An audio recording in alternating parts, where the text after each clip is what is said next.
Moshi Moshi Miami Gamers, and welcome back to Genshin Impact! What original sin does the god of justice, who claims to judge the gods, herself bail? One cannot take an enemy of the divine. If the heavenly principles are not to be defined, the answer shouldn't be to bow one's head and wait for death. Instead, let there be a spin, a hop, and a skip, then let the sinner take a final blow. Today's episode, we're doing the next Archon quest in Fontaine. I am back in jail, which is where we're starting off for some reason. Oh wait, we're waking up. I forgot about we're waking up.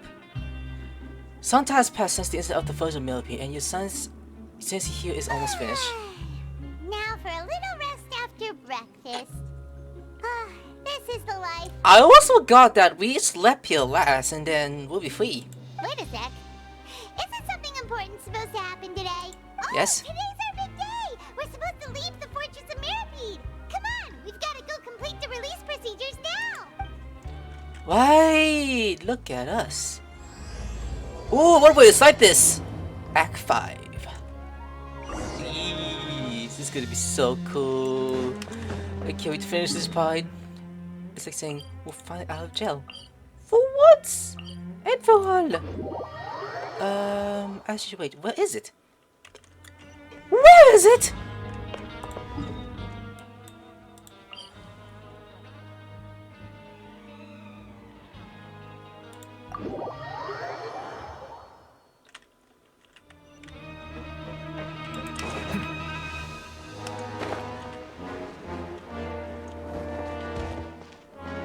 Oh, it's right there. I meant to go right there. I am very funny. I'm out. Please, sign here. This document will be effective immediately upon signing, and you two may exit the Fortress of Millipede via the regular channels. It's been so long since we've been to the surface. Let's hurry up and...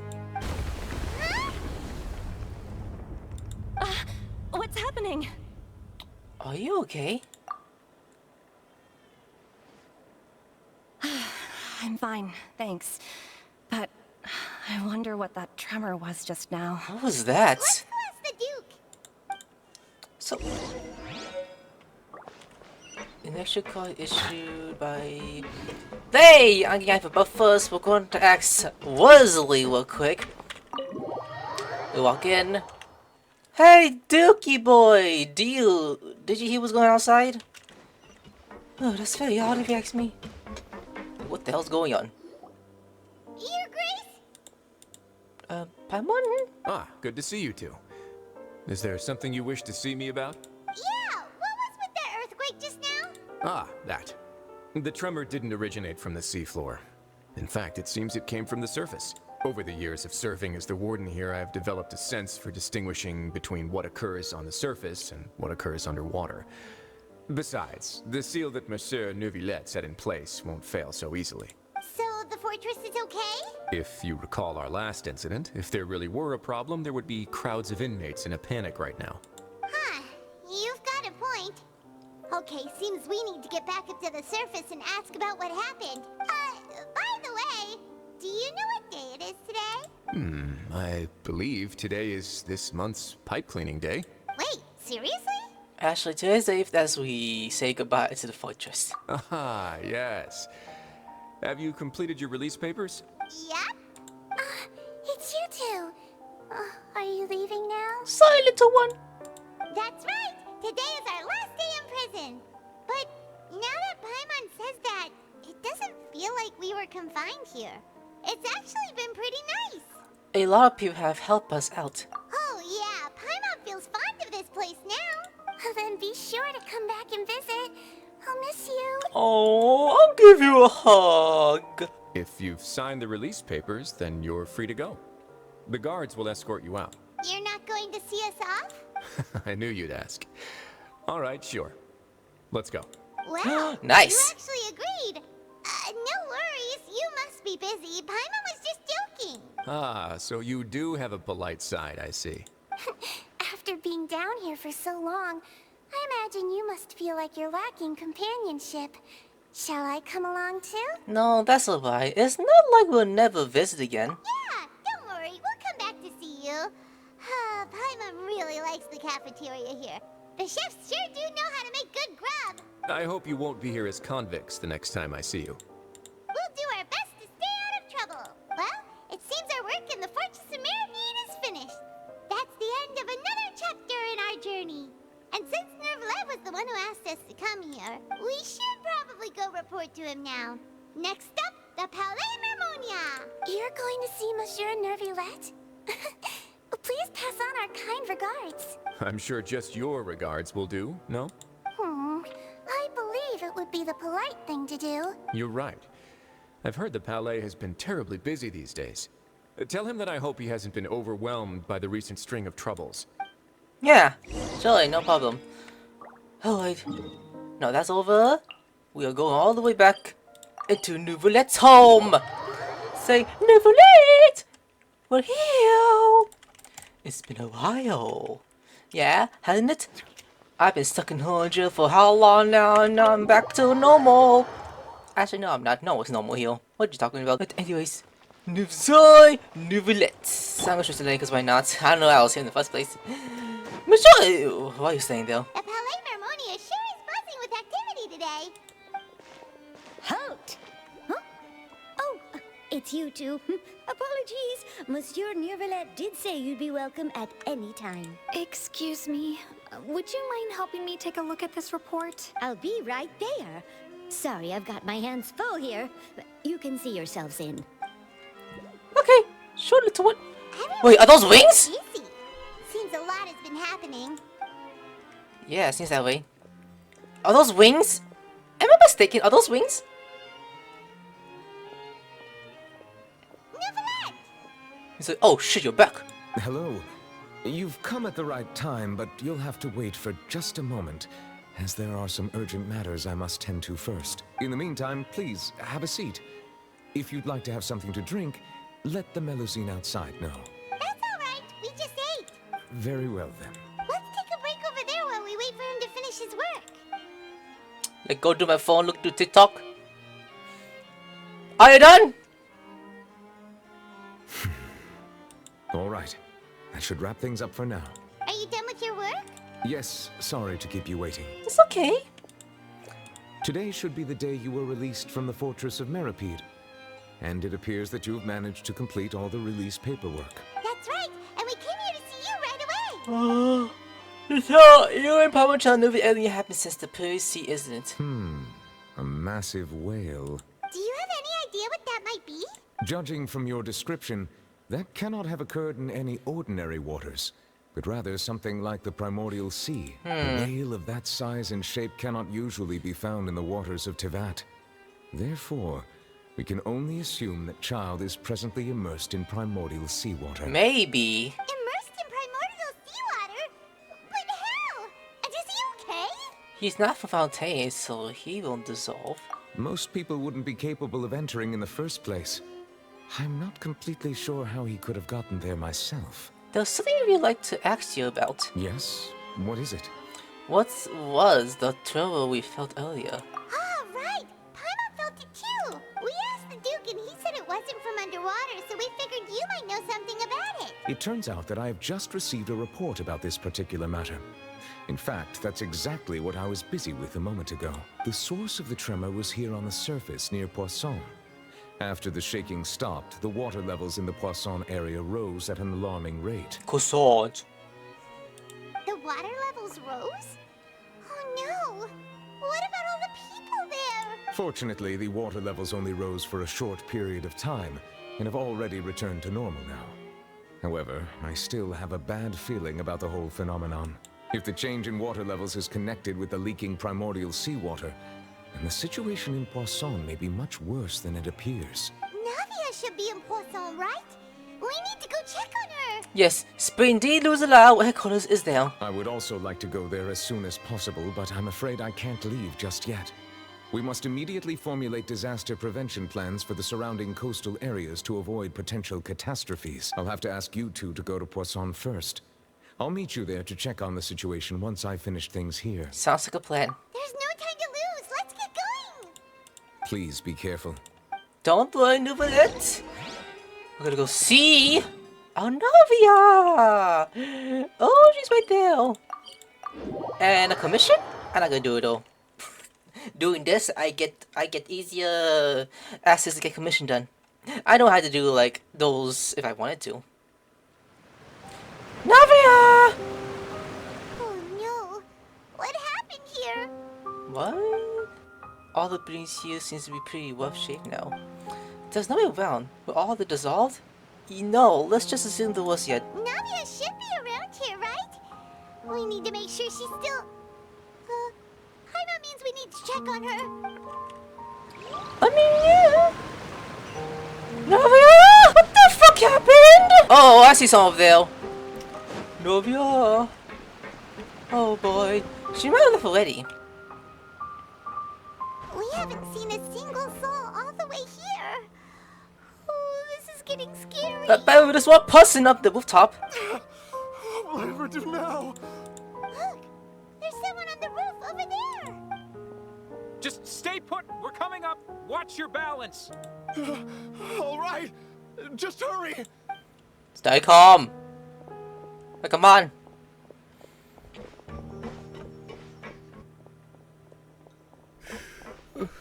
I'm not young anymore. How will I survive on my own? My Desiree! Oh, he looks pretty sad. My leg! My leg! Must be the SpongeBob when she says that. How could this have happened? It hurts! Ouch! Jeez! Just hang in there. Help is on the way. You can hold my hand if it makes you feel better. I'm not sexist.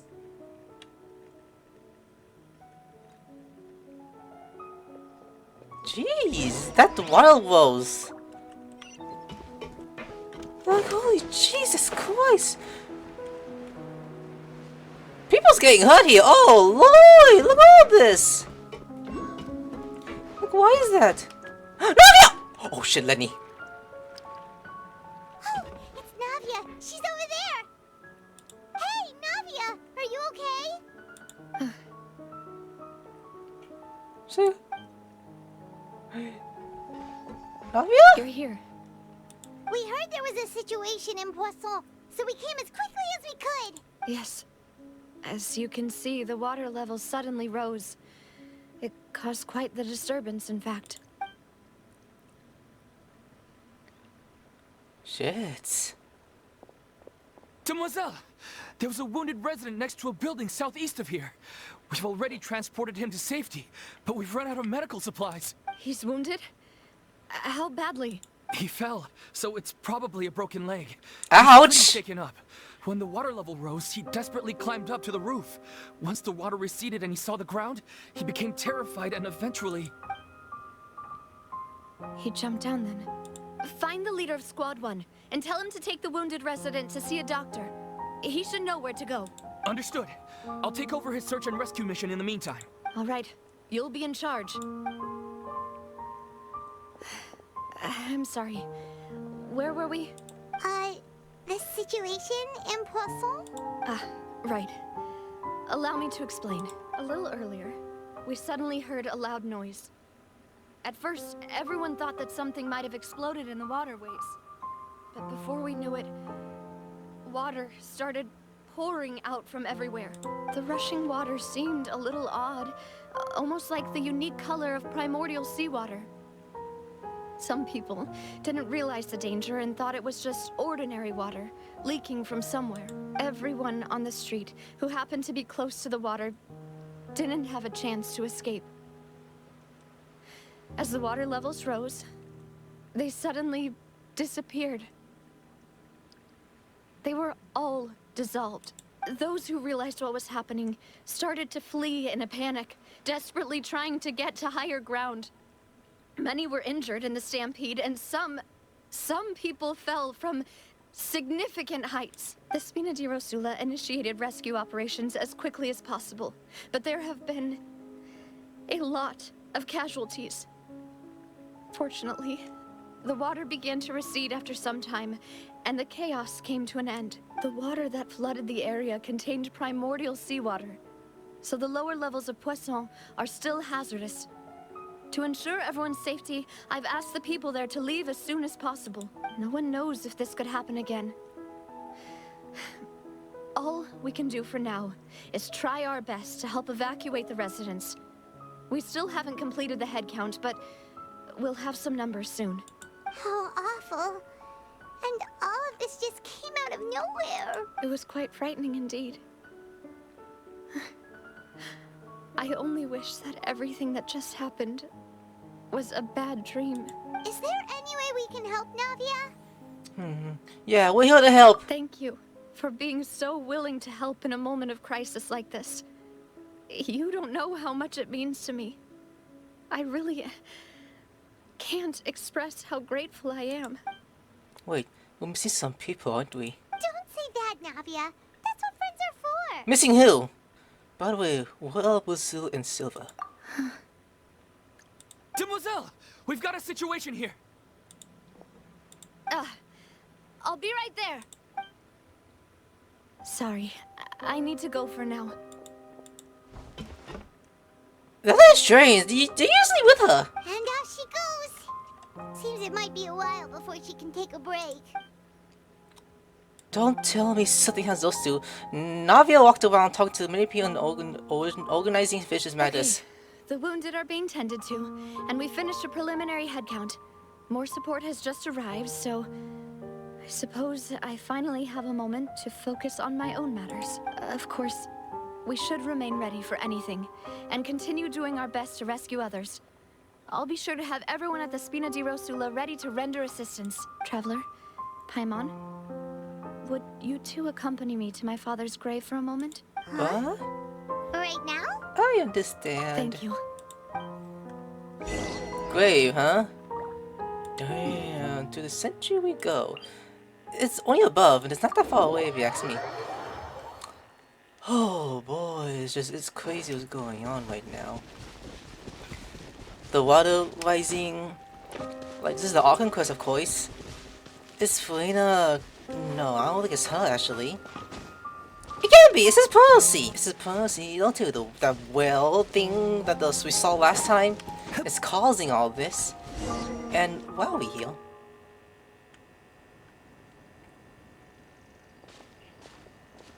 Not a lot of people here, huh? What do you mean by that, Do you want to do something for a Paimon? Well, given the time of day and the whole situation in Poisson, Paimon doesn't think there'd be a ton of people here visiting graves. No. That's how things are now. The living are so exhausted that they've no strength to spare any words for the dead. I think she's a hug. Navia? Don't need to push yourself too hard, like Jesus. No, you need a hug. You need a hug. Navia, what's wrong?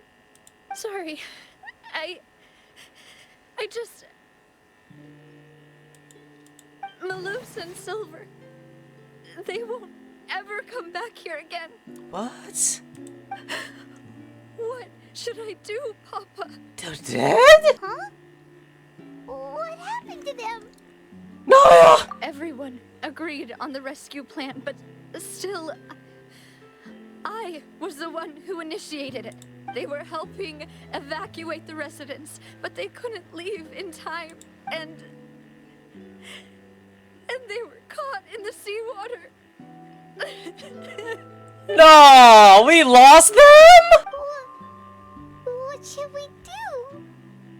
I've known them for so long. And I know they weren't afraid. But I could at least hold a funeral for my father. And I know where he rests. But as for Malus and Silver, they're just gone. I just can't. I can't believe we lost them.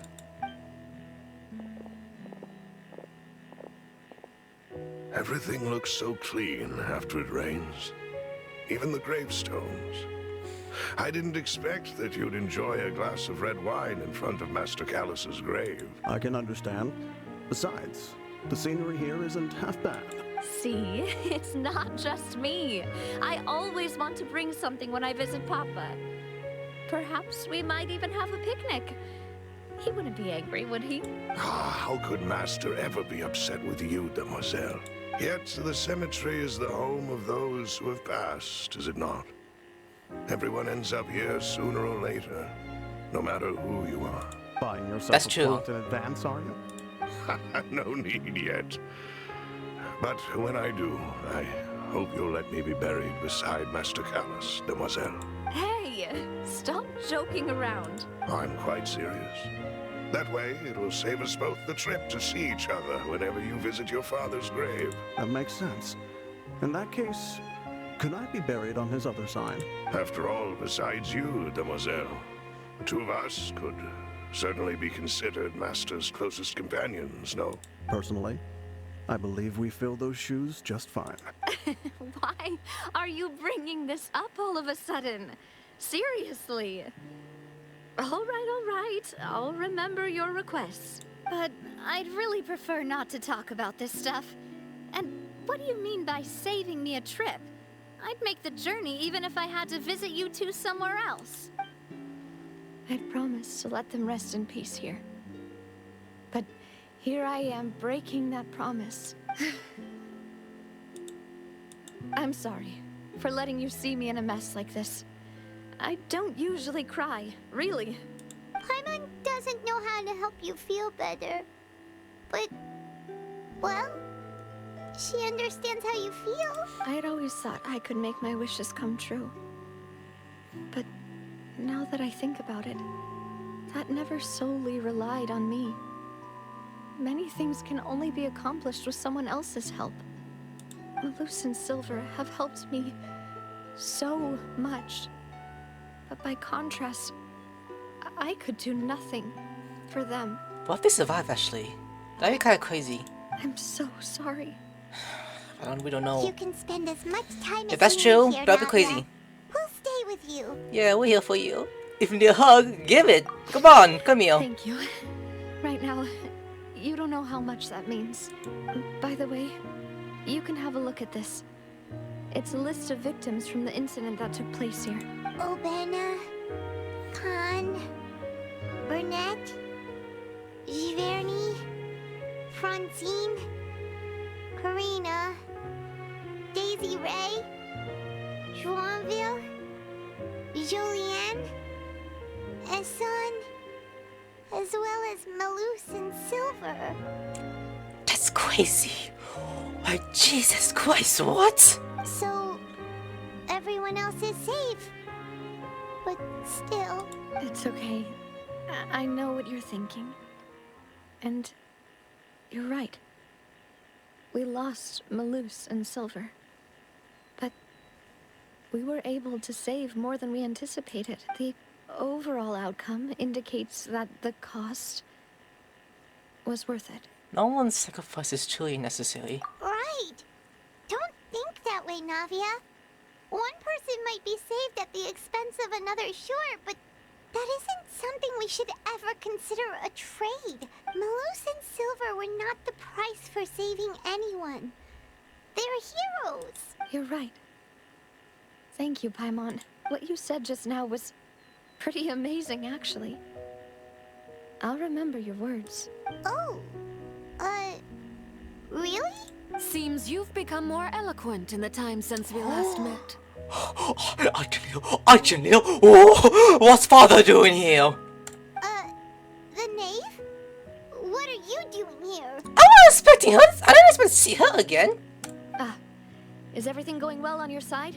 They're actually working together. What? Yes, my people are carrying out the mission according to your request. No way! The of Poisson have been evacuated, Poisson. and we're preparing to relocate them to higher ground. No way! They're working together. As for these supplies, we have everything taken care of. There is no need to worry. Thank you very much. Wait, do you two know each other? We just met recently. Right, Miss Navia? Oh, recently. Usually, I would call this a coincidental encounter. But that doesn't quite fit this time. Besides, it never even crossed my mind that a Fatui Harbinger would come looking for me. Thanks to the Knave, Spina di Rosula received generous support from the Fatui, which allowed us to complete the rescue and evacuation work so quickly. But she's a good one. Everyone else, assholes. Mutual aid is essential to fostering positive developments. We were already in the area, in any case, so it was nothing. That said, I must say that you're a lot sharper than you let on. I'm sure you understand what I mean. I apologize for all the ways in which I tested you previously. We've never worked with a Fatui before, and it's extremely important for us to know who we're working with. My subordinates have reported that Fatui soldiers have been observing water levels and taking head counts in various locations. I hear that they've also prepared a large amount of emergency supplies. I'm quite surprised. This is nothing to brag about, nor do I intend to. It is simply the way of powerful organizations to act forcefully, whether they are doing good or ill. You've witnessed that firsthand, in any case. As I've told this traveler before, I know of the prophecy, and I intend to prevent the impending disaster. Lending your organization a hand was a natural first step in accomplishing that. As such, do not be troubled by this token of our sincerity. Perhaps one day, you'll also be able to help me in the same way. Without your help, there would have been many more casualties. I won't forget your kindness. Furthermore, I sincerely regret what happened to Malus and Silver. I only wish that my people could have arrived a little earlier to prevent this from happening. Don't say that. You and your subordinates did everything you could. As Paimon said, Malus and Silver didn't choose to sacrifice themselves for any specific person. And they weren't the price paid for other salvation. They chose to become heroes themselves. I've never liked hearing people put it that way. It's like trying to relieve pain by saying some noble-sounding words. But right now, there's nothing more suitable. They really did become heroes. You're right. I'm sorry for your loss, Miss Navia. Water is life to Fontaine's people, and it also spells disaster. It's no wonder that people always say that prophecies represent fate. Fortunately, I've never been one for such opinions. So, you're one who will try to change fate, then? Of course. That is why I'm going to Hotel Bouffe de Thé. I still have some things to take care of, and the children need my attention. Lenny, Lynette, and Dominique. Traveler, Paimon, one more thing. Yes, father? Alright, then we'll just... Huh? This isn't right. Paimon thought you would ask us to walk with you for a moment so you could tell us something in private. That is a clever and useful conversation technique, which I do like to use when necessary. But there's no need today. It would not hurt to have Miss Navia listening in. Traveler, I'm sure you remember that I said we could work together when we had the chance. You and I both know that there may be issues with the Primordial Sea. Previously, it was the fortress of Maripede's sluice gate, and this time it was the water levels in Poisson. These are both signals. So, this time for jolly cooperation has come. Indeed. Allow me to share the latest intel I've received from the House of the Hearth's intelligence network with you. During some recent investigations, a child claimed to have discovered some ruins near Poisson.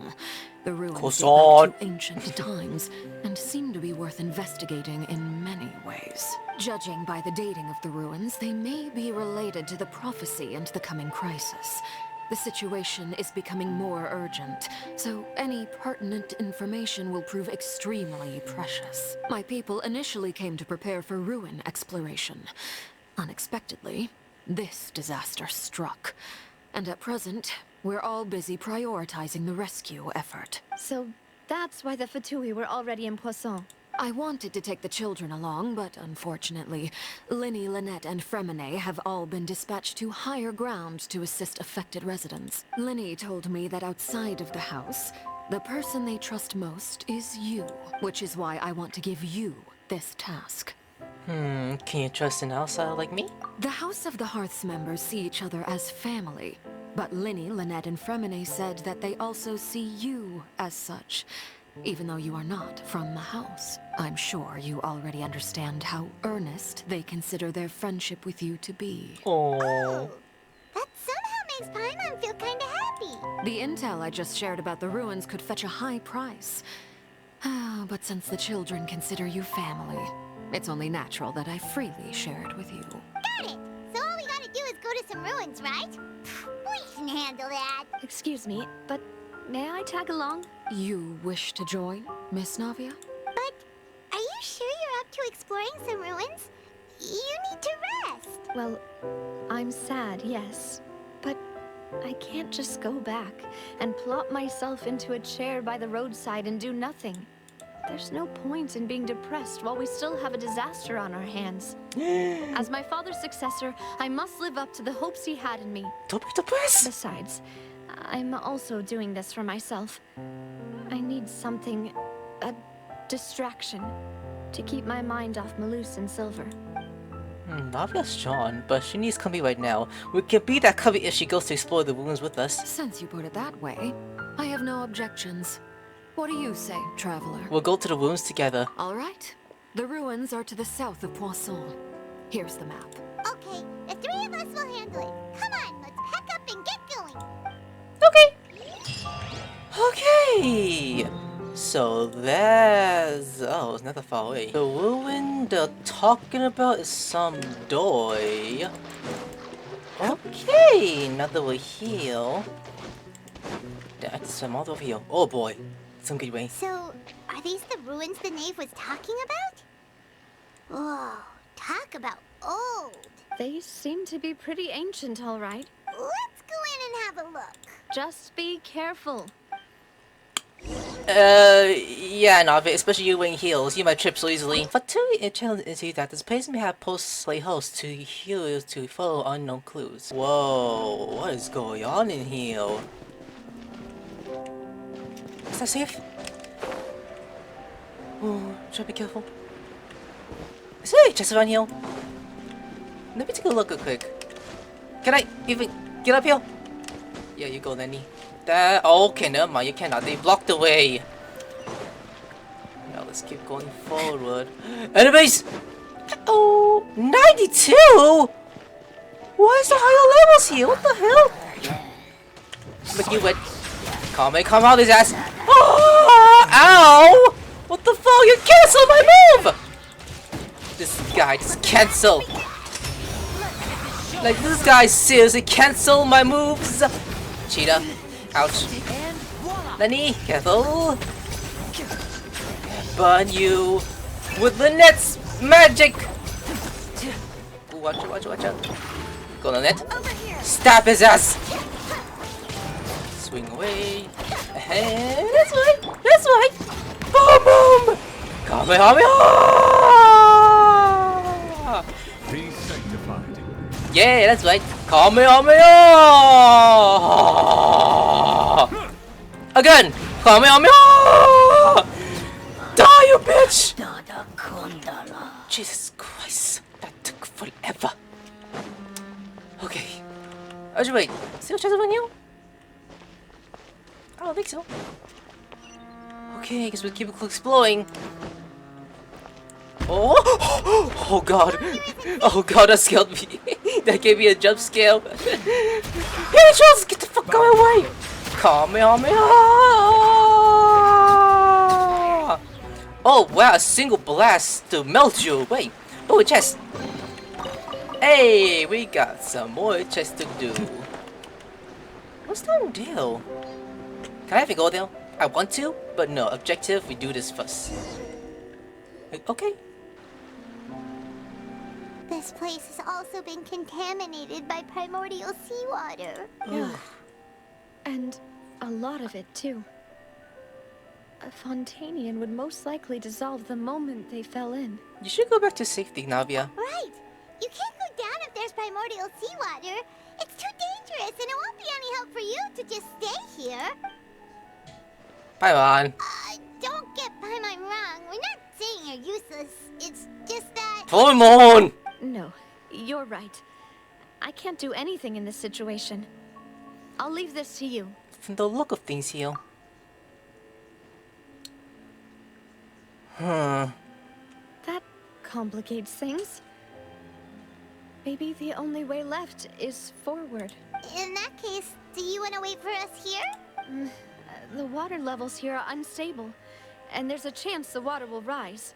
So staying here wouldn't be safe either. I'll go together with you. Perhaps we'll find the exit just up ahead. Seems like there isn't any other options. All right. Like, nah. Come with us for now then, but please be careful. Don't trip on your heels. I know you stabilize. Oh, we can't touch those. Oh no, it's a dead end. Oh, not it! What the hell are you doing? This is not safe. You want to touch this? You just want to dive like nothing's happening. There's something up there. Climb, my boy. You'll be okay. It's like playing God of War or Prince of Persia. One of those two games. Okay, so... Hey, look. Like, moving around. Pots! Oh, we can't put that mine. Ooh, look at this. Just collecting things. Food! Oh, leave it here. It's still fresh. What the hell? For how long? Open door. Oh, what is that? You guys see this? The hell am I walking to? What is this? Oh wait, what? I didn't even drop in. Okay, I guess I can't do that actually. Oh, the screen got big for some reason. Hold up, Nathan to Lenny doing the great magician. Wait, there's something wrong with this bridge. Run for it! Uh-oh. Oh no!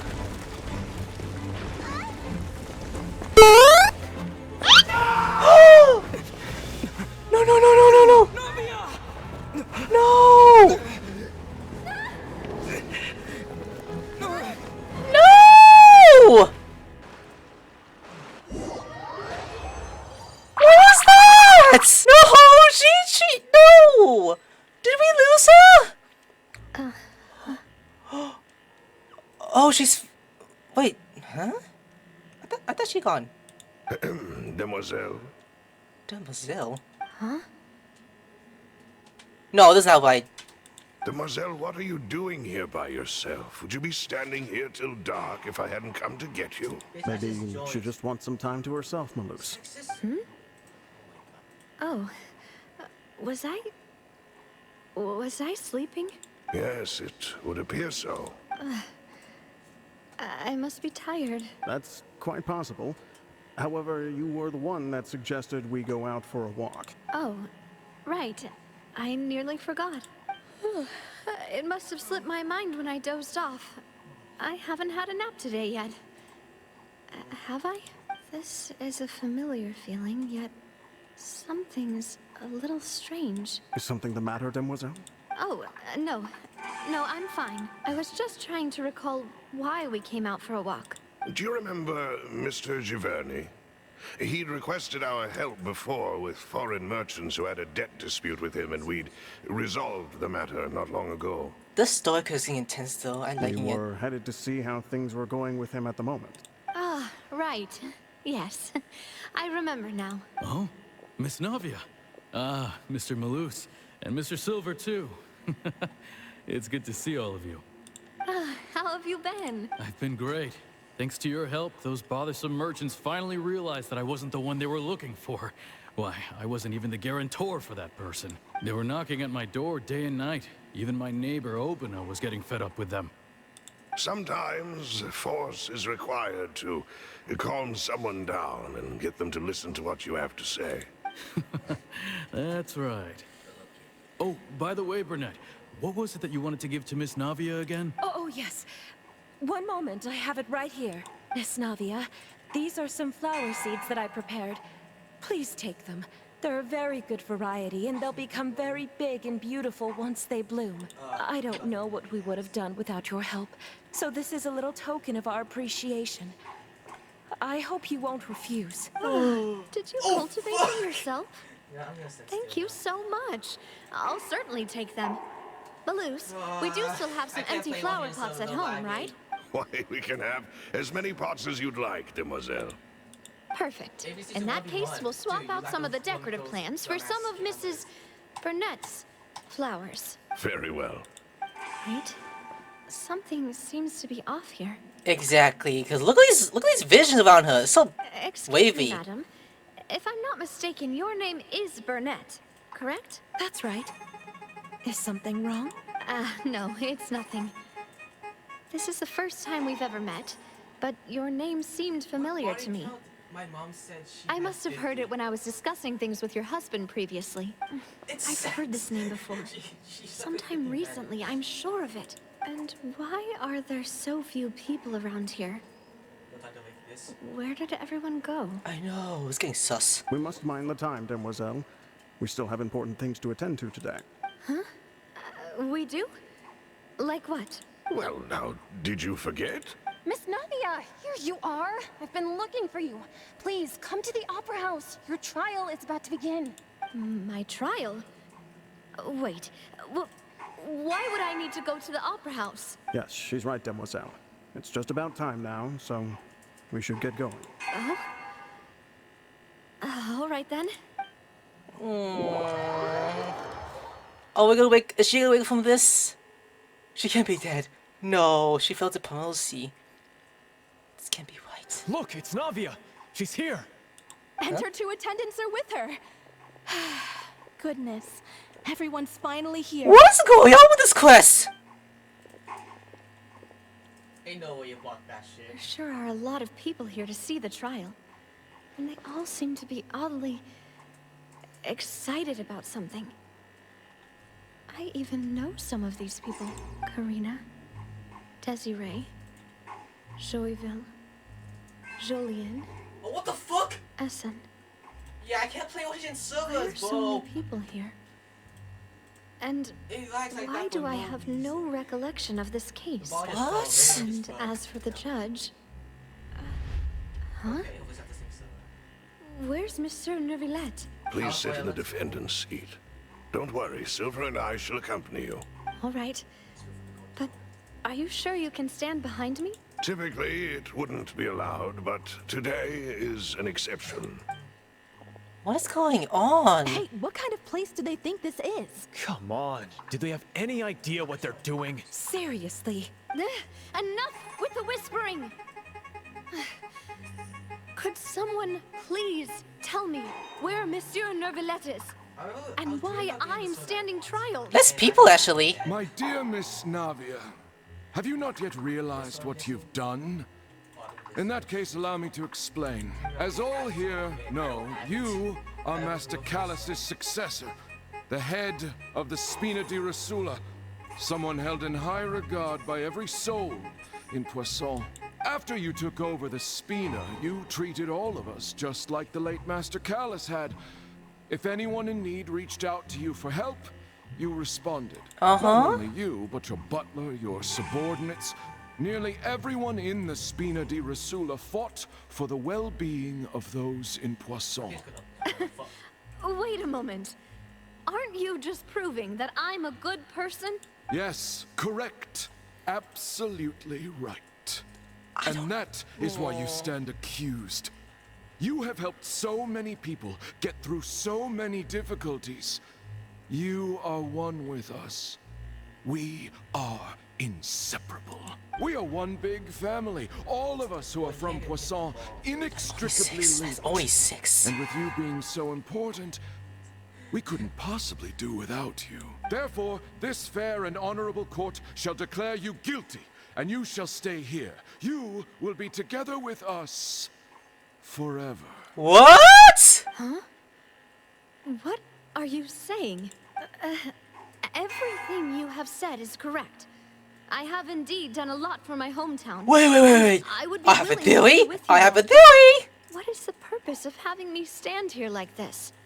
What is there to discuss? I have a theory. I think because we're the Promodaly Sea, they're making us think. No, these are their friends, all of them, and they're trying to make us stay with them. Ah, well, if that's what you think, then I have no further comments. These are all dead people that died recently, even those two. How wonderful, Miss Navia! Those are dead people. No. Or we're all stuck together, or they're stuck inside the Promodaly Sea. I know all these people. That was me, to be honest with you. Why are they laughing? I seem to remember now. Yes, I get it. This trial is... Wait just a moment. This isn't right! Yeah! Malus? What was that, Mr. Malus? Our conclusion is very clear and unanimous. Let the court judge her now. She's guilty! Stay here, Navia! You're one of us! No. Demoiselle, don't admit guilt. This Okay. trial means to keep you here forever. I wish to exercise my right to defend Our Lady. Mr. Joinville, you only know of Navia's goodness, but nothing of her utterly independent mind. She was born a free and independent spirit. She has never been tied down by anything. Indeed, even the death of Master Callus couldn't stop her. Her actions cannot serve as proof that she identifies herself as part of any group. She merely acted as an individual, extending her hand to help others. Please do not mistake her actions as being otherwise. Really? As an individual, you say? Don't forget, we are all Fontainians here. This is the nation of justice, the nation of Hydro. Even if Miss Navia only voluntarily rendered her assistance, that doesn't change the fact that her beautiful soul must return to everyone. Water accepts all, blends with all. It will surely accept her kindness. Everything is measured here in the nation of Hydro, and in the end, everyone shall meld together. Thus, when a unanimous opinion emerges, that opinion represents justice. Now, I speak for everyone. Our opinion is consistent. Nuh-uh. Navia should stay. We and Navia are one. Nope. And you would call this justice? Preposterous. You are merely jealous that Demoiselle still has a chance to exist as an individual. Have you forgotten how much you all once wronged to become individuals, to become independent? Do you mean to defy our justice? Oh shit, look at all that! If your justice is flawed, then why should we acknowledge it? No, not acknowledging it. As you said, we can also have our own justice. Silver and I shall defend Demoiselle, and that is how we will enforce justice. My head... It hurts. Oh, she woke me up. Silver, it hurts. My head is spinning. All I can see is stars swirling in front of me. I remember now. Everything that seemed odd from the very beginning. Yeah, think about it. Karina, Desiree, Joyville, Jolien, Essen, and Mr. Giverny and Mrs. Burnett, who we met earlier. Even Malus and Silver. I don't want to admit it, but they're all dead. Exactly. Don't be afraid, and don't admit guilt. We will protect you to the very end. Absurd! Who are you to say that she cannot be judged? We are the majority, and in the nation of trials, the majority is absolute justice. We are the will of all. Don't let them escape! We shall keep Navia here with us! Mr. Malus and Mr. Silver, must you be so stubborn? How What was could that? the two of you possibly hope to stand against the collective? Do not resist. This judgment is fair and just. Navia belongs to us. What was that? After all that happened, she should not be left alone in Poisson. Ooh, what is that doing there? What are you saying? No more excuses. What? Oh, chenilles. She says we're jealous. Jealous? Huh. How could she possibly be an independent individual? More than one. What's with these people? Who's jealous of her? She belongs to us. Miss Navia. She... Silence. There he is. That's... Goodbye. Like, get your ass back in the seat. Monsieur Neuvillette. Such commotion is prohibited in the court. The accusations you just presented are nonsense and cannot constitute a proper trial. The court will adjourn for the rest of the day. In this, I shall hear no objections from any unauthorized party. Our thanks, Monsieur Neuvillette. Please leave with me, Miss Navia, while there is still time. But... Go on now, Demoiselle. This is your only chance to leave this place. What, can't bear to leave us behind or something? Malus. My apologies. I couldn't resist making one little joke once I realized that this shall be our last goodbye. No! Malus. Silver. No. Quickly, you must come now. Goodbye. I'm just moving back to it. No. Farewell. That's really sad. Oh damn! She flying away now. No, wait! Just a second! No. Hey, Navia? You're awake. You're awake. Good. No way! He actually said. What? He said that. No way! I must have been dreaming. Malus and Silver were still alive, and they were... Ikafan's still dead. They were Okay. defending me at some insane trial. It looks like you're all right. Did all the sad feelings cause you to have a nightmare? Paimon could give you a hug. Yes, The yes! ruins you were exploring suffered a cave-in. When I arrived, I found you falling toward the water. He saved us. You were just about to be dissolved within, but I... What is it? I think I saw 2 Oceanids protecting you. It was only for a moment, perhaps even a fraction of a second. But they gave me the chance to retrieve you. Were it not for their intervention, I would not have been able to rescue you before your consciousness dissipated. Wait, did you say Oceanids? You mean like what happened with Vache? So people thought the Zop became Oceanids? Perhaps those 2 Oceanids were the people you saw in your dream. No. I always told them that they didn't have to protect me. To think that they'd keep doing so even after death. Please come with me. Okay. What about Navia? She needs a hug! Neverlet, are you okay? That's glass. Oh, I am quite all right. Perhaps there's something we could chat about? Why do you look so stiff all of a sudden? Oh, Paimon knows. You're the type who feels awkward when there's nothing to talk about, right? I merely thought that we should give Navia some time to herself. Huh? Why didn't you just say so then? Don't you think it's even more awkward to call us over like this and then have nothing to talk about? I suppose so. By the way, Seaswing sends her regards. Ah, Sigewin. I hope all is well with her these days. Her work in the Fortress of Meropide has not been too much for her, has it? No way, don't worry. She's doing fine down there. She's an amazing head nurse. I see. Well, that is good.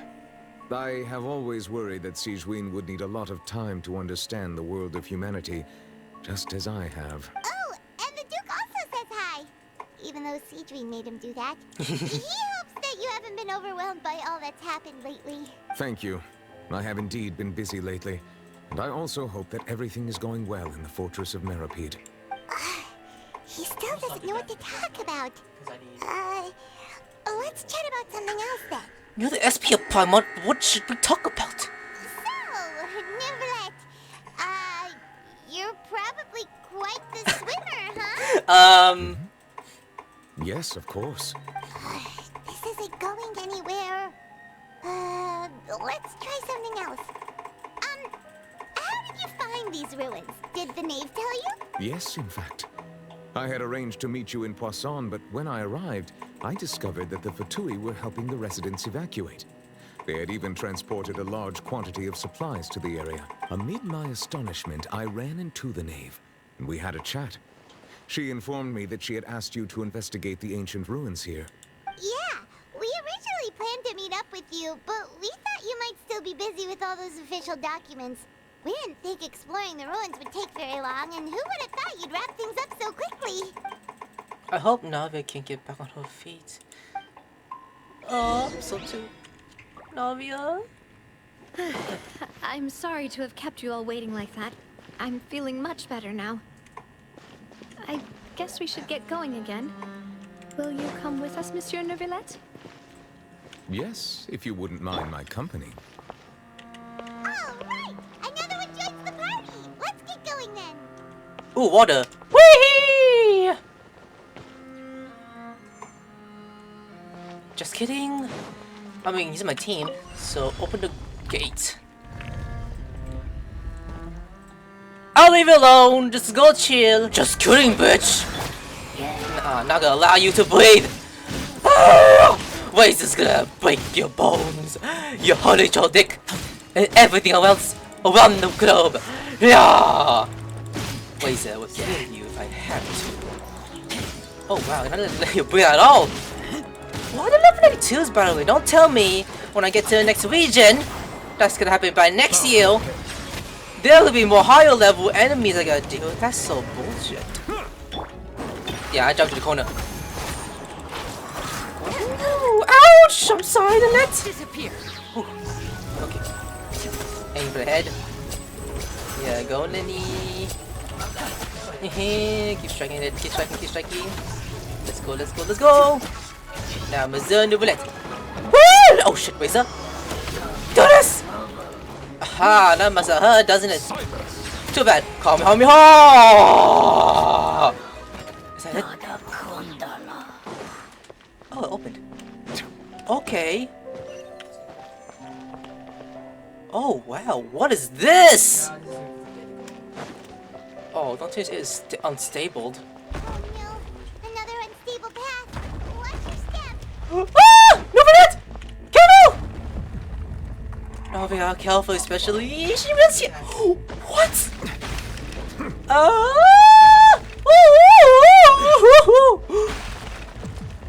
Okay, Navia, don't trip on your heels, especially. I know you're fine. It's just. Oh, I'm sorry. I was just letting you guys go chill, okay? Just kidding. Oh shit, you. Ouch! Leave me alone! I was just trying to blast you with my Kamehamehas! Kamehameha! You're all red, right? Hello! Ouch! Oh shit! Oh shit! Careful, careful! Let you miss. Watch it! Watch it! Okay, do it again. Over here. Damn, this place is falling to pieces. What the hell is even going on? Oh, this is gonna begin, guaranteed. Watch your step. I'm gonna move quickly. Left, grab, hook it up. We're just jogging like nothing happens. Oh shit, I gotta move. Chest. Like, what is this area? Tell me another enemy. I'm fucking done. And it'll be okay. It should be a big deal. Oh, he's waking up! Oh shit! This ain't good. This ain't good. It's a no balloon guard. That's hilarious. Make you wet externally. If only I have a C6 Nouvellette. Unfortunately, I don't spend my money on this game, unfortunately. Not anymore! Doesn't accept my card. Boom! Lenny! Oh, why is it level 92? That seems kind of absurd, if you ask me. Boom away! Okay, this one's lower. Who said you could stand up there? Get back up here! Ugh. Oh shit, spinning. Razor! You're gonna die! Surprise! Careful, careful, careful! It's spinning around! Oh boy, careful. Come on, keep going. You're not gonna last in time. Nope. Kamehameha! Ouch! Kamehameha! You're gone! Ouch! Leave me alone! Hey! What the fuck does? Hey, I played that. That's right. The Power Family will kill you! Oh! Oh god, I killed everyone! Ed, what is this request? Oh. Oh, we're just going up though.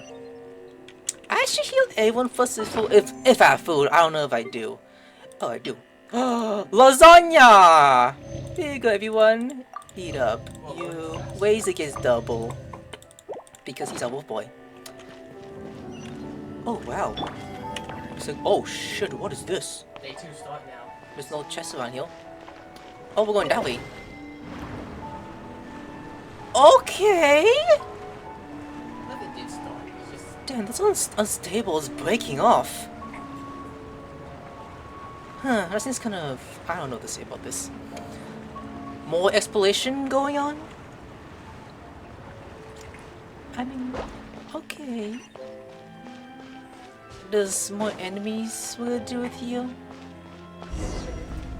Investigate the space ahead. Okay. Looks like we've reached the end. This is the place. There should not be any other hidden spaces in the vicinity. The path sure had some twists and turns, but it turns out that this place isn't actually that big. There seems to be something on the wall. Makes you think that. Furina! Slates? It seems like they were put here as an offering. Could we take them down and have a look? Perhaps we should just leave them be for now. Not break them, Paimon. There are 4 locations in total, but only 3 stone slates. The slate that should be in the first empty spot is missing. The surrounding walls also show signs of damage. There's something written below. Let Paimon see. Reason dictates that this nation be destroyed. I shall record the history of its future here in its past. Say what? It feels like someone left these slates and these words here for a purpose. But does he mean that Fontaine should be destroyed? That would fit the circumstances dictated by the prophecy, yes. Indeed, the slate's contents correspond to it. Take the second slate, for example. There's a person kneeling here. She seems so dedicated. And there's a whole bunch of other people behind her doing the same. He's lagging out. And is that Lady Furina I skipped, in sorry. the third image? Did the Hydro Archon fall into the water? And is that a ring of people around her? Paimon doesn't quite get it. Are they all in the water? The fourth image. I know this one. This exactly matches the content of the prophecy. The people will all be dissolved into the waters, and only the Hydro Archon will remain, weeping on her throne. Yes, they do seem to match.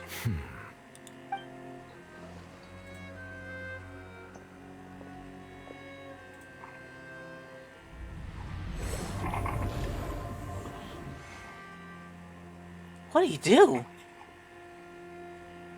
More information should be hidden in these slates, but I fear I cannot easily uncover it. Most likely due to us missing the first slate. I am very sorry. Don't blame yourself, Monsieur Neuvillette. Deciphering ancient stone slates isn't one of your duties. Ooh, Paimon's getting the chills just looking at these slates. This says that it's the history of the future, right? That means the prophecy's sure to come true. I really hope it doesn't mean that. Still, Paimon feels like these images are kind of weird when you look at them together.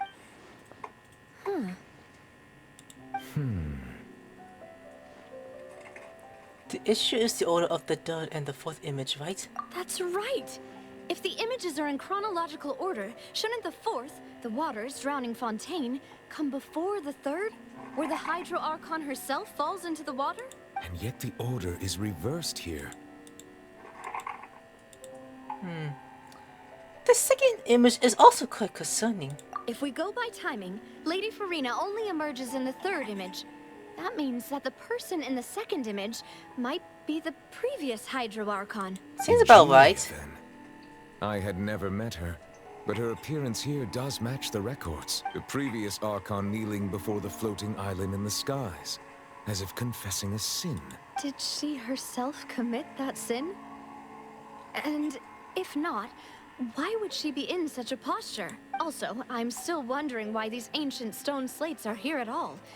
Judging from their contents, could this place be the origin of the prophecy? Does that mean that someone, or some people, once saw these slates? But who would have created these slates and left these words here? It seems that any further clues will have to come from Furina. In that case, there's no time to lose. There's nothing else to be gained here, so let's head back first. Yeah, we'd better get somewhere safe for now. Honestly, who created slates doesn't matter now. The real question is whether things are truly played out as the policy foretells or not. So, now that that's done, the question is, who in the actual fuck made them? So, Furina, you better answer my question! I'm going to check on what's happening with the Spina. You know how it is. There's some things you just need to be there for yourself. You still have energy for that, Navia? Paimon's already beat! Just head back to the Fluvsandra and have a rest then. Thanks for keeping me company all this time. I'll depart as well. Thanks for your hard work today. Rest well, everyone. Traveler, I will go talk to Furina tomorrow morning to ask about the stone slates. I'm sure that you're concerned about this matter as well. If you have time, drop by my office. I will share the results of our discussion with you. Oh, I see you tomorrow. Are you really gonna talk to her about this directly? Will that be a problem? Paimon's getting a little scared now that it's come to this. She has long been harboring secrets and will not give them up easily, which makes it all the more my duty to ensure that she understands the present situation. All right, we'll leave it in your hands then. You're probably the best person to talk to her anyway. I will be carefully considering my words tonight. Traveler, Paimon, our safe house at the Fluvsandra is always open to you as ever. So please don't think you're an imposition. All right. I'll be on my way then. Okay. Can I give her a hug though? She totally needs it. You Navia and Navia don't depart. You and Paimon head to the spiritual base to take a rest. We're finally back! Welcome back. We've got a special menu prepared for you two tonight. Yay! And there's good food too! Navia, no, the boss is the best. You do good as well, Paimon. Ooh, desserts! Nice! These are all Paimon's! Oi! Paimon's already starting to forget what happened today. Oh, that voice. Is that who I think it is? Mona? I know she was from Fontaine, but how did she get here? Huh? It's you two. What are you doing in Fontaine? Mona! Oh, I want to give her a high tug, a tightly hug. Mona? Lady Magistus. Seriously, nobody just uses a scry glass whenever they've got time to just see who they'll meet on the road. Still, we didn't expect to see you here. Wait, you're not a Fontainian, are you, Mona? She is! Well, I have some business to attend to here, so I booked a hotel in the city. I was just out for a stroll when I bumped into you. Quite unexpectedly, if I might add. She got the money to get here, what? Why did you think I was from Fontaine, though? Is that because Magistus doesn't sound much like a Mondstadt surname? Yeah, let's go with that. Well, I used to have my own surname, which was, well, some other thing. Either way, the old hag told me when she took me as her disciple that the first step to being a great astrologist's pupil was to change that name. There was nothing for it, really. She really is amazing at astrology, so I changed my name to what it is now according to her wishes. To my surprise, however, Magistus is not the name of some ancient house or clan. It isn't? Nope. Although it is used by us in place of surnames, it generally just means great. Wow! Imagine including a boast in your name. Wait, are you gonna have to put that into your genealogy as well? I reckon so. In any case, I'd give my disciple a name like this as well, if I were to take one. And may I ask what your master's name is? Astromancer Barbeloth Trismegistus. Oh. Whoa, that's a long one. Does it also mean great or something? My name means Mona the Great Astrologist. As for the old hag, hers is, in plain speech, the thrice as great Scholar of the Stars. Just take it as a title specific to astrologists. Thrice as great? That's so petty. I know, right? That's just how she is. She used to call herself Magistus, actually, but when she took me in, she changed her name to Trismegistus. Talk about excessive. Magistus is thus the calling card of our school, so to speak, which makes it about the same as a surname. It's all right if you don't get it. You can look into it further should you need to study astrology more deeply. Oi, triple appetite, Paimon! That sounds terrible! But you're hungry 24/7, fat ass! But anyway, you're not Fontainian, are you, Mona? You're from Mondstadt, right? Well, I was born in Mondstadt, yes. My parents migrated to Dornmanport, and I traveled with the old hag for a while, after which I settled down in Mondstadt City. Oh, that's a good thing then. At least we know you won't be dissolved by Fontaine's waters. Speaking of that, I'm sure you're aware that a bunch of things have happened here in Fontaine, right? I know you're not a local, but I'd avoid getting too close to any water that looks strange all the same. There's something ominous about it. Well, the water, I mean. Yeah? Did you come to Fontaine because of prophecy, Mona? That was the main reason, yes. Just a while back, the Steambird invited me to take part in a panel and speak about the circulation of the prophecy as an astrologist. The invitation was sent quite early on. I don't think anyone expected Fontaine to be in this much trouble. What do you make of that prophecy, Mona? Just tell us what you think as an astrologist. Your word would go a long way to make things more certain and less scary. What I can tell you is that I'm an astrologist, and that this prophecy concerns the fate of Fontaine, even that of Altivat. Ascertaining this is akin to reading the fortune of the whole world. I'm afraid that this is not something that just anyone can do. If I could do it, you would no longer call me an astrologist, but a visionary. But on the flip side, the prophecy is so huge and powerful that it must surely come from a powerful visionary. Its contents involve the fate of the world. Disregarding it would be a mistake. A visionary? Sounds really powerful and all, but does such a person really exist? Of course. The old hag could do it, and I'd bet there are others amongst those Hexenzirkel colleagues of hers who could do something similar. I need an answer to the skill of the prophecy. Huh? Are you sure? All right, I'll help you. It isn't often that I see you with such a serious look on your face. I'll tell you once I hear back from her. Thanks, Mona. You're amazing as always. Oh, well, this is something only I can do after all. So yes, your praises are quite welcome. That's the greatest of astrologists for you. Of all the people we know, you know the star's the best. Indeed, indeed. That's the spirit. Oh, sorry. I came to see what all the commotion was about. If there's anything you need, do not hesitate to inform the Spina di Rosula. Oh, whoops. Guess we were getting a little too carried away there. Well, I'll go tend to my own business now. If I receive any news, I'll be sure to come find you two again. She knows who we are. And there she goes, quick as rushing water. And here we are with the Spina guy giving us suspicious looks. Try to keep it down next time, Paimon. If Paimon hadn't spoken for you, it'd be you getting all the weird looks. Huh. The things Paimon does for you. Oh, I don't know why. Thanks, Paimon. That's more like it. After the conversation, you decide to get the good night's sleep to replenish your energy. Good morning.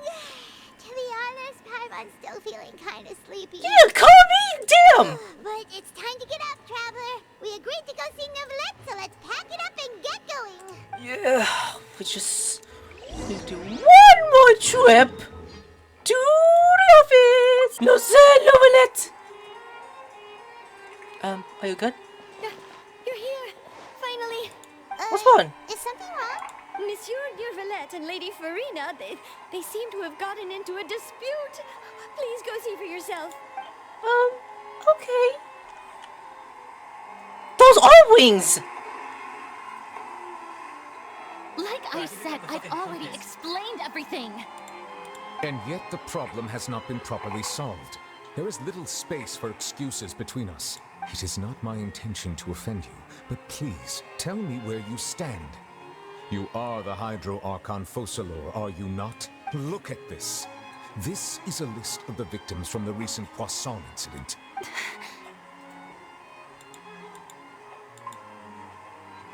Furina! You mean they're all... We did not arrive in time to avert this disaster, and I will not have it happen again. I will say this once more. You must tell me everything you know. Yesterday, I found 3 stone slates in some ancient ruins near Poisson. Do you know anything about those? Seriously? You're questioning me like this is a court case now. I don't know anything about that. But you found them in some ancient ruins, you say? That's correct. Which is why I came to ask you some questions. There should have been 4 slates, but one of them was missing. The other 3 feature different images that seem to correlate to the prophecy. The prophecy? The second of these slates depicts the previous Hydro Archon Egeria kneeling before a floating island in the sky, as if confessing something. Do you know nothing of this either? I don't. I've never seen such slates. I'll ask you again. Do you really have no information regarding the previous Archon? My deciphering of the slates indicates that the Hydro Archon Egeria once had to confess to, or apologize for, a certain sin. If anyone would know about it, it should be you. All gods don't have the same secrets, you know. She was herself and I'm me. Is it really so strange that I know nothing? I understand your concerns, but I'm sorry. I just don't have anything to tell you. Forgive me for saying this now, Lady Furina, but I have long known of your various secret investigations into certain matters. There are several indications that you have been investigating the prophecy on the sly. This is not strange in itself, considering that you are the Hydro Archon. But it is strange that you should also claim to not know any of Egeria's secrets, as well as do nothing following your inquiries. You have never been as superficial as you have presented yourself to be, nor are you a fool. And yet, your behavior is very inconsistent. So you've been watching me all this time, have you? I didn't think you were that type. You... Well, since you know about my secret investigations, then you should know I'm actually working to take care of it. There's no point questioning or suspecting me. You're the Eudix, but you're still my subordinate. You should be following my lead. Just trust in me, your Archon, and do as I say. Never mind whether you can truly convince yourself to or not. It'll all turn out fine. That's all I have to say. We do not discuss this matter again. Oh, the opera's about to start. Toodles! Huh? Opera?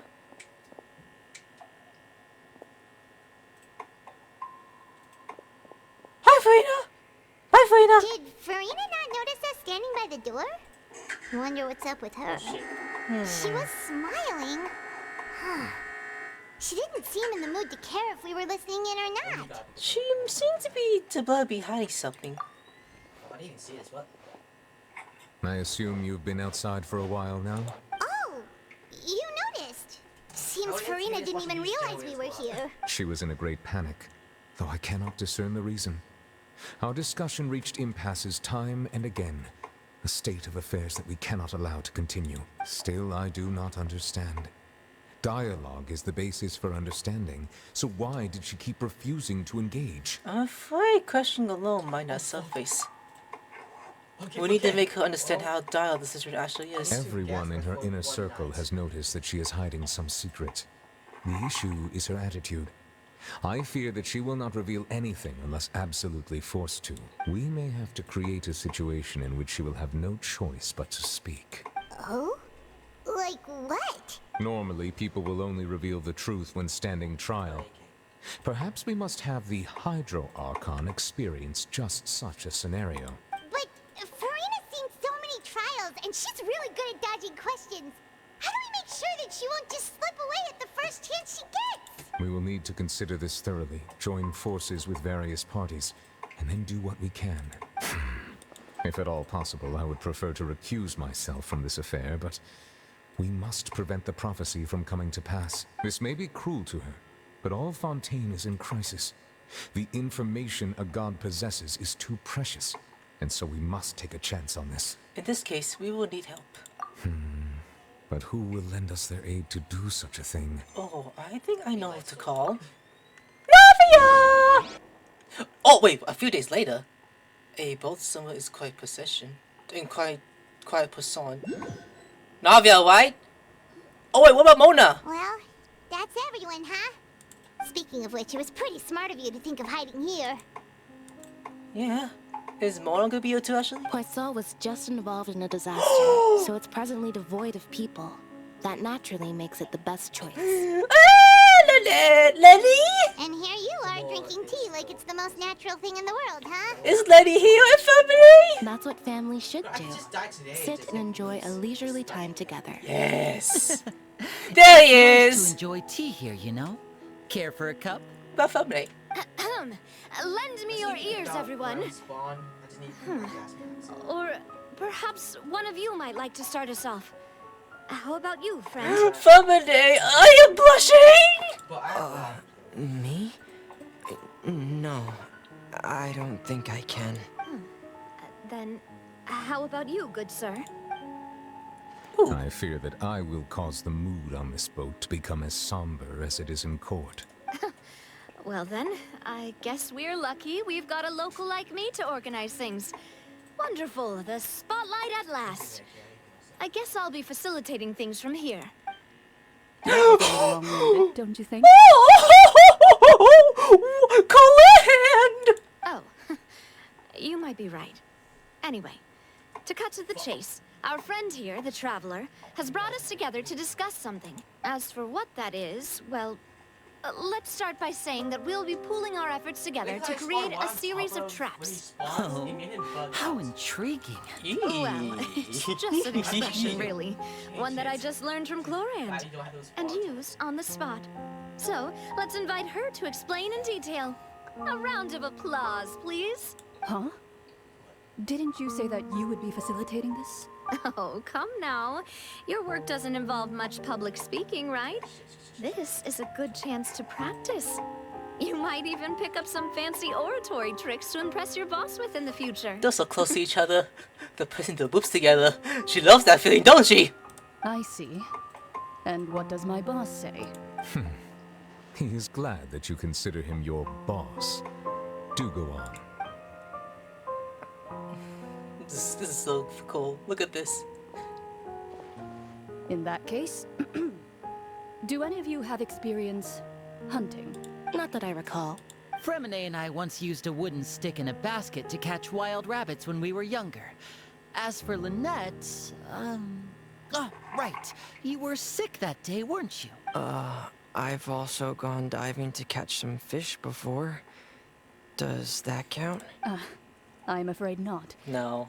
You may or may not have heard, but Fontaine once played host to a group known as the Marechaussee Hunters. Though that was their name, they did not hunt animals, but rather various monsters left behind by the ancient dynasty of King Remus. Today, Fontaine's monster population has already thinned greatly, so the hunters have blended back into society, taking up arms in other lines of work. They even left a unique methodology of hunting in their wake. A trap comprises of the following components: bait, a trigger, and a containment device. Sometimes a lethal implement will also be necessary to deal with the prey. So, if we were to build a trap together, right now, what would you choose to build it with? For me, I would prefer something basket-shaped. Pigeons and rabbits will see the bait and naturally enter the snare. Our line of work requires a deft hand, and we're some of the best in the industry, so you can count on our techniques. You used some of those techniques while moving the people of Poisson, didn't you? My subordinates mentioned that you even performed some magic for the bawling children. Yes, and I even managed to gather some intelligence in the meantime. I'm quite the multitasker if I do say so myself. I'm afraid I can't claim that as my strong suit. I prefer more stable methods, like placing bait in the water and waiting for the fish to come within reach. That's the kind of method I would count on. Calm and steady. Exactly the kind of person who would catch loads of fish. And I can be their assistant. With discretion, I'm sure. I'd probably use some sort of mechanical animal.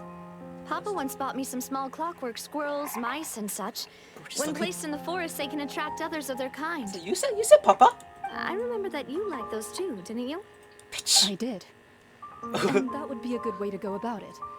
If they're realistic enough, animals of the same kind will follow them all the way to the trap. What about you, Monsieur Neuvillette? I fear I do not have any related experience. That makes sense. You usually solve problems directly, without the use of any such tricks. But I do have one more question for you, Monsieur. If we were to create a trap now, how would you design it? I would like for it to be effective, but bring no harm to the prey. A more gentle trap would be ideal. Kind, as always. However, our intention doesn't necessarily change the containment device and the type of implement we need. If we wanted to kill the prey in one strike, we would need a powerful implement. However, that also goes for prey that must be captured and safely contained. Wait, why is that? Only a hunter who's a true expert at subduing their prey can snare it without harming it. The line that divides life and death is often exceedingly thin. So are we going hunting together? Huh. We hadn't thought of seeing ourselves as hunters.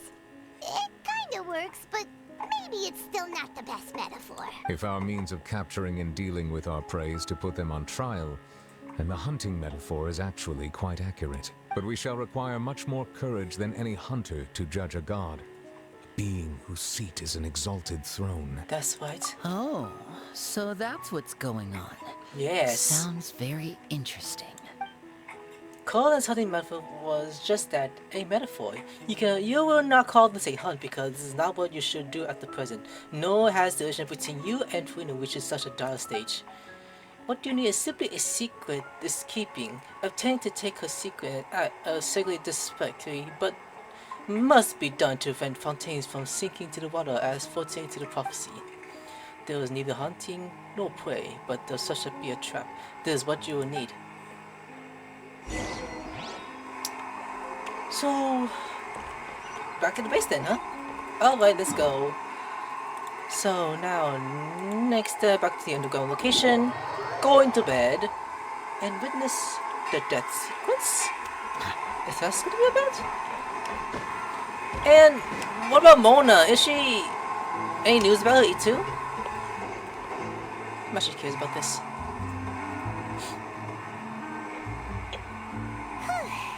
It's been a tough few days, hasn't it? So much has been happening. Those being sure, it did make me hungry. Paimon didn't think the meetings would go on for so long, but everyone seemed pretty fired up, huh? Paimon thought they'd be at least a little frightened. Well, Fremine was, now that Paimon thinks about it, but everyone else just looked a little surprised. Do you feel more confident after the meeting, Paimon? Well, it's hard to say. Paimon doesn't have any experience with this sort of thing. But with you around, Paimon sure will do great. After all, you're the most reliable person in the world, aren't you? Is something wrong? Did you just pour some tea? Paimon didn't notice you doing that at all. No, I didn't. Then what's that? Paimon's never seen that cup before. Don't be frightened. I'm just joining you two for tea. I merely refrained from saying anything till now. Who's that voice? But there's no one here. Aw, have you forgotten me already? Wait, you are familiar. You're the voice we heard from the sky in Sumeru. The voice from the sky, I fear No, that not really. description is wrong. Though, not completely wrong. You're feeling lost now, just as you were feeling previously. I sensed that confusion and thus came to you. Guiding people is an irresistible hobby of mine, after all. Who are you, and what do you want with us? Consider me a passerby, just accepting a commission from my friend's disciple on a whim. Friends, disciples, this is one of the friends of Mother's masters? The original end of the... How can you even say that? Will Fontaine's prophecy come true? The prophecy. Yes, what has been prophesied will be fulfilled. Mage N. You may view such things as the history of the future. What? Then is there any way we can stop it? I believe you have witnessed a failed attempt with your own eyes. Can everything in Tevat so easily be changed? There is again, fate. Ah, so you've caught on. Justice prophecies are usually only the future as seen from the perspectives of the gods. I like the way she Could sounds things like. be happening in hidden corners where the god's gaze does not fall? The way she speaks to whoever's voice acting this character, I'm loving it. Are the things that you shall see different from the fate that the gods perceive? What is she talking about? It all sounds really impressive and important and stuff, but it also sounds kind of scary. The tea and secret is just about gone as well. I believe that you understand, right? Some things are insignificant, but others you must reach out to change. Ultimately, fate shall serve as your only guide, no matter what will happen in Tevat's future. All you need to do is to play your part. This was good tea, by the way. Thank you for your hospitality. Well, that'll be all for today. The voice. It's gone. That voice actor did a good job. Sounding like, kind of a mage speaker. Mage N. Is this the clue you're leaving for us? A clue. The husband news leads you to come be feeling. You lie in bed for a long time and wake up. Someone seems to be outside. Mona? What? I want to hear someone talking. Is it Mona? Alright, coming. You're getting more to Childe-Senpai, man. Hey, it's you who's getting lazy, okay? No, you are! I see I've walked in on some lively banter. Of course it's Mona. Hey! How you been these past few days? Fine, just fine. I went to take part in that Steambird panel. It turned out to be more interesting than I expected. Not all Fontainians are pessimistic about this. One journalist mentioned that sitting around and waiting for the end to come would be wrong, and that they should make their own rescue preparations. I agreed, so we had a brief chat with her. Did she have pink hair by any chance? Yes. Why, yes! It was Charlotte. You remember her, right? That daredevil journalist. I'm in full support of her view. Prophecies are very important, but how can people allow their lives to be commandeered by just a few words? That's right!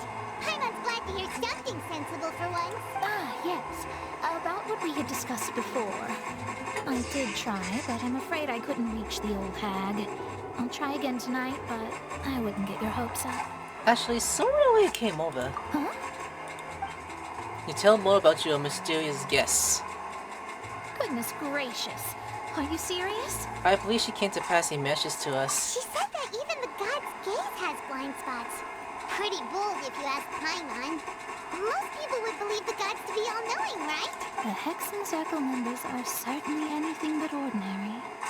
As for the mage named N, the old hag has mentioned her a few times.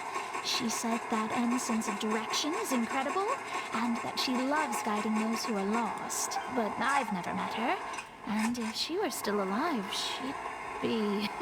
well, suffice it to say that the hag's at least a few hundred now, and N's been around for longer than that. Whoa. The Hex and Circle sounds like a scary group. But they must really stay in shape to live so long. Their abilities alone are pretty terrifying. If she came to see you personally, then the problem you're facing must truly be of great importance. Well, it's not like Paimon could understand anything she said. Yes, she was quite cryptic, but I suspect she means that there is still a way to turn things around. She didn't say when or what that would be, though, so perhaps it is something that you cannot know right now.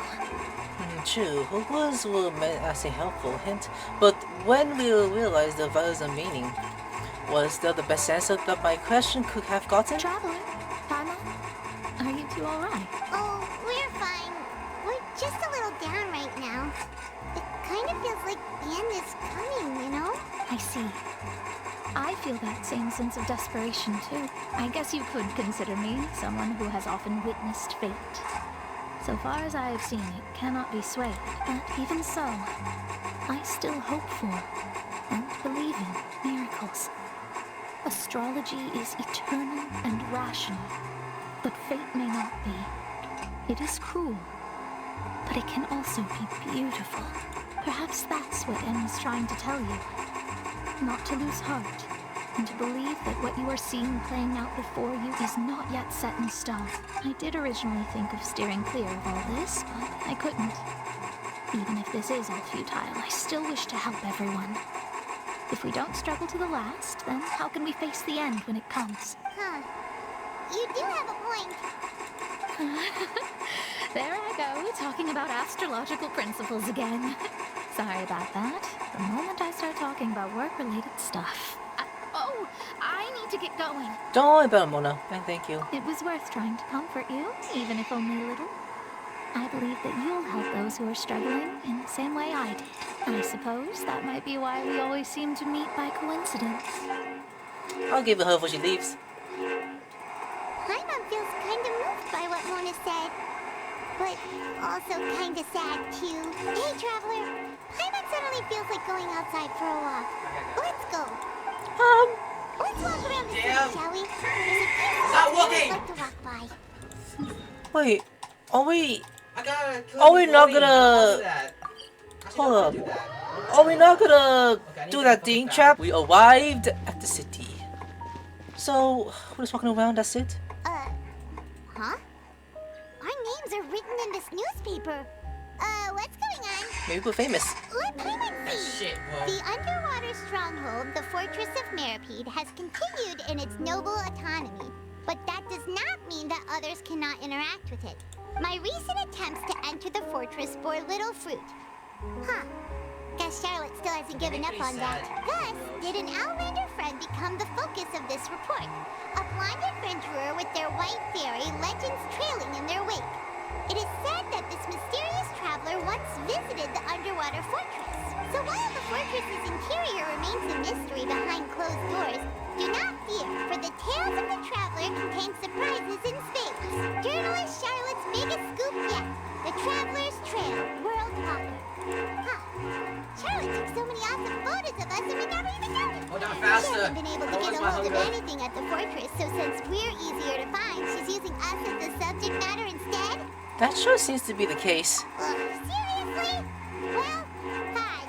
Those headlines and photos do look cool, so Paimon will forgive her this time. Yeah, I'm sure. That seems pretty hilarious. No. Forward. It's actually dark, but it seems to be morning apparently in this timeline. So dark. We're here! Paimon's hungry. Should we go in and get something to eat? I thought you ate this morning? Oh no, we did not. I'll take it back. We did not. Damn, how long's the story quest? I wanted to end already. This is about 2 hours? Because of a stupid bug. I'm sad about that. That would be fun. Familiar faces? Discord. No? I need to report that bug. Quick! Look! That's the limited edition, only 16 slices a day cake! It hasn't really sold out for the day. It was so delicious the last time we tried it. Despite the tense situation we were in, let's give it another go. I'm sure it'll be great. We can't let anyone get ahead of us. One slice of cake, please. Ah! Paimon, you should have just grabbed it. Someone showed up after all. Oh, wait, you're the one from the Palais Mermonia. Oh, are you here to buy cake too? It seems Monsieur Neuvillette was right. You really can eat. Wait, did he really say something like that? That's right. Even he has his own preferences when it comes to food. As for me, I love the cake and coffee here. Do you come here often? Usually every day. Every day? It's part of my daily schedule, apart from work. I shall have my cake and coffee. Oh, people who POV you get Starbucks every single day to spend your money from that. Yeah, I'm talking about you people. Then what if someone told you one day that this place would be closing soon, and you wouldn't get to eat cake here anymore? What would you think? But why would it close? Well, Paimon doesn't know either, but He was just standing there in the morning. maybe the waters will rise tomorrow. You know, like in the prophecy. Oh, the prophecy. To be honest, I haven't paid much attention to that. No, still, even if there'd be no more cake tomorrow, that wouldn't keep me from having some today. No, it's the same for eating in general. You might not be able to eat tomorrow, but if you can do so today, then you should carry on. That's what people call living, you know. Right. Huh. Please fix Don't that, be bro. sad. Come on, Excuse me, could I have 2 more slices of cake to go? These 2 slices are for you. Sijuin said that this kind of expression you're making is what humans call being sad. Oh, you know Sijuin? I sure do. She was born before me, and she sometimes comes to the surface to teach us things about humans. She said that humans are creatures that are saddened easily, yes, and you can only lift their spirits by feeding them delicious food. So please try the cakes here. I've got something else to do, so I'll be going now. You two try to stay in a good mood after eating, all right? Bye. Aw, bye little Foey. I need to my profile picture because I'm a fucking. How she has that money? The Navia? She goes. Well, I mean, the Navia gave her money, but like, go get some cake. All right, let's dig in. I'm sure this cake will be delicious. This is our breakfast? You share a glance with Paimon and sniff down, scoffing the cake. What? It's more delicious than last time. And the flavor gets even better with the sip of tea.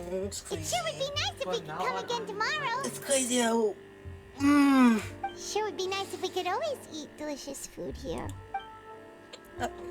Why am I depressed? So, just leave? I mean, okay. I was walking like, nothing just happened. Like, something happened. I don't know. What's going on? Oh, we're near the Steambird office. Let's go look for Charlotte and have a chat. Oh, what? Oh, Charlotte! Okay. Hey, Charlotte. Wow! If it isn't the traveler at Paimon! Oh, have you seen the article I wrote about you? Yes. You got some nerve. You just used us to make some quick mora. Can we know a profit split? Oh, you needn't worry about that. I heard that you were in Poisson some time back, so I sent you a letter to discuss just that. It appears you didn't receive it, though. It's all right, though. I've set aside the amount intended for you. I've even set the table with some food. Really? Oh, you're the best! Fatas! You're almost a little too easy to win over, Paimon. If I were a journalist with ulterior motives, you'd be in trouble now, you know. Oh, Paimon knows you're not like that. Still, what brings you here all of a sudden? Were you looking for me? When Mona mentioned you, we thought of coming to see you at work. I see. It seems you've already bumped into Mona here in Fontaine. So she mentioned me? What did she say? She said that you're a real daredevil of a journalist. Nice. In which case, can this daredevil journalist dare to request an exclusive interview with the legendary traveler in Paimon? Huh? So your article in the paper today doesn't count? Oh, of course it doesn't. That was more like live photography. What I'd like to do is dive deeper and ask you to talk about the things you've seen and experienced. You seriously want to interview me? Yeah. Are we even qualified enough? Why not? If I say you're worth an interview, then you're worth it. It's the same server. But not right now, of course. I'll need a few days to prepare. Oh, in that case, we'll just chat when you have the time then? Oh, so that's a yes? Oh, splendid! I'll tell the editor-in-chief immediately. I'll have to apply for lighting, a venue, some props, and whew, so much to get done now. Talk to you later. See you later, Charlotte. Paimon's still got a question for you. And what's that?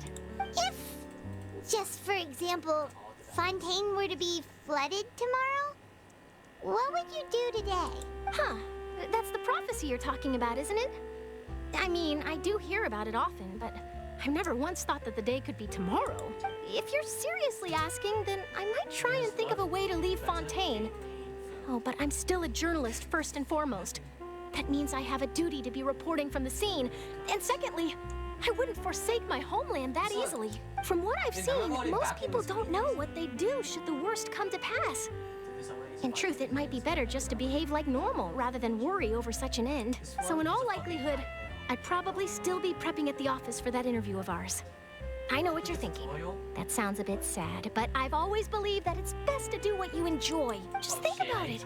If this nation really were to be suddenly destroyed tomorrow, but I still successfully finish an exclusive interview with a truly unique person, then the story I would wind up writing would truly be timeless. And then do you know what I'd do? Well, I'd write that story, send it for printing, and use messenger pigeons to get copies out to the various nations as soon as possible. I'm not a dreamer, nor am I a workaholic. But I do love my job, and I'd be proud of leaving such an article behind.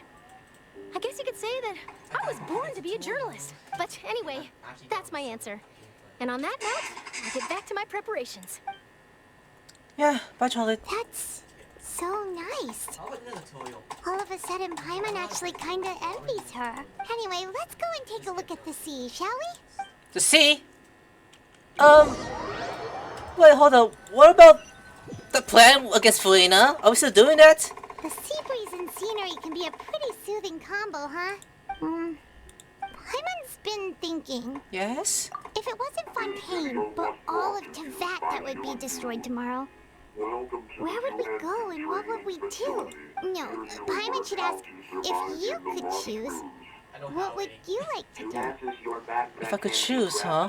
Find my sister, of course! It's just like Charles says, somebody trying to consider what to do is pointless. We've always been moving to the next destination, so we haven't spent much time thinking about these kinds of things. We didn't have to either, with us always being on the road and whatnot. Until that moment comes, I think I'll keep chilling on. You mean, still traveling? Yes, cherishing every single moment. Wait, isn't that what we've always been doing? Yes. You better go back and forth between two with the time slip by. Then a nice fall Utanjio comes and ends the busy day. The next few days are just calm. Charlie comes to find you and continue to convince you to spring your little safe house at the flying city. Navia, having finished her business in Poisson, even dropped by to take a photo with the two of you. All goes well. Aw, we give you a hug too. Because you've been depressed! Nah, no depression allowed. They unknown. Feels like you'll grow mold if you stay here long enough. But it's still better than the Fortress of Meripede, that's for sure. It's not only damp there, but salty too. Ah, so the two of you are still here. Wonderful. Oh, you're from the Palais Mermonia, aren't you? Yes, I'm Isadora. Monsieur Nervillet sent me to look for you two before. I heard that afterward you went to the Fortress of Meripede. So are you under the impression that we might be wanted criminals? Not at all. I'm well aware that you're friends of his. Actually, I'm here to pass along a message from him. Did something happen? Yes, inside the Opera House. The Maréchaussée Phantom has declared the incident a small-scale riot. A riot? Well, that said, I don't personally think it was that serious. Lady Furina was watching a performance at the Opera House. And while she was resting during an intermission, some other audience members suddenly started harassing her, loudly accusing her of doing nothing about the prophecy crisis. And before she could respond, others started to join in. The crowd continued to grow, and protests against the Hydro Archon started to break out. So people have started to put the blame on Furina. Guess they finally found an outlet for the pressure they've been under due to the prophecy. I agree. People will naturally rely on gods, as is customary.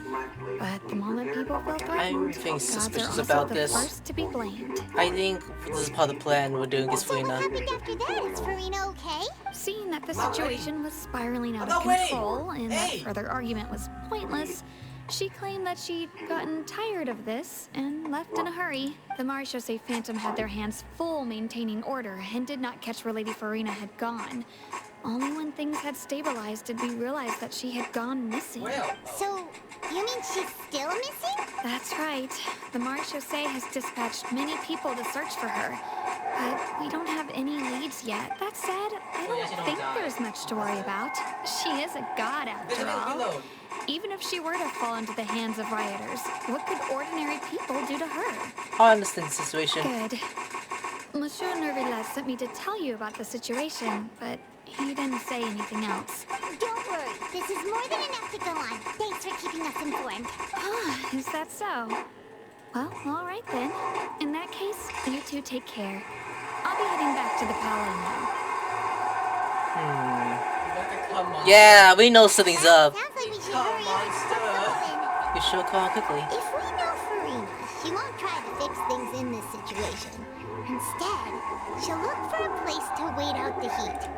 And, as we also know, she may be loud and dramatic, but she doesn't have a heart of stone. When Nervillet was talking to her in the Palais Mermonia, and she heard about Poisson, she couldn't hide her sadness and remorse.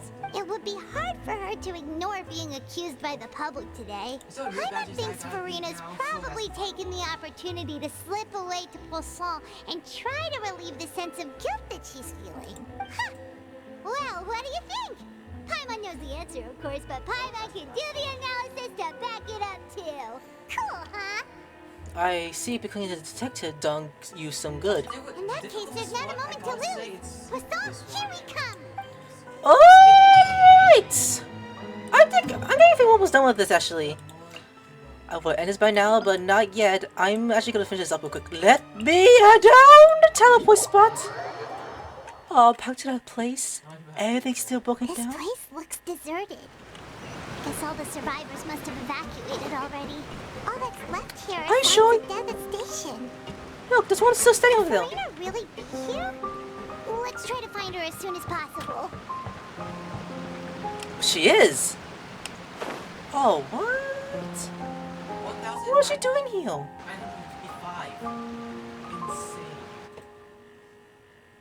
And I'll kill her like, oh! That's Furina, right over there. She really is here all on her own. Shh! Shut up. Yeah. Should I just give up? This is all meaningless. What was meant to happen did happen after all. Everyone's dead. I'm sorry. I'm so sorry. Furina. Give up, Furina. There's no point in holding out. I'm sorry. But what can I even do? Other than to repeat meaningless apologies over and over. Furina. Who's that? Don't worry, Furina. It's just us. So it is you, blonde traveler from another land. Why, I almost thought you were someone from that mob of my ignorant subjects. Come to kneel and beg for my forgiveness. Furina, you were crying just now, weren't you? The tear stains on your face are obvious. What do you mean, tear stains? Oh, come on, don't hide it! I remember. The show at the Opera House earlier this morning was so moving. I'm still trying to process it. Who did that uncivilized rabble think they were? Disturbing my enjoyment of the arts. They even dare to tout their Archon. I must teach them a lesson. I can just imagine their twisted and frustrated faces once they realize that I'm nowhere to be found. Oh, and I'm sure Nouvellette and those people from the Maréchaussée Phantom are freaking out right next to them too. You're actually beyond Devizil right now, aren't you? Of course not. Hey, there she is! The Hydro Archon's over there! Quick, after her! They're acting. Play along, guys. Furina, those people seem to be after you. They are? They're just some rabid fans who want to cut the line because they haven't been able to meet me in person, aren't they? That's against the rules. I can't let them get their way. Oh, the guy's Reaper too. Okay, a little bit more fast. Furina just ran off. Quick, we have to catch up with her. Oh boy. If you hide your kid, just fly away. Like, goodbye. Oh, she's alive. Really wine too, actually. Good shit. She's over there! Totally! This should be the place, right? Hey, Furina! There's a good hiding spot Oh over shit, the here. lag is insane. Come to Paimon before the rest of them catch up to you. What is this place? Hurry, they're almost here. Fine. I suppose haste is warranted. Lead the way. Yeah. Come this way. We got you. Oh wow, this place is so small. Well, thanks, Bacon. Paimon's exhausted.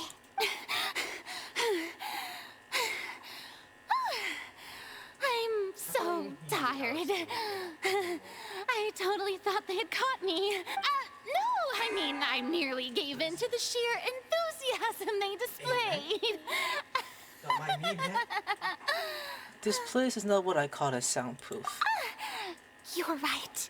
Yep, that's a good girl. Again? What's happening? The ground's shaking. Is it an earthquake? Another disaster just struck, I suspect. Yeah. It's just studying, a quake of this kind preceded the flooding of Fontaine, didn't it? It can't be. It's happening again. Well, there's no need to worry too much about that. Neverlette's made some emergency plans, so the evacuation should go a lot smoother this time. Yeah, I hope you're right. But the people of Poisson, they've already... Has Furina finally reached her limit? Now that she's talking about her actual feelings, she's starting to look far less stiff. You begin talking amongst yourselves as Furina slowly calmed down. Like, hey, little child! I've been investigating the prophecy for hundreds of years. I once had informants all over Teyvat, searching for clues and feeding information back to me. I've tried all kinds of ways too to hold back the sea. Anything to keep the coastline from advancing. But all my efforts proved to be futile in the end. She finally spoken up. Really, the truth has been clear to me for a very long time. We cannot make an enemy of the divine. No matter what we do, the will of the heavenly principles will have its way, and the prophecy shall be fulfilled. You still haven't given up, right? Give up. I do love the sound of that phrase. Wait, I mean, finally coming to terms with fate, but also for me to finally be free. But that would also mean that all hopes would disappear. Indeed. I've thought about giving up so many times, especially after we almost lost Poisson. Fate is really unreasonable, isn't it? It has no heart and obeys no rules. The prophecy has only just started to come true, and so many people have already lost their lives. But just now, it all became clear to me. I still don't have the right to come to terms with fate on behalf of everyone else. As long as the final moment hasn't come, it's still not too late. Exactly. Don't worry. I will keep hope alive for everyone until the very end. What? Is he here like this? No, that's enough for now. I got the impulse to play the stricken maiden, but honestly, considering my rank and station, that wasn't a good fit at all. Don't take any of what I just said seriously. How could I possibly let Fontaine fall to the whims of trivial prophecy? Come on! Paimon could have sworn you were actually being honest just now. We're running out of time. We can't just go back to school like this. I had to get more information out of her. Furina, you might not have to shoulder the burden alone. Although, I don't know what you might be keeping for everyone. Share my burden. That's impossible. It was fated right from the start that this would be my duty alone. You can still choose to confide in someone. Just share with me. I'm what you call a witness. A witness? Your mouse. Yes. I've heard that you came to Teyvat from beyond the stars, yes. In other words, you never belonged here. And if Teyvat is, in its entirety, a show on a stage, then you're just a spectator, aren't you? Oh, hell no. If that's the case... There's no time left. Please, Furina, just spit it out. Like, go ahead. Tell the story. Of course you have fucking 28 wins. Fucking pay to win. It's a shit. Tell us, tell us, tell us.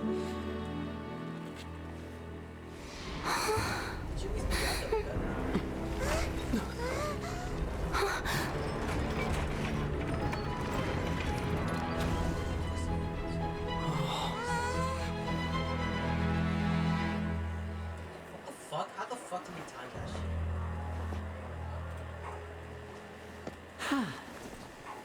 Letty! Okay, that was the trap. Okay. Ladies and gentlemen, this concludes my opening performance. Now, without further ado, we may proceed to the trial of our god. So, this is what it is. Yes, You deserve praise for the effort you took to raise the dramatic stakes. Do not forget, however, that I am Focalor, the god of justice, the embodiment of justice itself. Does it not strike you as even the least bit absurd to bring the very concept of justice to trial? How did they actually pull that off? May I interpret these words as your refusal to stand trial?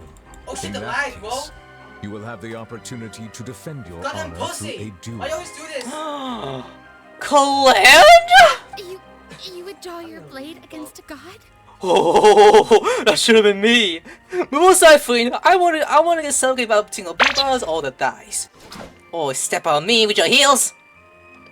I see. It seems like you have made up your mind. Take out your sword. You gotta be shitting me, bro. What's she doing? It's too goddamn I high. can't believe it. Yeah, I saw that guy going back and forth. She just surrendered. Huh? What the heck is going on? Did I just see an Archon surrender to a human? Wow, how utterly humiliating. Lady Furina, what is the meaning of this? Like, shut the fuck up! It would seem that there has been a misunderstanding. To be clear, the raising of both hands is not always an indication of surrender. Looking for excuses again, huh? I raised my hands just now to indicate my acceptance of the trial.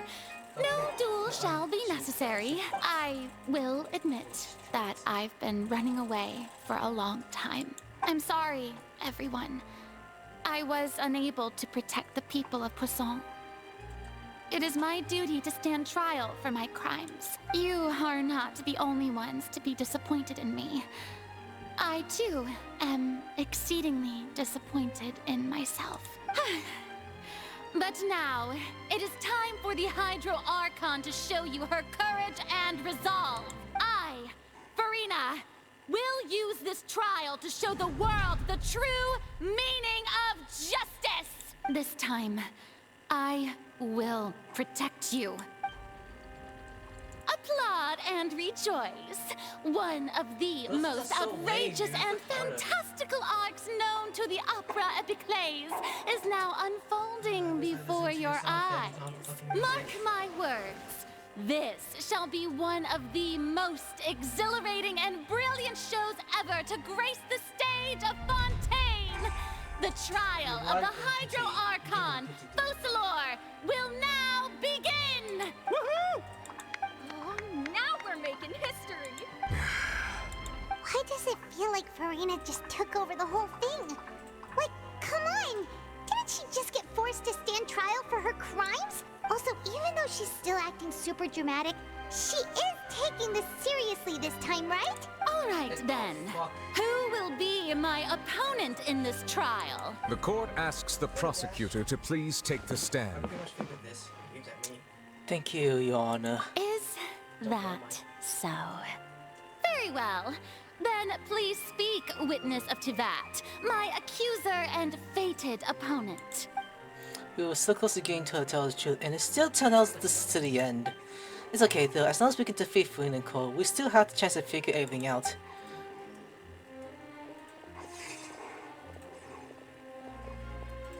$101 episode, that's crazy. Also, please allow me to ask, as a final question before the trial begins, just how much work did you do to force me onto this stage? Well, we did do a lot of prep after the meeting that day. Oh shit! I can go over the tasks assigned to the Spina di Rosula, since they were rather straightforward and easy. Navia, the president of the Spina di Rosula. Most of the people who participated in the disturbance this morning were my subordinates.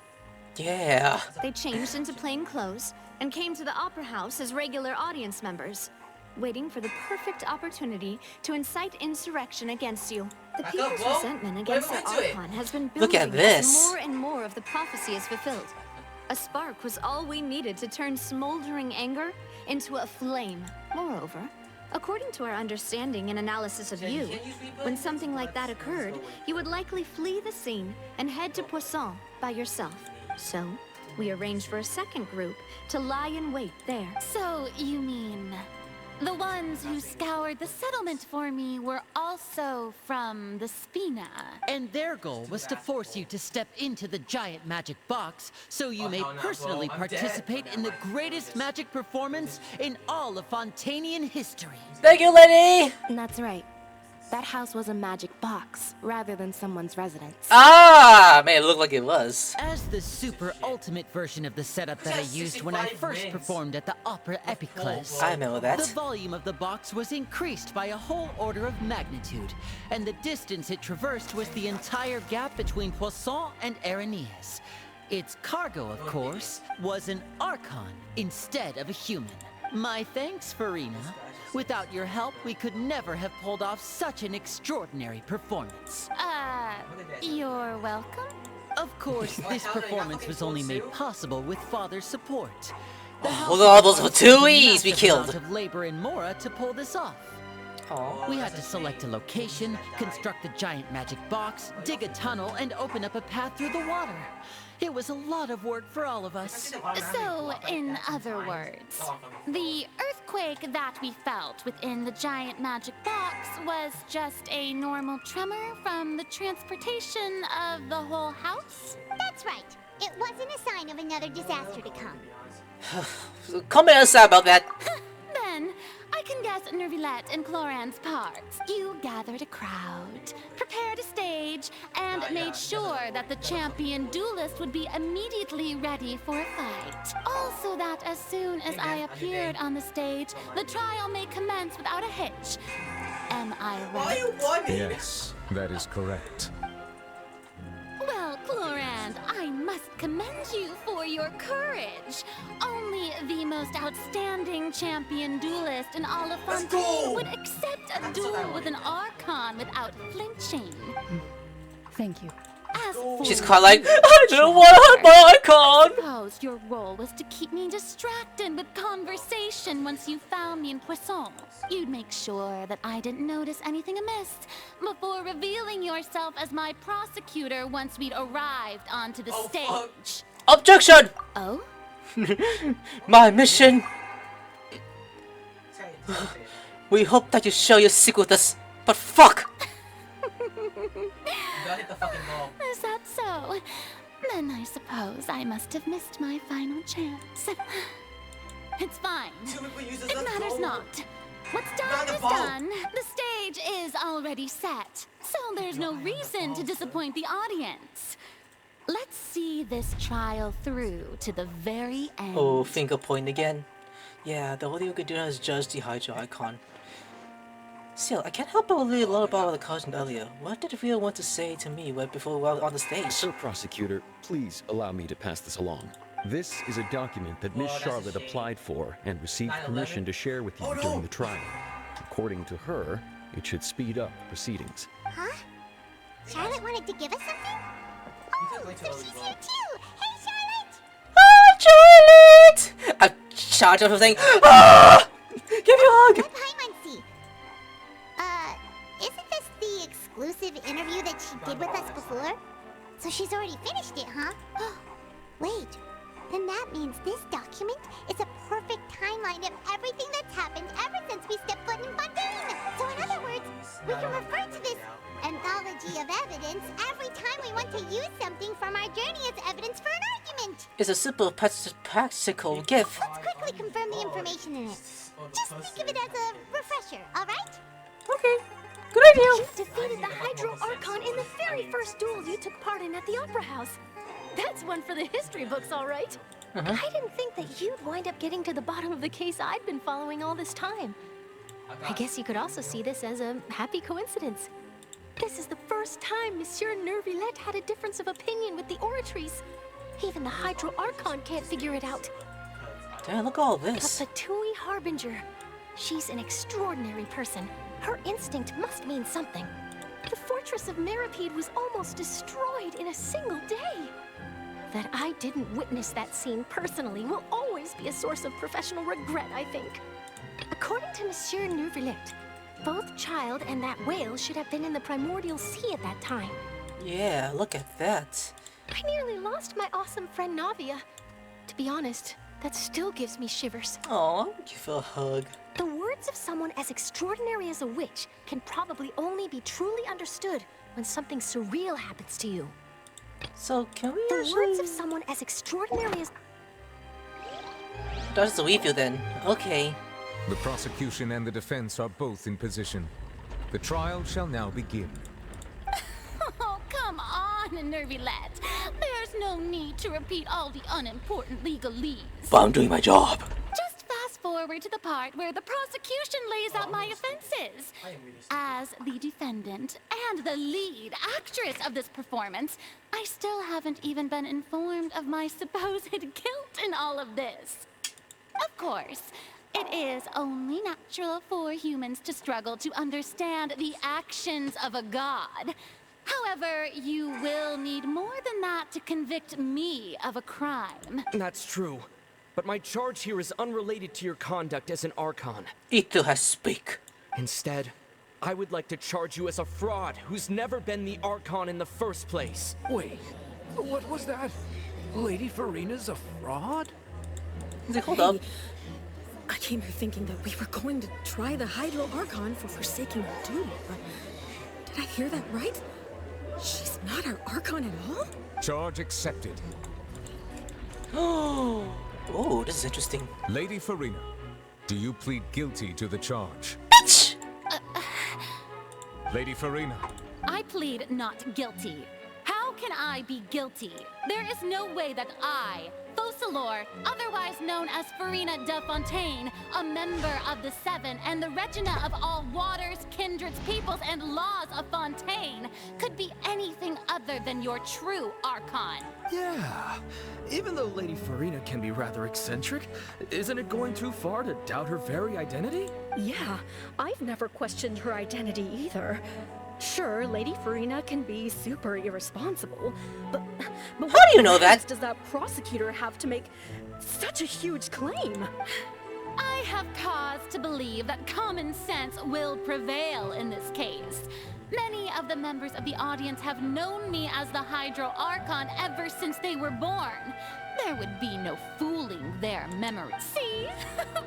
Even the Oratrice has decided to show me its favor. Are you sure you want to commit to a charge that will never be upheld? If you wish to drop the case, I can promise you as the God of Justice that you will not have to face trial for making a false accusation. We're doing this for a reason, treat Furina. everything that's happened as a dramatic spectacle and move on with our lives. What do you say to that? An argument with near impossible odds, huh? You have to not only refute Furina's claims, but also overturn the long-held beliefs of the people. Because that's their long-held belief. Well, I tried to give you the chance to surrender. If you must persist, then let me ask. If you believe I'm not the Archon, then what manner of being do you think I am? And if I was not the Archon, then how did I manage to live for over 500 years? I gotta think carefully.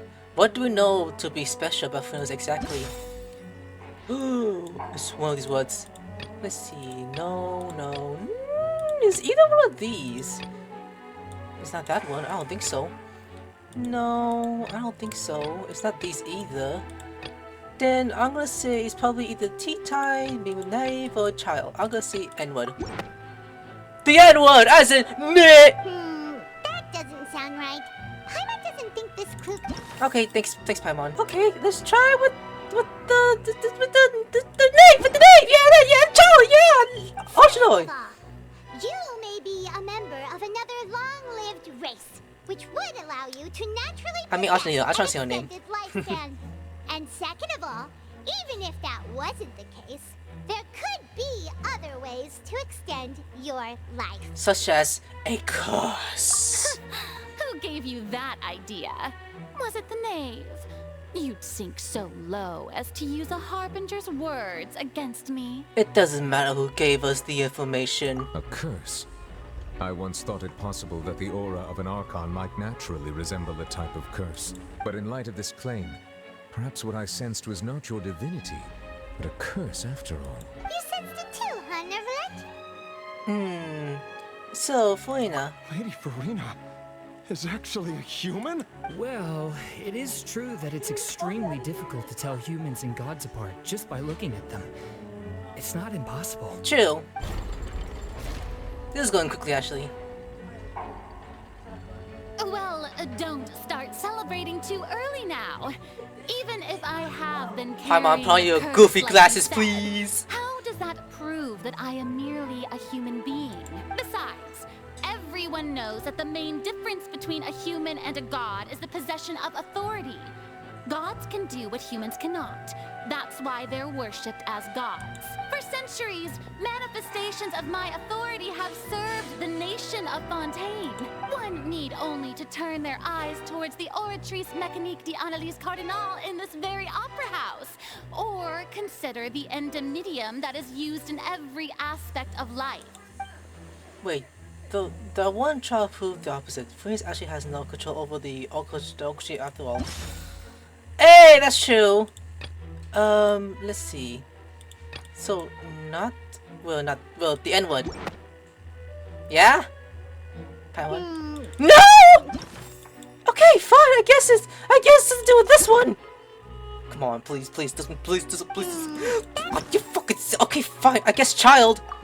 Oh yeah, it was child. I am so dumb. You tried to reference the Oratrice, but weren't you as confused as all the rest of us when the Oratrice declared Childe to be guilty without any proof? Otherwise, you should have come up with a good explanation for that by now. Didn't I make myself clear at the time? The decisions of the gods are naturally difficult for humans to comprehend. There is no need to provide an explanation. Lady Furina, I believe a reminder of your current circumstances is in order. While the court is in session, the principles of justice and the law must come before all else. While you are an Archon, you are also first and foremost the defendant in this trial. You will prove yourself unable to defend against the prosecution's charges if you continue to withhold vital information against the rules of the court. I never thought you'd use that kind of rhetoric against me. That was no trick of rhetoric, Lady Furina. I've merely reiterated the rules of the court. Rules that all should respect and follow. So, you neither knew why Childe was declared guilty, nor did you understand the structure and operations of the Oratrice. Instead of having been created by you, the manifestations of authority you mentioned have been made by the real Hydro Archon, haven't they? The real Hydro Archon? Well, now you're really losing me. It is true that I did not know why the Oratrice gave out a guilty verdict that day. But the Oratrice handed out that verdict unilaterally. And it has been operating independently ever since it was first created. You can't argue that just because a divine creation is flawed, that the god behind it must also be no god at all. She's still throwing out all kinds of excuses. Seems like she's confident that we won't be able to produce proof that she has no power over the Oratrice. But then, Miss Furina, could you give us a brief demonstration of your power as an Archon?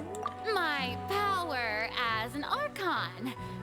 There are many ordinary citizens in the audience. How can I just carelessly demonstrate the formidable power of an Archon? If that poses a concern, I'm prepared to extend my protection to the audience. You don't need to go that far. Surely an Archon can at least match the coverage of a human with a vision? Aren't you the Hydro Archon? Or is it that you can't even wield the power of Hydro, much less the authority of a god? Indemnitium! Yes! It's all because of Indemnitium!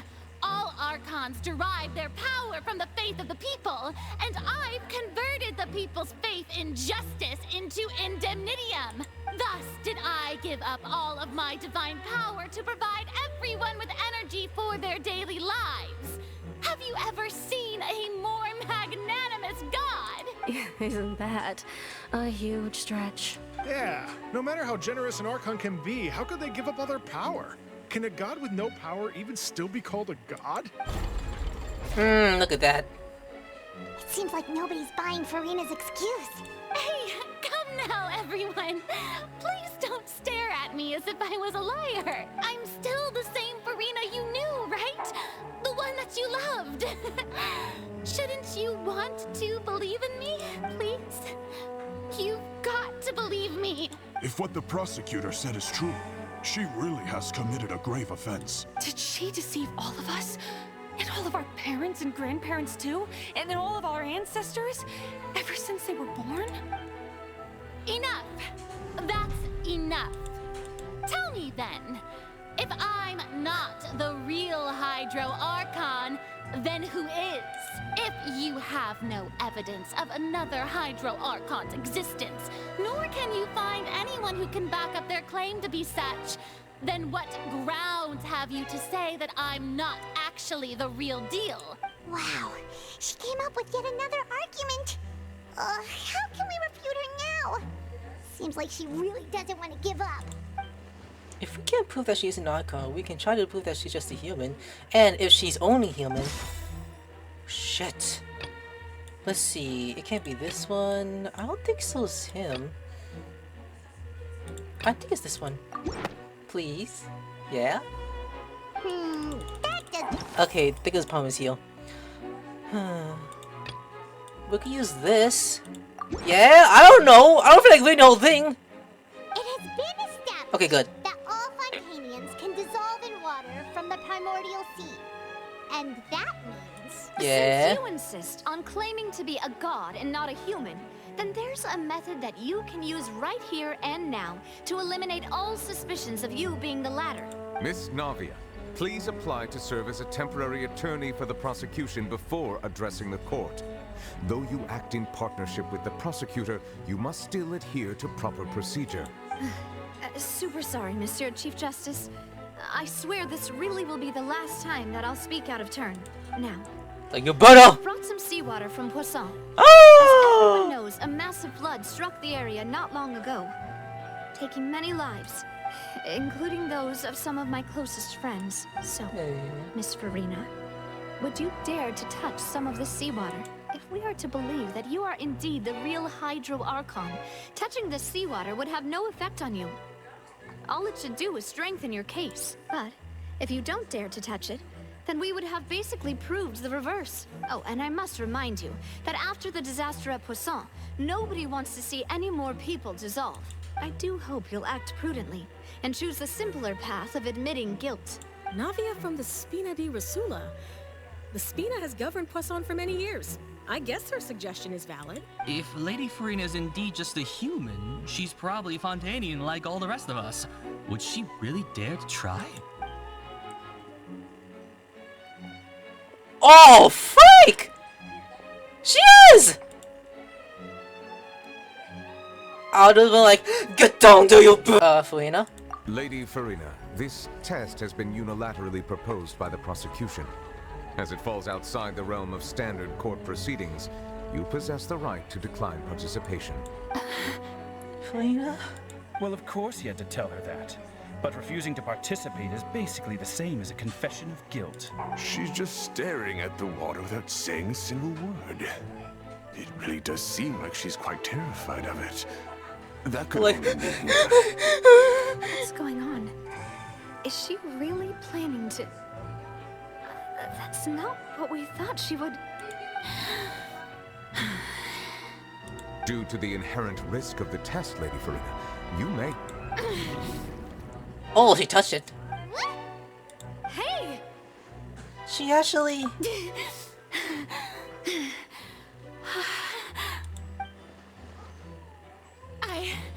I'm fine!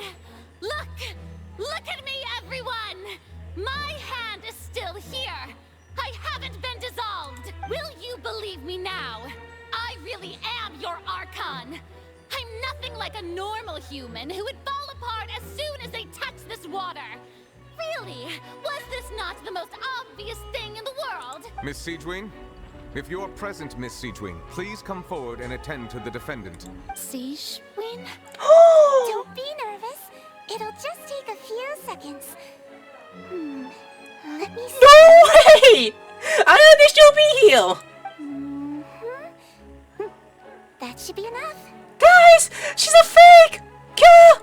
Please announce the results of your evaluation to the court, Miss Siegewin. As everyone doubtlessly saw, Miss Furina was displaying symptoms of hyperventilation and flushed skin. These indicate that she was experiencing the adverse effects of exposure to primordial seawater. She's like, what? Which she was affected She's so confused and lost. I can't. when exposed to primordial seawater of a similar concentration. Thank you, Miss Siegewin. Lady Furina, you may return to the defendant's stand. Oh, wait. What did she just say? I didn't get dissolved. Shouldn't that be enough to prove my innocence? Well, considering your tendency to run from your problems, we did originally prepare a direct sample of the seawater around Poisson. Look, she's right there. I didn't see her.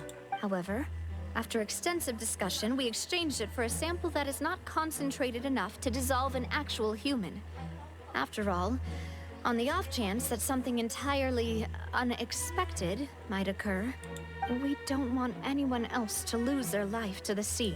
Yeah, so out of regard for Furina's life, you secured a low-concentration sample and asked the head nurse to serve as an expert witness. It's a great thing that the direct sample wasn't actually used. Furina could have... I can't believe you... But what's really going on here? Furina can have not known the consequence of touching that water as a human. It is not likely how she usually acts unless it's actually more important for her to keep up with her fake hate than to save her own life. But has she given on her everything a long time ago? Listen to me, everyone. Please don't give me such cold and disdainful looks. What happened just now didn't prove a single thing. Think about it. How can you conclusively prove that an Archon can't also be affected by the primordial seawater? Also, if I was really just a human, why would I dare to just put my hand in that kind of water? Like bullshit? Nah. Please, everyone, anyone, just listen to me. I swear, I really am your Archon.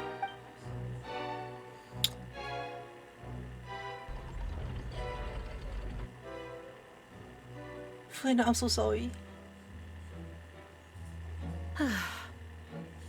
I don't think anything she says at this point will sway anyone. The odds are just too stacked against her now. With all the things that have been said, Paimon doesn't think there's any way left for Furina to win. I believe the time for arguments and presentation of evidence has come to an end. Thank you. If there are no objections, we will move on to the final judgment.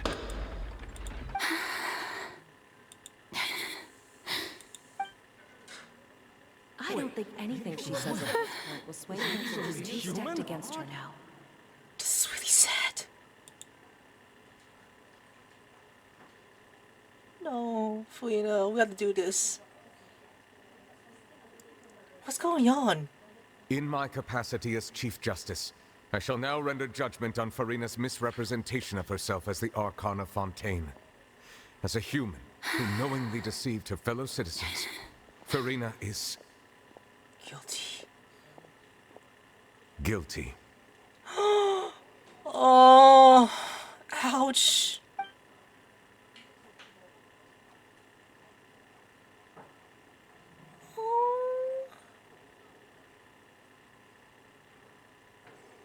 We shall now turn to the Oratrice Mécanique d'Analyse Cardinale to render the final... I'm just kidding, guys. It's all a TikTok, by the way. Oh, look at that.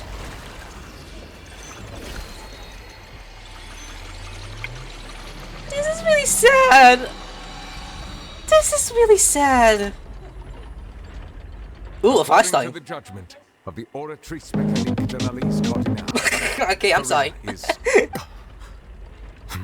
What? Well, what's wrong? What's the Oratrice's verdict? Did the Ori just declare Furina to be innocent? No. The Oratrice also displays a guilty verdict. Oh. Isn't that correct then? However, the exact wording of the verdict is thus. The Hydro Archon, guilty to be punished via the death sentence. What? The death sentence?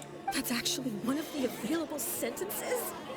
I've always thought that it was just a myth. The one and only time the death sentence has been handed out at the court.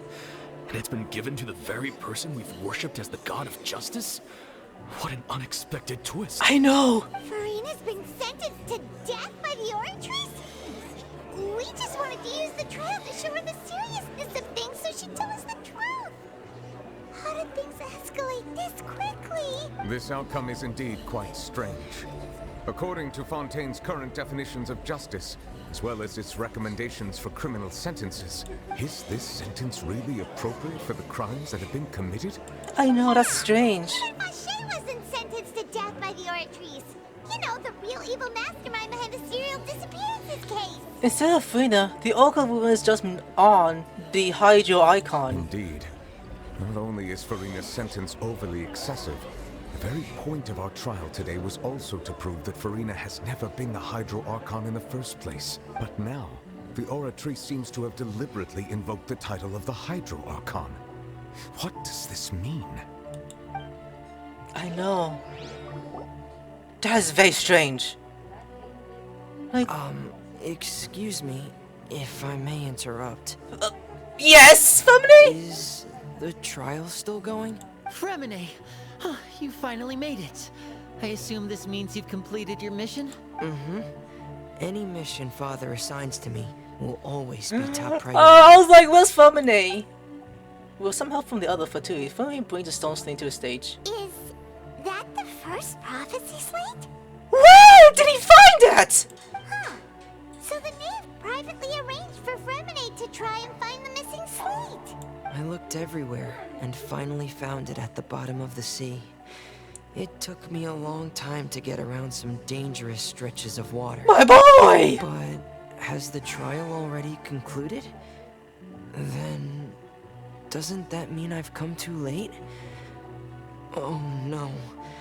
Father will be disappointed in me. No! Don't say that, little boy! Don't worry, the mystery hasn't been solved yet. Thank you for your hard work, Mr. Fremine. Please allow me to review the record left on the slate. He said, I got this, guys. I just have to touch it. Traveler, I believe that you have already seen the other existing slates, and would like you to come here and confirm their contents. I jumped down like, whoop! Alright, let's do this. Like a hero. So what do you see? What is it? That looks like the previous Hydro releasing her divine power. I believe I've now made sense of the Hydro Archon's crime. It has to do with Fontaine's lost history. Huh? Isn't the Hydro Archon just guilty of deceiving her people? Oh, wait, no, that's Furina, and we've already proven that she's not the Hydro Archon. So when you say Hydro Archon, do you mean the real Hydro Archon we've been kinda talking about? In truth, everything that you've encountered in Fontaine up until this point can be traced back to the contents of these stone slates. However, I'm uncertain as to how much sense they currently make to you. An association between the content of the slates and the events in real life. Okay, let's try to recall the contents of the other 3 stone slates. Paimon will do her best to help you remember. Oh, we're doing this? Like, you serious? Okay. So let's check the description of the stone slate and extract key information from them. You can find the same related to stone slate, contents in the incidents recording in the interview notes. There, you can verify said contents. As the evaluation process continues, the fountain water level in the menu for this will rise. When you have finished verifying all the stone slate, the truth beyond the fuzzy shall be revealed. Prophecy time! Oh shit! The first stone slate describes what you just said. It seems to show the previous Hydro Archon using her divine power, and then the Oceanids turn into humans. Does that mean that Fontainians are transformed Oceanids? Oh, Paimon wasn't expecting that. But if Oceanids can turn into humans, then perhaps this process can be reversed as well. The second stone slate shows Celestia floating in the sky, and the Hydro Archon and her people worshipping it together. But the heavens still brought judgment down upon them. This must be the point when the Hydro Archon and the Fontainians were branded with their original sin. Does this mean that the original sin and the Hydro Archon sin are the same thing? The third slate shows the Hydro Archon sinking into the sea surrounded by many people.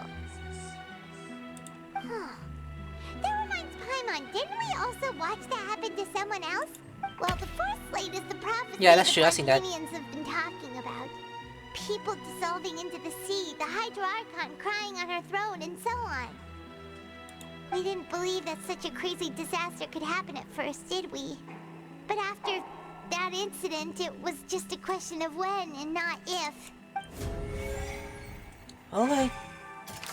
Here you go. So, let's see. The way it relates to the palsy of the palsy state. The stone states the wound saw the palsy described as a history of the future. The first place that was originally missed has been found by family. It seemed to show that from Hydro Archon used divine powers to oceanies into people. Verify the truth. Let's see. So it has to be this one. We know from the case of the serial disappearances of young women that Fontainians can be dissolved in primordial seawater. This might be the reason that Fontainians can dissolve. Seems into the same line, but that part is true. So the stone plate of ruins showing the palsy describe a history of future. This is the second slide. It shows Celestias floating to the sky, and the Hydro Archon and her people worship it together, but the heavens still brought judgment down upon them. Hold up, let me check it. Nanuva's power. No. It's judgment. Okay, I'm guessing it has something to do with Childe, maybe? Yeah, I think it's Navia with Childe. I'm gonna pick Childe first. Thank you for saying that. Not that one? Really? Let's see. I think it's to do with the N-word. No. Navia? Why would it be Navia though? What am I thinking? Perhaps what is about to take place has all happened before. And the original sin I shouldn't click. down What am I the people doing? of Fontaine by Celestia, as recorded on the stone slates. Okay, I should have kept clicking. A sentence never before passing the court of judgment has been handed down to the Hydro Archon. Just what kind of sin moves such a verdict? Okay, I don't think the first part. So the stone stained the ruins show the prophecy describe a history of the future. This is the dust slate. It shows Hydro Archon sinking into the sea, surrounded by many people. Sinking by many people. I think this will go to the last one. That's what I'm thinking. I'm gonna choose this one. No. Wait, hold up. Navia? What happened? Yeah! Not as simple as falling into the sea. When Navia fell into the sea, her consciousness was subjected to judgment. The stone slates show the people gathered around the Hydro Archon in the sea. Could that be alluding to the same thing? I love when he speaks. Especially this quest. While exploring the wounds, Navia fell into the water containing purple seawater.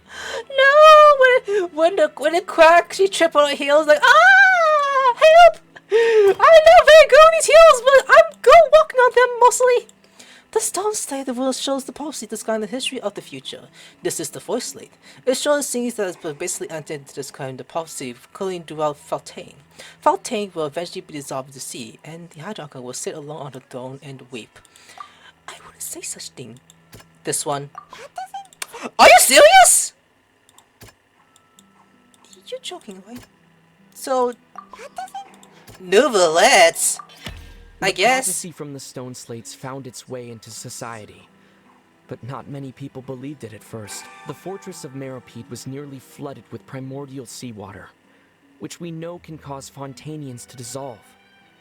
It seems increasingly likely that the prophecy may come true. Shit. If we hadn't dealt with it in time, things could have gone very badly. Look at that. They'll dissolve into the primordial sea, but won't cease to exist. Oh, I know that was off on quest. Will flow in the seawater, converge, and take the form of an oceanid. The Hydro Archon was sentenced to death in court, shocking everyone present. Perhaps this means that her sin was actually Fontaine's original sin. Navia fell into the water inside those ruins, and she nearly dissolved. She was surrounded by the people of Poisson in a court within her consciousness, and was forced to take part in a trial meant to make her stay. The eruption of the primordial sea at the fortress of Meropide was the surest sign that the prophecy was about to come to pass no matter what. The prophecy's contents All can the all be events, look at verified that. by recent events. If we combine what we know together, loads of truths should come to light. Hey, verification complete. Nice. This is a long quest, actually. I should have ended the episode like a few hours ago. Oh, at least an hour ago. Or two. Should have done that. Oh, Paimon gets it now. So that's how you can make sense of it. But then it feels like we're going to have to share some truly shocking revelations. Let's hear them. Why don't you see me? Fontainians are not real humans. Incredible. Linny, did you hear that? We're not real humans. Just play along, you know. All Fontainians were originally created by the late previous Hydro Archon, with Oceanids as their basis. The evidence for that can be found in how only Fontainians could dissolve in primordial seawater, and how all the girls Vacher dissolved were also turned into Oceanids. Oh, and according to Navia, when she was about to get dissolved, she also saw everyone gathered around for a trial. All of them in the shape of Oceanids. Indeed. The cause of the Hydro Archon was her creation of Fontainians from Oceans. Yeah, and it follows from the content of the first slate that she probably angered Celestia by creating humans without prior permission. That could also explain why the Oratrice judged the Hydro Archon to be guilty. It's to account for that ancient sin. The Hydro Archon's true sin was creating us? And yet, after many hundreds of years, the Hydro Archon's creations have turned around to try to judge the Archon within the Opera Epiclese. The twists of history are often the most unexpected of all. I'm still convinced that it should come after the first slate. Yeah, isn't the image here just like when Navia fell into the sea? So wouldn't it be trying to show the image of the Hydro Archon also falling into the sea once the prophecy has been fulfilled in the fourth slate? Despite the fulfillment of the prophecy as is already really known. In the end, the people will all be dissolved into the waters, and only the Hydro Archon will remain weeping on her throne. Only then will the sins of the people of Fontaine be washed away. Did Paimon get all that right? You've made some keen deductions. I must say, given how much you still don't know, it is impressive that you've already managed to connect so many pieces of the truth. However, while you were able to decode all the information on the slates, they've also been etched with an additional layer of hidden information using a different power source. When we were at the ruins, I tried to decipher the hidden information recorded in the slates. But since we only had 3 slates at the time, I was unable to come to a full conclusion. Now that the slate collection is complete, I shall make another attempt to decipher the narrative recorded within. If everything goes well, we should finally be informed of the unadulterated truth.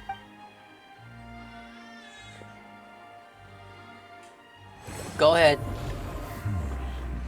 Concentrate. Well, did you get it? I believe I should share this truth not only with you, but with all the people of Fontaine as well. I will try to briefly summarize it for you. Your hypotheses regarding the origin of Fontainians and the sin of the Hydro Archon were both correct. In the Fontaine of old, the previous Hydro Archon sensed the yearning of her Oceanid familiars for life on land. Look at all that. The Oceanids were enamored with the beauty and romanticism of human beings, and wishing to have those experiences for themselves, expressed to the Hydro Archon their desire to become of a similar kind. However, even though water as an element is intricately linked with the power of life, the Hydro Archon, as one of the 7, did not possess the authority to create a new form of human life. Not one to give in, she eventually found a way to create permanent humanoid bodies for her familiars by appropriating the power of this planet's primordial sea.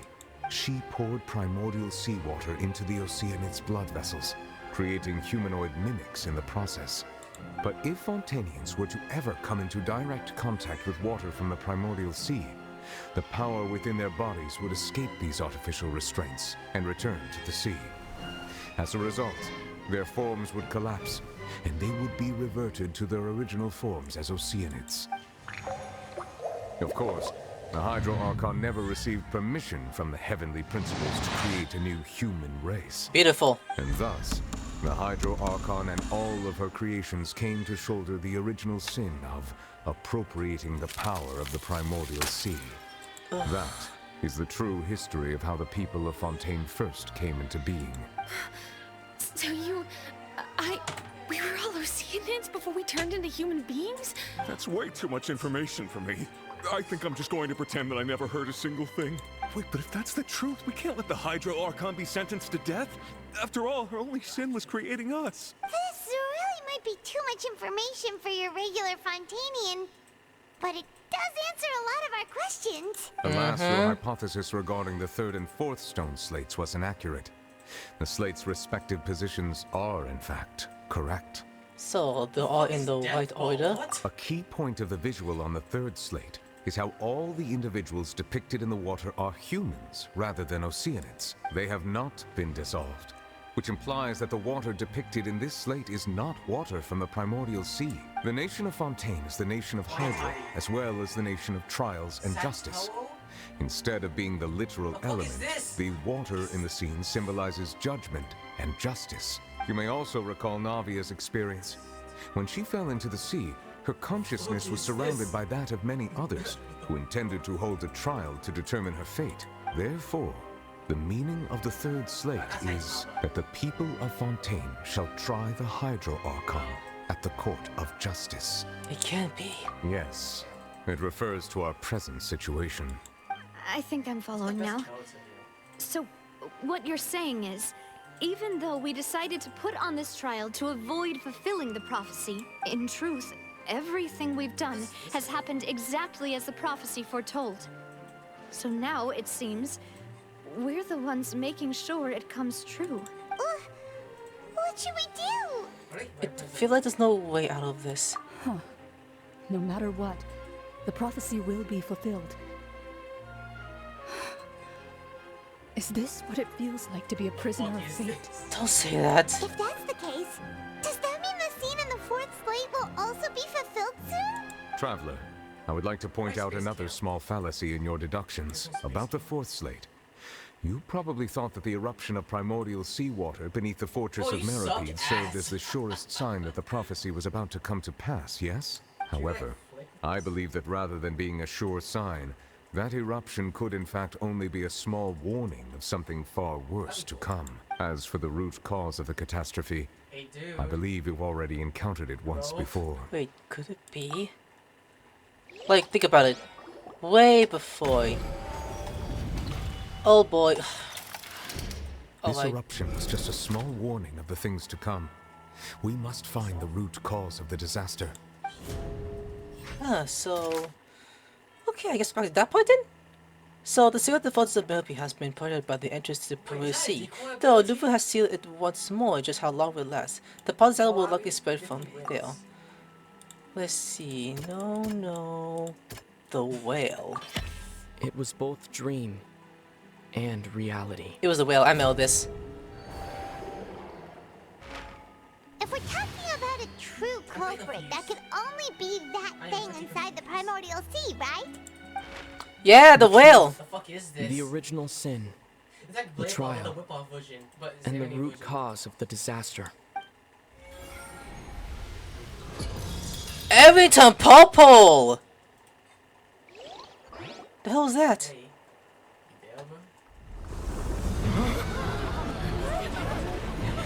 Oh shit.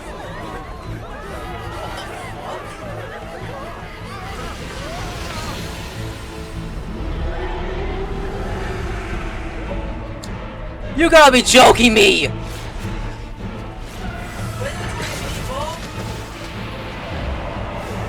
That's not working over yet.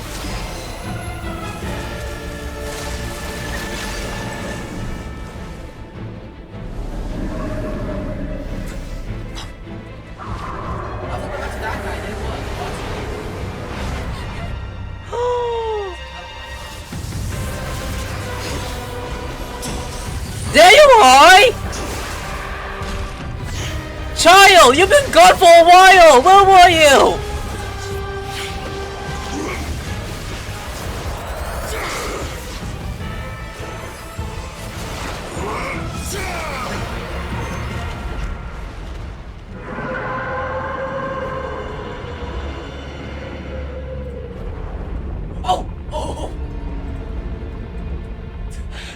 Childe in action. I have never expected to see him like this. Oh, I can my friend. Let's go.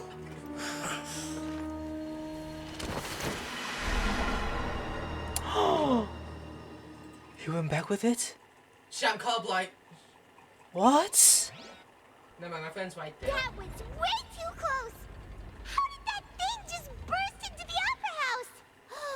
Wait, was that the huge whale you saw in your dream? It was also the one that Childe saw when he was young. So we've met it at last. I understand very well why it has chosen to make an appearance here. That whale does not belong to Tevat. It is a monster that has traversed the stars, weeping all the while.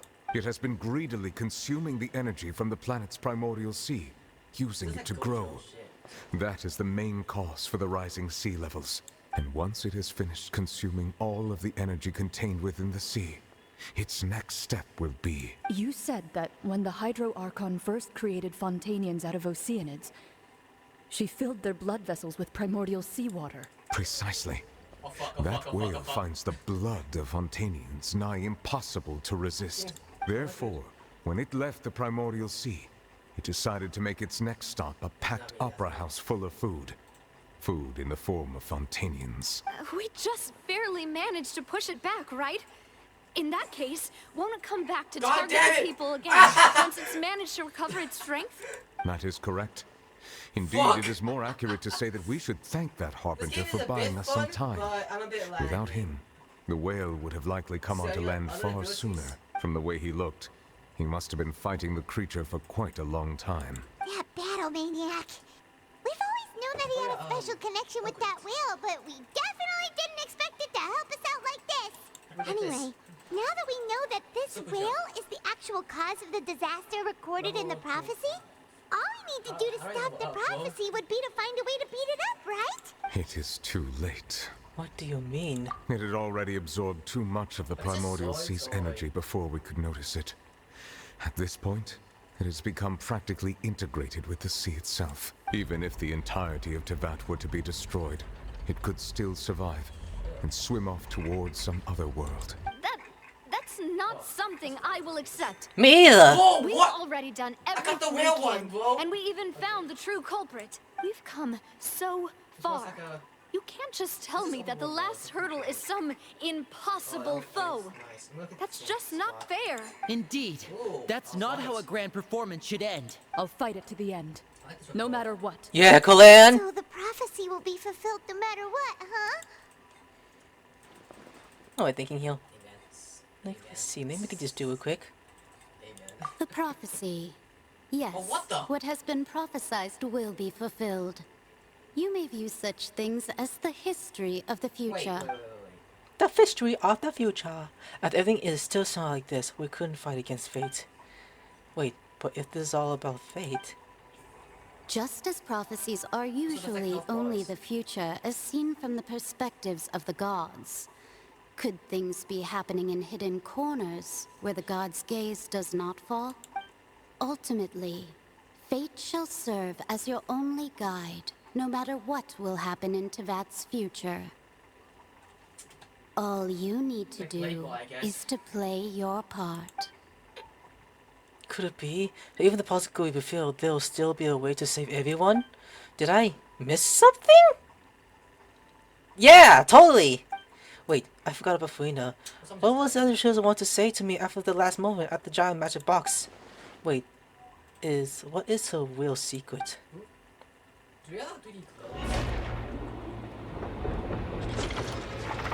What was her real secret? Huh? What's happening with the oratories? I believe it is preparing to carry out the death sentence.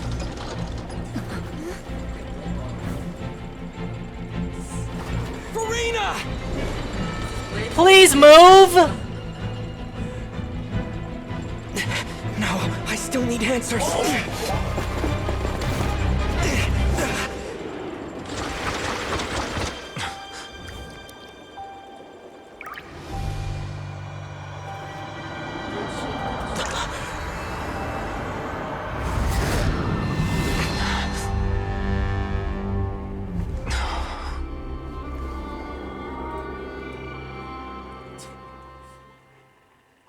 pretty good ability, not gonna lie. What? Wait, what's going on? Who's that?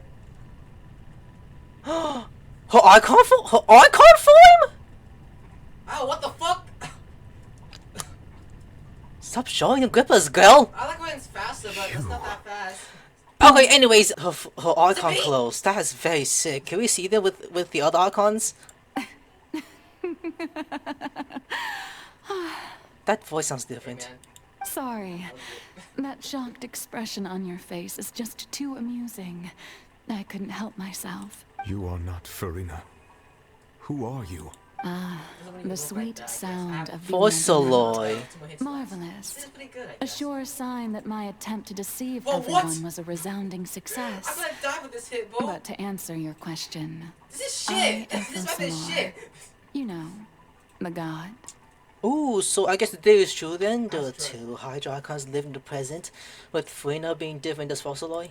Fossiloi. Why did you deceive us?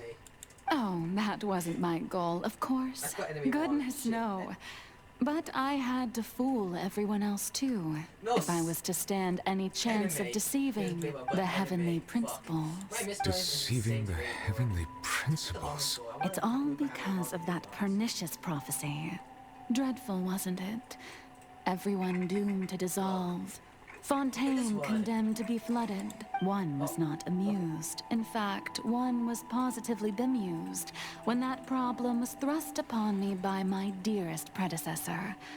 That's the former Hydro Archon Egeria, for the uninitiated. It hardly gets more disastrous than a preordained national catastrophe. Now does it? She knew full well that the prophecy would surely come to pass. And as one of the seven, she also knew full well that one defies the heavenly principles at one's peril. So yes, as you have no doubt surmised, it was a rather impossible situation that I found myself in. I spent a terribly long time mulling it over, alone on the ocean floor.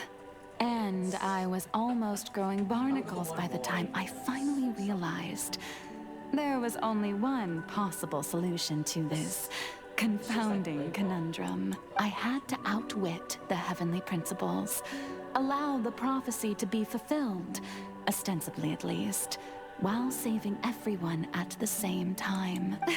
I'm a genius, I know. I can only assume that's why Egeria chose me as her successor. Although, looking back now, it was hardly the inheritance one dreams of. Between the task of saving the nation, the quotidian duties of the Hydro Archon, and not to mention the original sin of creating a new race of humans, I dare say she left me quite a colossal mess to clean up.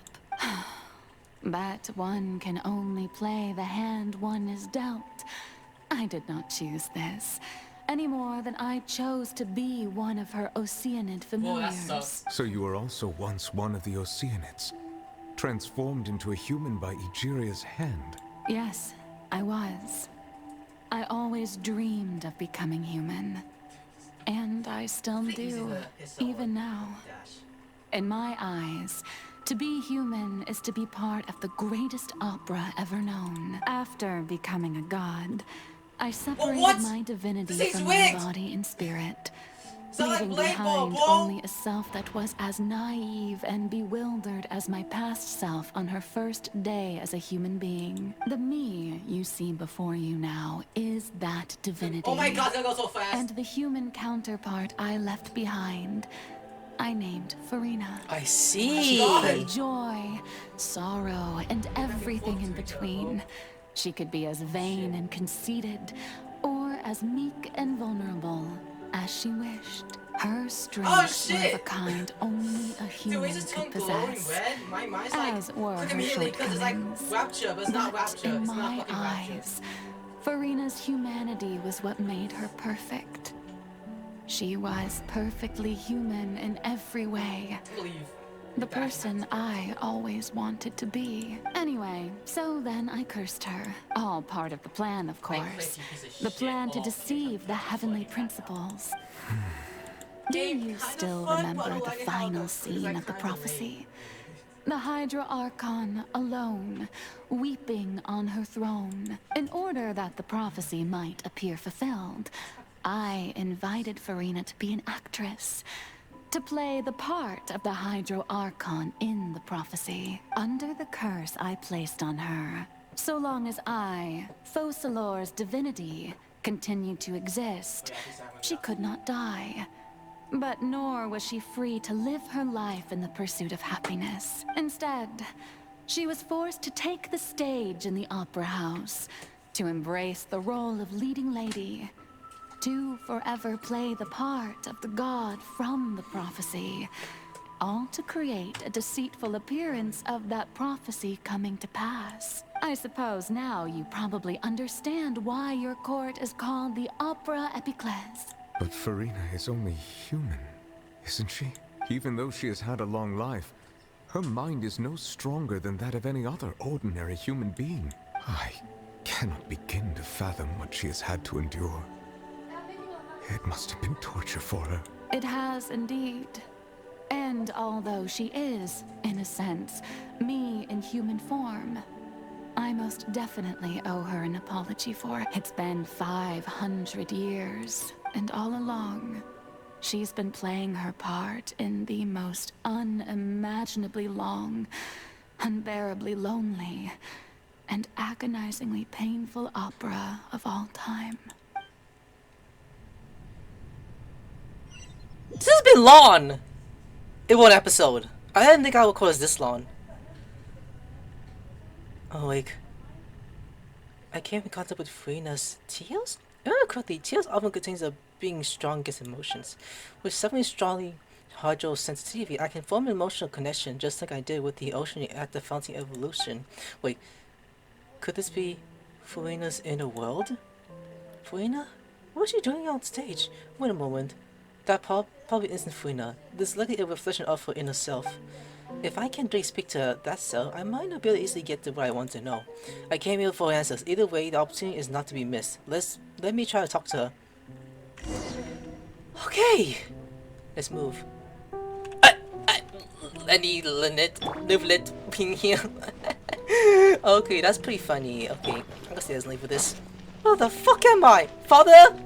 Did you send me down here? Ooh, shine a light to her. Okay. I mean, sure. Hey, Furina, what you doing here? Oh, who permitted you to come onto this stage?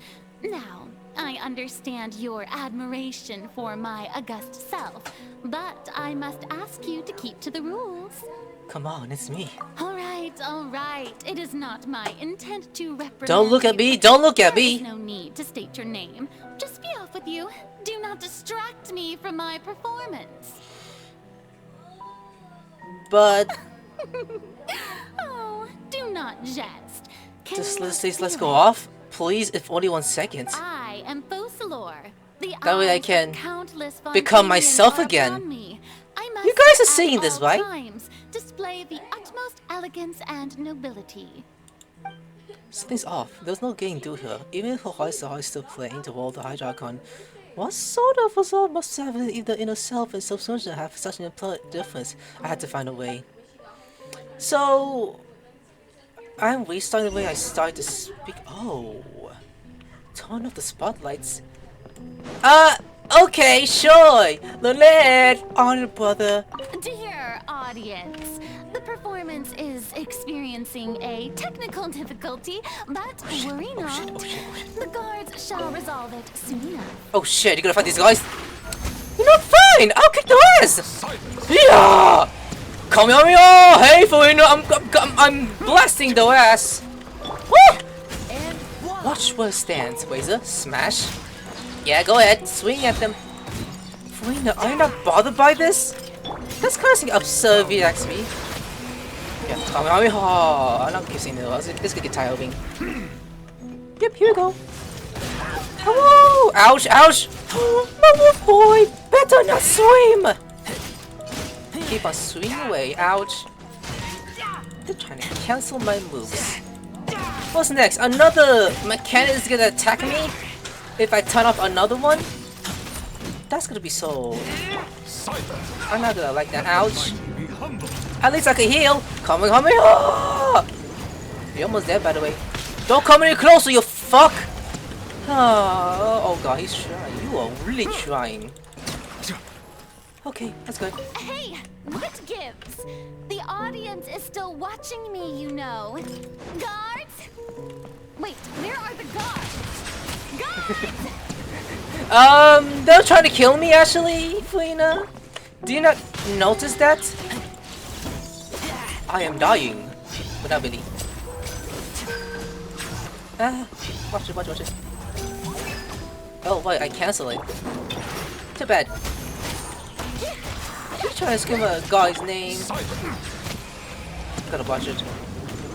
Make you red. All the normal with the razor. Boom. Ouch! Yeah, go laser. Yeah, it's better than spending like this 1 hour of killing enemies. This called being patient, people. You can't rush out everything that happens, you know. You can't expect that to happen. Keep on swinging at the enemy. We are getting close. Oh, here we go. Wet. And blast you.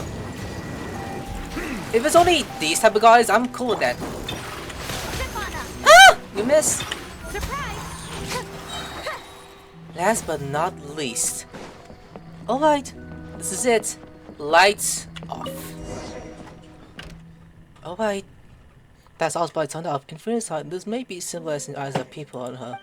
Speaking of which, I think I just received some voice of signal. Was that her true voice? I take it. Where did that end up here? Ooh. Lights. Either way, it looks like the show is about to begin. In case, show me how you're true feeling, Furina. See one before a mirror, Furina. Oh, it's going black and white. I actually liking this scene. Furina. Oh, I am! Ooh, so attention, people! Where the fuck are my fans? So I'm just walking. Okay. Towards the mirror? I'm amazed by this. Like, I'm really amazed by this. Furina. Huh? Who's that? Who's calling me? Where are you? Be not nervous. Be not afraid. I am before you. Wait a moment. You're near me? How can this be? Mirror you, huh? You know what? That's not bad. Let's go with that. Mirror me? What do you wish to say? The prophecy. Have you heard of it? What prophecy? Wait. I know. I think. I don't know why, but it's in my head somehow. The people will all be dissolved into the waters, and only the Hydro Archon will remain, weeping on her throne. Only then will the sins of the people of Fontaine be washed away. Oh, very good. You know it well. What's going on? I can't seem to remember anything clearly. The only thing I know for sure is this prophecy. Will it really come to pass? Yes, it will. And that is why I've come to you. Disaster will come to Fontaine sooner or later. Things will develop just as the prophecy declared. There is no escaping it. But doesn't that mean everyone will die? I'm a Fontainian just like them. Will I dissolve too? Oh, don't worry. Magical meetings exist in this world precisely to give people a chance to turn things around. It is the reason why you met me today. I will tell you how to save everyone, but You may have to suffer somewhat. Oh, so there's still hope after all. Goodness, you frightened me.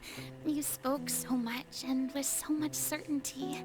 As for the suffering, well, I will admit that the first thing that came to mind was, why do I have to be the one to suffer?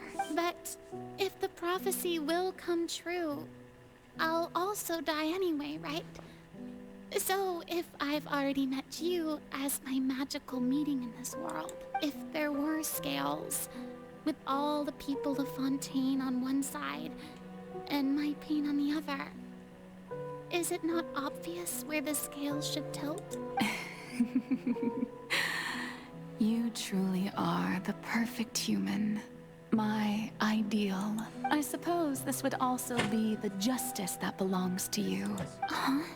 Don't worry, it's nothing. Listen well. Fontaine has just lost its Hydro Archon. I need you to play a role. That of the new Archon. Play as a god? That's right. You must begin a never-ending masquerade. You must never let anyone suspect your identity. If you can keep it up, then I shall have my way of defying this prophecy. But should your identity be revealed, then all hope will be lost. But how will I do this? A human assuming the role of a god without being exposed. Don't worry. What you must do is not to turn yourself into a real god. You simply need to play the role of a god as humans imagine them to be. Being a human yourself, I'm sure you already know what such an entity would be like. Remember, your true challenge will not be pursuing divinity, but contending against humanity. I'm still not sure I understand, but I'll try. I'll try to do this. So, how long am I going to have to play this role? To accomplish this mission, you will have to stay on the stage for many, many years. You will endure and not grow old until your task ends. But I promise you, all will eventually end in a magnificent and dramatic trial, and everyone will be saved. A trial? Huh. How exciting. I'll be looking forward to it.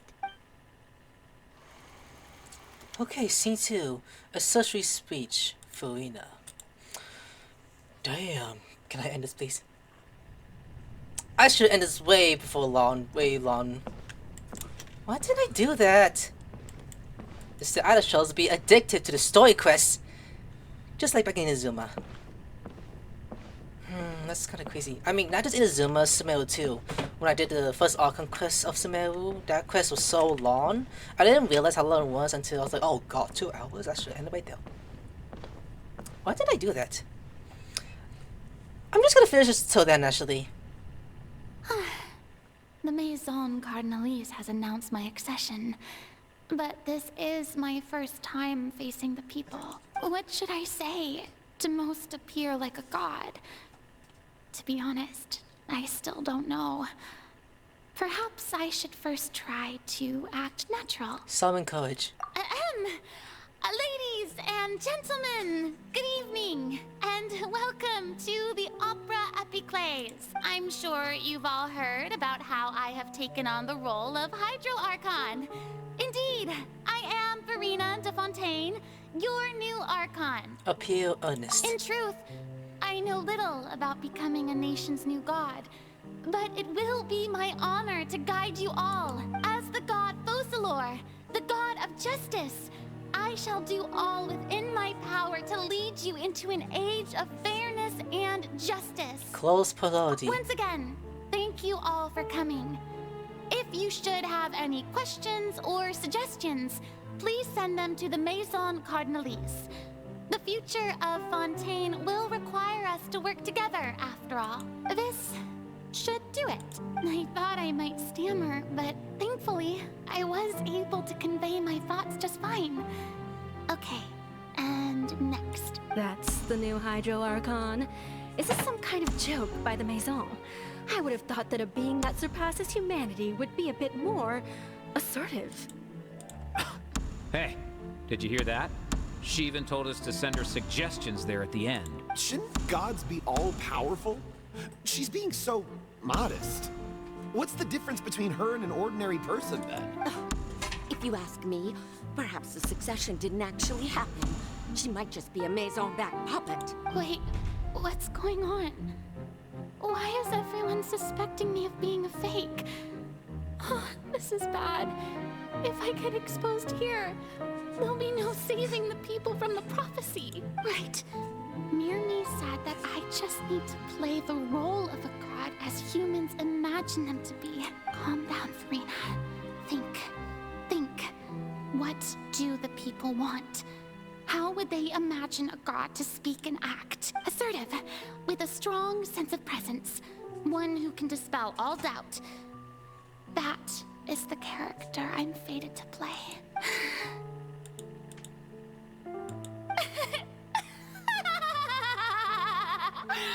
Oh, very good, my people. Only ones such as you are deserving of my rule. Now, I was wondering if some weak puppet were to one day come onto the stage and claim ownership of this opera house, would the children of Fontaine follow them? Well, it seems that you would all see right through them. Having passed my test, you are qualified to witness wondrous trials alongside my august self, here in this opera house. You may consider my previous act a door gift of sorts. I thought it was a debut that suited the atmosphere. Now then, let us be reintroduced. Ah, so that was just a performance. How could I have forgotten that we were inside an opera house? Personality. It's quite shocking, to be honest, but I suppose it's a better look than before. Such a fascinating and bold deity. How wonderful. Our future may yet be bright after all. It seems I've turned them around. Best follow this flow and restart my accession speech. Which is mostly with convention. My dear people, whether you acknowledge me or not, whether you trust me or nay, I say to you, keep faith in your ardor for justice. Acknowledge the Hydro Archon. Said that this nation's sins can no longer be washed away. Well, I say that justice is most fragrant when it blooms amid sin. Turn up the drama. The scales of justice should not weigh heavy in the hands of its God. On one side, it must carry fairness and justice. And on the other, praise and applause. May law be the prayer on our lips. May judgment be our worship. Let us light the fires and drink to the future of Fontaine. End the speech effectively. There is no trouble in this world that justice cannot solve. All that is needed is for you, my people, to believe in it, heart and soul. So long as I, the Archon Focalor, stand within the Opera Epiclese, so long as I stand before the Oratrice, I shall even judge the gods of this world!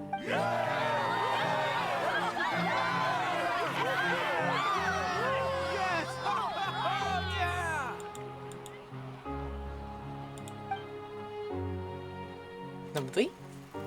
Scene 3. Opera House. Furina. We're still going. This is crazy! How will they be so long? Oh, I get to... Is this a bed? Oh, what? What is this? Okay. So, now you're doing your job, I'm guessing? Lady Furina, here are today's case reports, as well as a summary of the follow-up for your perusal. Come now, was I not just at the Opera House in person? Leave these kinds of things to Neuvillette. Besides, None of these trials were the one that I'm looking forward to the most. If I may be so impertinent, what kind of trial are you truly looking forward to? A magnificent, dramatic, and wondrous trial. A trial to end all things. I can't see any light. How could you hope to understand? That's true. I fear I lack the ability to grasp your divine thought, Lady Archon. No need for fright, and do not take what I said before too seriously. Go now, do your duties. The trial I await. It will come one day. She hopes for that. That took so long then. I don't want to walk anymore, that's good. Sitting down with who? Meetings? Lady Furina, I don't know what to say. Thank you for agreeing to see me. No need to thank me. Or rather, thank your own sense of perseverance instead. Long have you stood in line to meet me, have you not? Oh, I'm afraid that's just an inevitable consequence of my divine charm. All right, Deuteria, is it? How is your son's illness? You remembered me, and you knew of my family too. He is doing much better now. In fact, he is far more of an ardent believer than I. He was the one who forced me to seek an audience with you, and to bring your words back to him. Oh, good. Very good. If this should happen again in the future, please do not hesitate to come and tell me. Going down to citizens' homes every so often, while not usual practice, should serve as a fine change of pace. You're such a gentle and wise god. Thank you once again, on behalf of my son.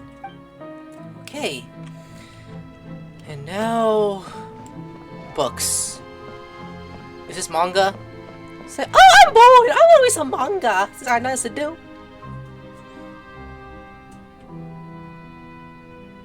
Bookshelves. Lady Furina, here are the latest hydrological reports. As for the specific parameters you asked to take note of, I'm afraid things still don't look good. I see. It's as I thought then. As your god, I did already expect this, but I wanted to see how far your human wisdom would allow you to analyze it. All manner of signs indicate that the prophecy will still come to pass. Forget it. That's not something you need to worry about right now. Well, as I understand it, the Fontaine Research Institute is also trying to find a way to counter the rising water levels. Really? Have they found anything? I'm afraid that they haven't found any effective solution thus far. Oh, is that so? Well, no wonder. This issue has reached the realm of the gods after all. Still, their spirit is praiseworthy. So this is probably... oh, bedtime. I mean, okay, bedtime it is. So I'm so tired. The day is finally over. I haven't had a moment to breathe this whole time. It's like, It's good to see that everything's getting on track. There are no longer any voices of suspicion. Maybe this is fine. I just need to keep going, and everyone will be saved. All right, Furina, don't think too hard about this. You need rest. Tomorrow's a new day. Alright. Scenes 4, Opera House, Furina. Again with Furina, the Opera House thing. How many Lady Furina, scenes? here are the new trial reports for the latest cases, as well as a summary of the follow-up. There'll be no need for that. I've seen them already. There's no need to go back over scenes I've witnessed in person before. Lady Furina, I've waited so long for this chance to see you in this manner. Indeed, my dear, loyal citizen. This joyous moment is an honor for us both. Lady Furina, we're detecting significant hydrological anomalies near Poisson. Understood. Keep monitoring. Keep me informed should anything come up at the Institute.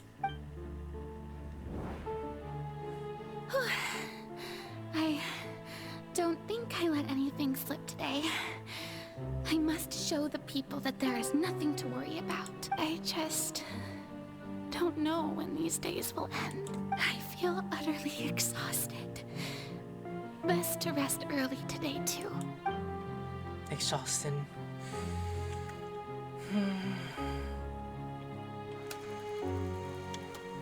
Scene 5, same thing, same wording. Oh wow. Is this gonna be like the same thing over and over again? Of course! This is all she go through!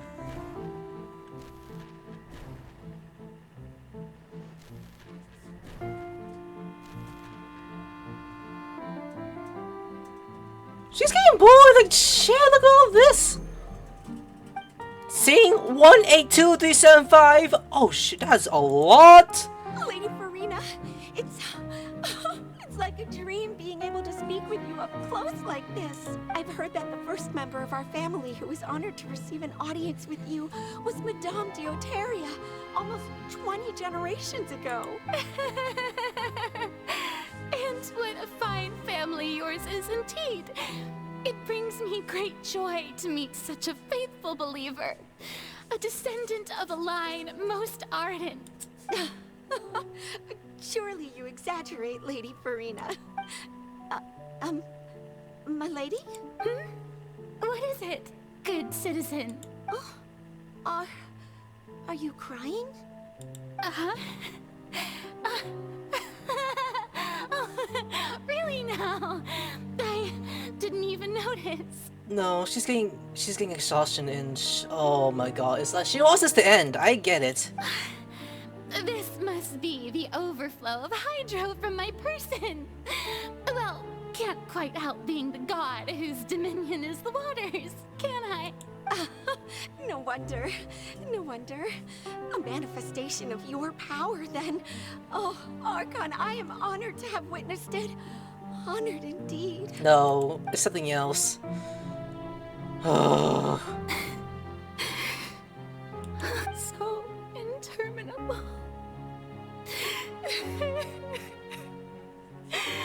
So lonely. Just how much longer? We heard this from the fountain, if you guys remember that. Hundreds of years must have passed by now. Perhaps the show must go on for hundreds more. I never imagined that it would hurt so much. Have I reached my limit? No. Perhaps I reached it long ago. Today I didn't even notice my own tears. I want to tell someone, anyone, about this. But would that not destroy all I've done so far? I've conducted so many investigations across the centuries. But there's not even a sliver of hope that we might break the prophecy. All I can do is keep heart. I must maintain this act. It is the only way to save Fontaine.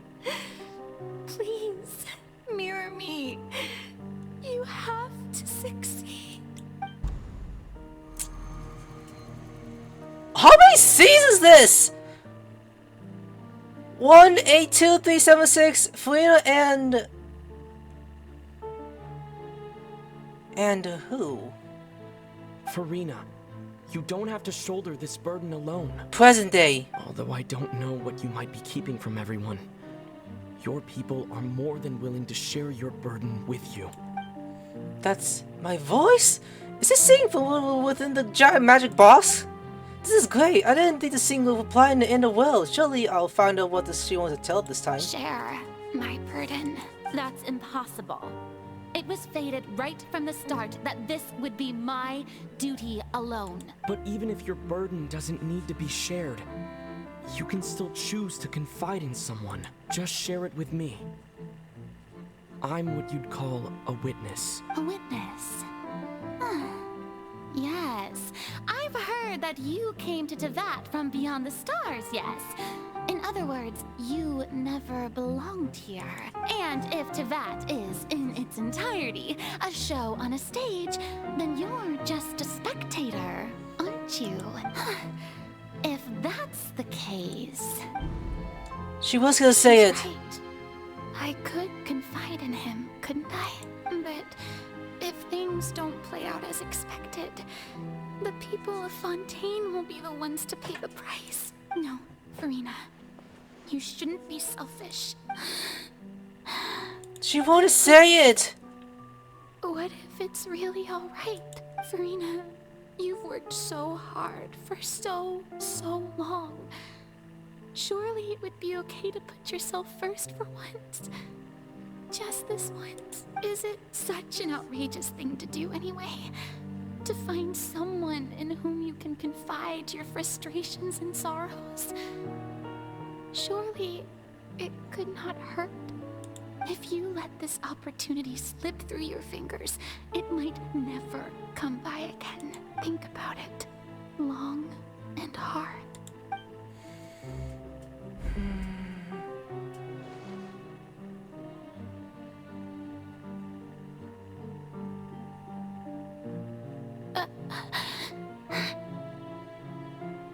No, I have nothing to say.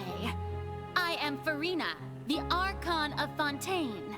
Everything will surely get better. All you need to do, dear spectator, is to witness my performance until the curtains fall.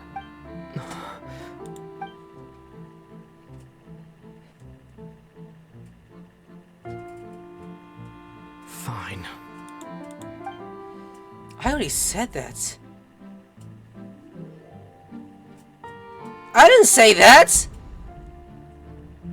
No! I didn't say fine! I don't know us! You guys know! So even Furina doesn't know the truth? You've never once let her in on the full plan? Yes, it had to be done.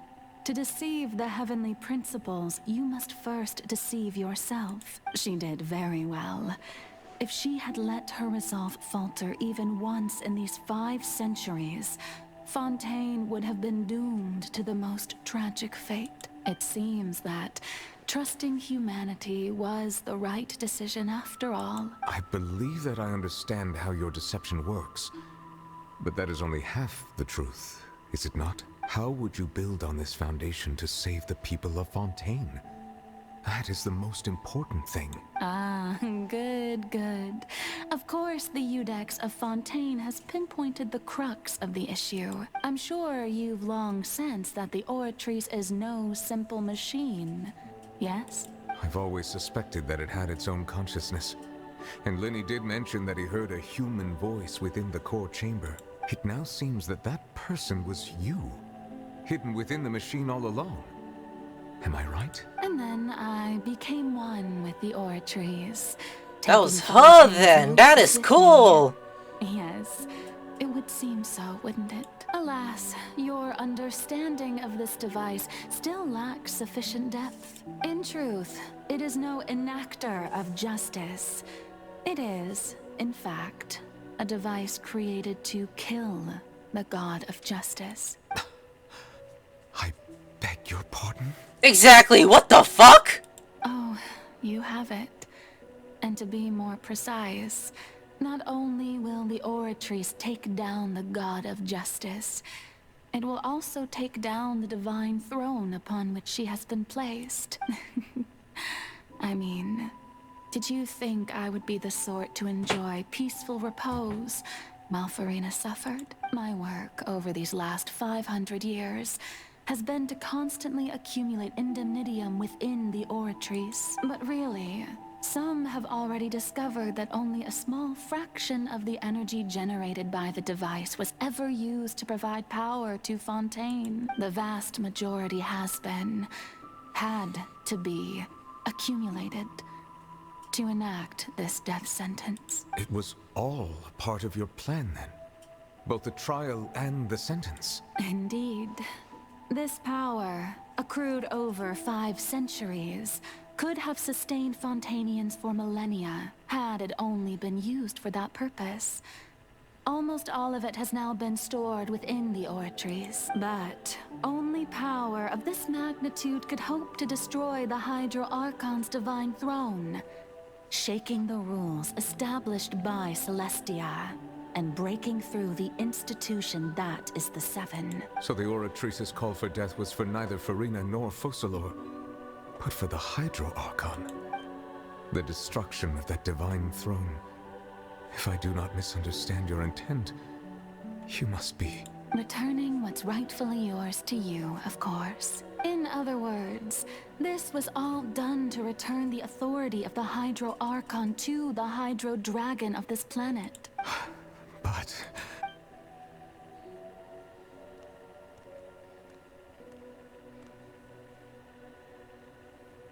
Oh, what? Getting sad again, are we? He's like, but... The authority of the ancient dragons shall soon be yours once more, O Hydro Dragon Sovereign. And this is the face you make.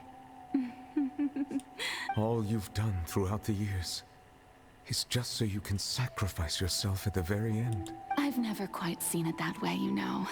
Even now, I'm quite pleased at how well my deception worked. Is he crying?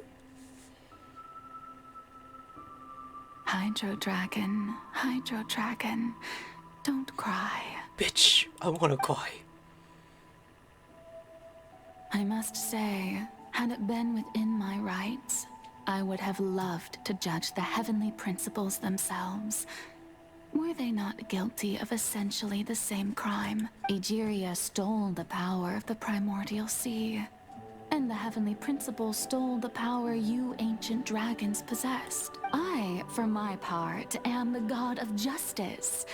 And is it not just that your original powers should be returned to you? Speaking of justice, I have always believed that justice lies in the process of pursuing human existence itself. So, if the theft of the primordial sea's might was Fontaine's original sin, then, leaving matters of procedural right and wrong aside, the descent of the Fontainians as humans and their right to exist in this world would be Fontaine's original justice. In other words, existence was Egeria's justice, and to me, justice is the continuation of that existence, defying the prophecy and ensuring that Fontaine's people shall live on.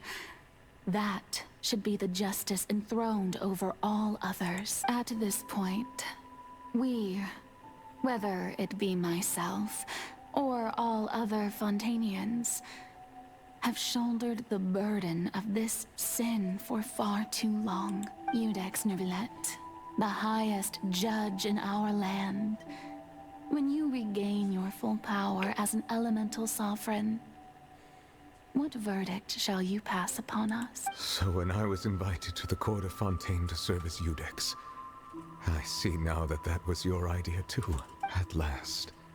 I now understand the true purpose behind this position. Cool. I never thought it either. In the beginning, I was uninterested in human existence. But these 5 centuries of living alongside them have gradually brought about mutual understanding between us. And I have even attempted to feel as they feel. You are a devious one, Focalor. Things being as they are, surely you know that I could never declare them to be guilty. So what's next? The hour of my execution is almost here. For the sinner, the curtain call has come. I know I may not sound it, but faced with death, I find myself a little afraid. Perhaps this is one thing both gods and humans have in common.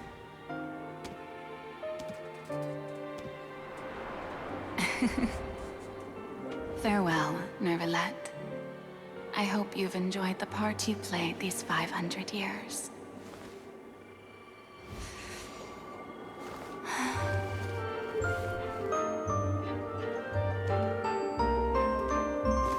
Oh, give me a show, huh?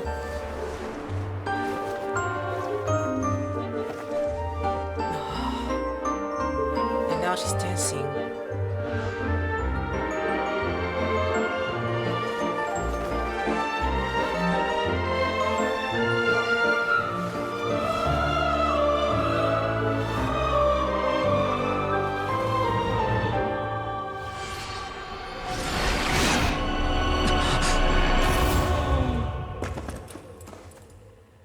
Oh, that gave me goosebumps.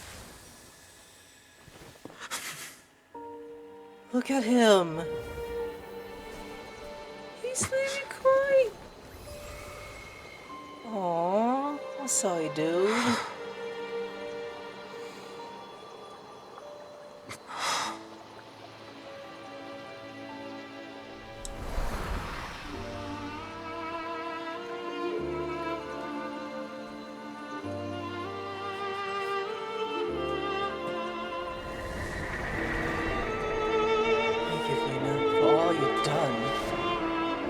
From the moment on, please live happily as a human, just as I wish we could.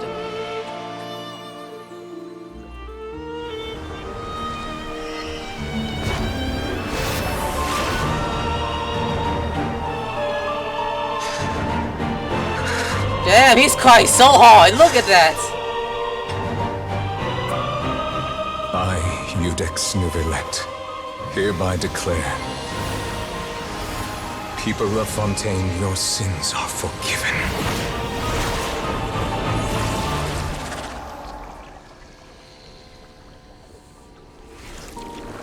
The weather. What is that he just did?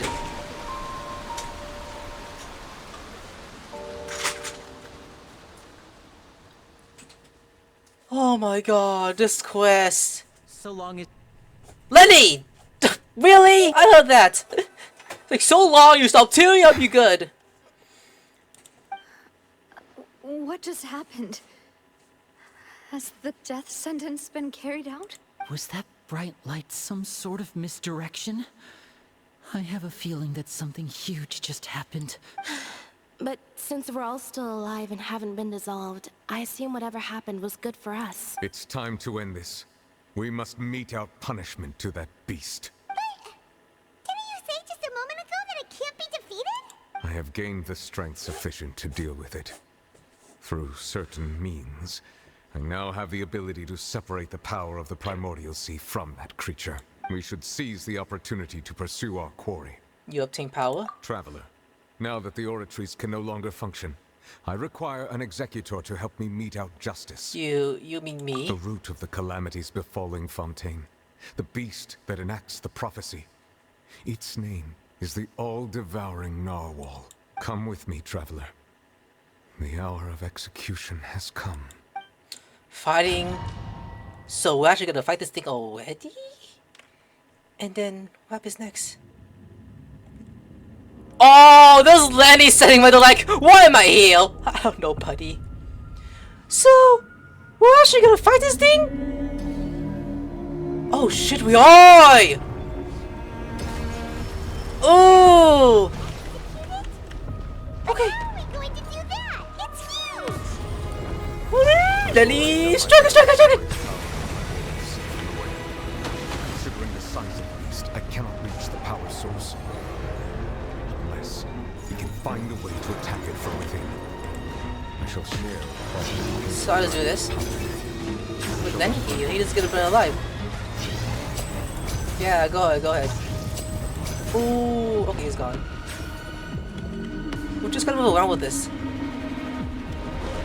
The music, though! I can feel its sorrow turning into hostility. It's just swimming around.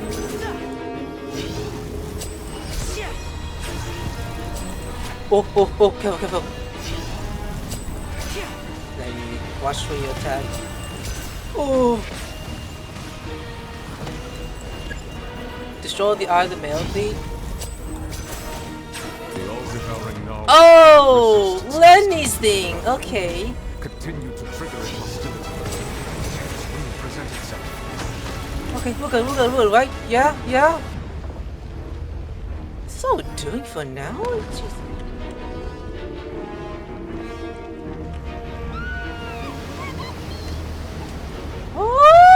Oh, we're going in, okay.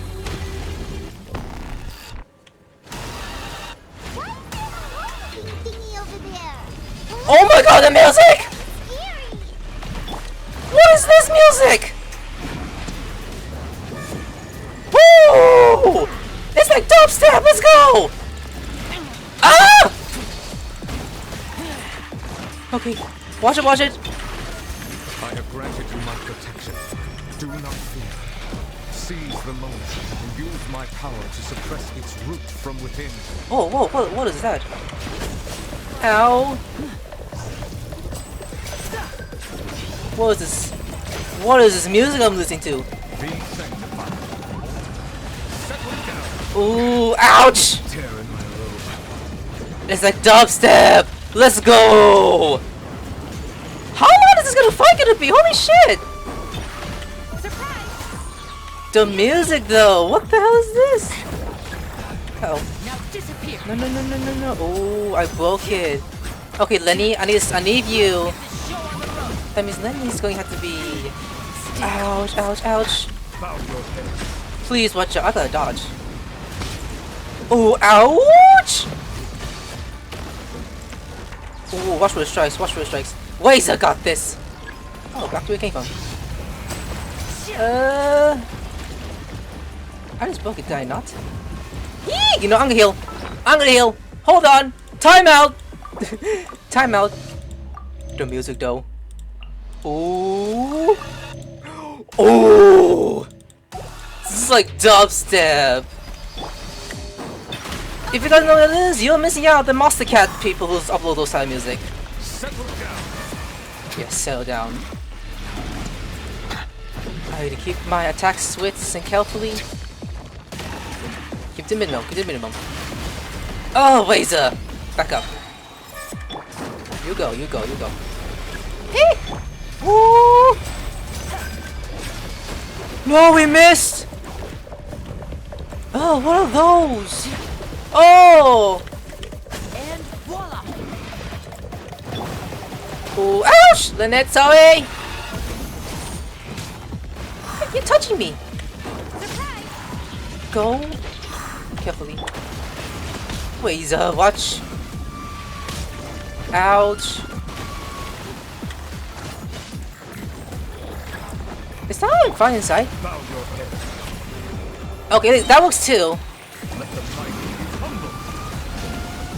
Oi, oi, oi, ow, ow! Come on, ah! Watch it, watch it. Kamehameha! Back up, back up. Kamehameha!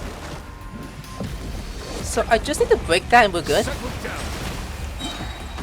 Oh! Hey! I caused some more damage.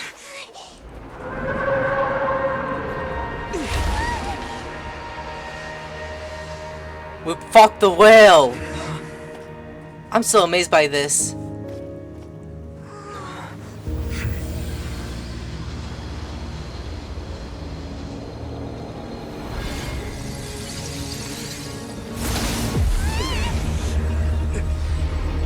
What now?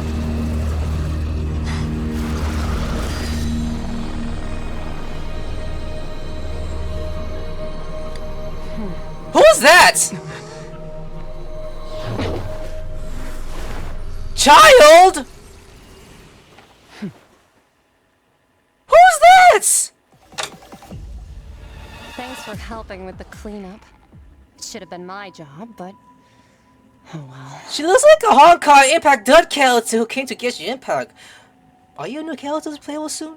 It was just supposed to be a short private training session for me. I didn't think that my disciple and my master's pet would start brawling in the meantime. Well, actually, I had a feeling that it would happen at some point, but they bumped into one another earlier than I'd thought. What a blunder.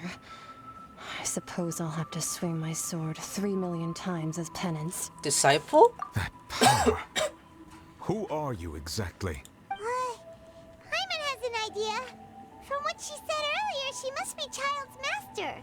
Skirk, right? It's just that he gave us the impression that she was the less talkative person. I simply did not have anything to say to the weak.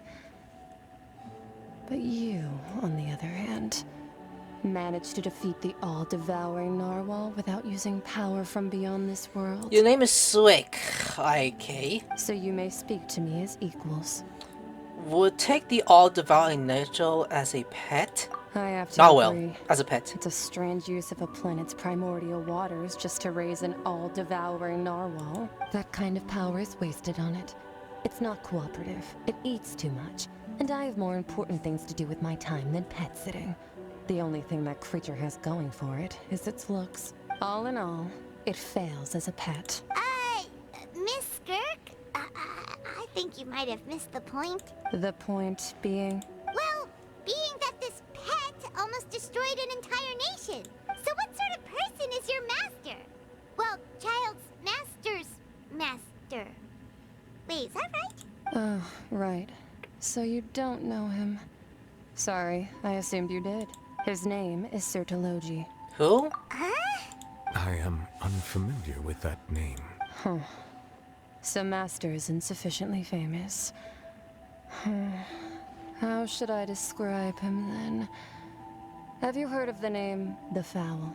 Oh, that look recognizable. Is it from the trailer when I saw the Fatui? It's one of those people. The Fowl? Still nothing? Well, how about the Visionary? Vetterfulnir then? Or Gold Rhindaughter? Ooh, that one we've heard. Rhindaughter's part of the Hexen Circle. She's Albedo's mom, right? Oh, so you do know that name. To be honest, I also heard all of those names and titles from my master. I don't actually know them either. But I suppose you understand now, yes? My master is likely a similar sort to Rhindaughter. They are both pursuing some form of perfection. Wait, didn't you also mention a visionary person? Paimon didn't quite catch their name. Actually, never mind that. I believe it expedient to inform you that the all-devouring narwhal used up nearly all its strength fighting you. Such roiling hydro energies will prove difficult for the planet's deep seas to digest. As such, the Fontaine back on the surface has most likely been thrown into chaos. In other words, the prophecy that you've been fretting over should now be in full swing. What? There's little to be surprised about, Paimon. It is natural, after all. The prophecy will surely come true. We know this and accept it. However... Not to worry. Focalor has already managed to deceive the heavenly principles. Yeah, we were there to witness that. In the end, the people will all be dissolved into the waters, and only Furina will remain, weeping on her throne.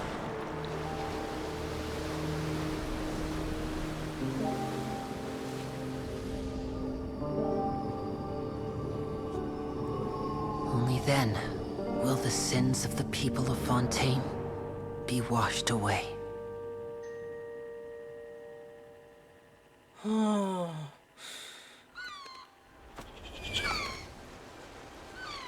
But what's gonna happen by then? It's like a water planet. Just all water.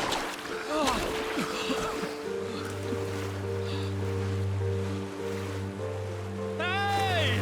Help! Over here!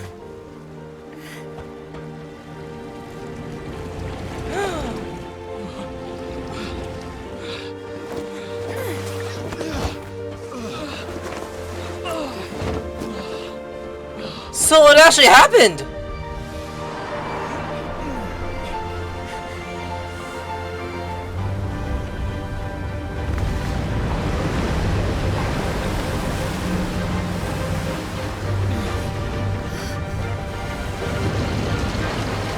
Double ship again. What is that? All hands initiate emergency rescue. Oh! That's your ship? That is so badass! I love that! Hurry! That is so cool! Hey, lend a hand!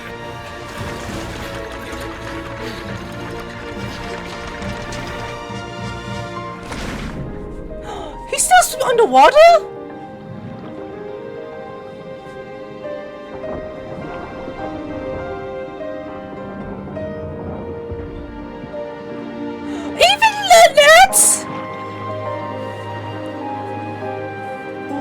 damn minute. They're breathing underwater just fine? Look! The water's receding! Receding? Didn't bounce, damn it. So it did happen. It's a miracle! But later on... The prophecy was wrong! The prophecy was wrong! That's right! Yeah! That's right!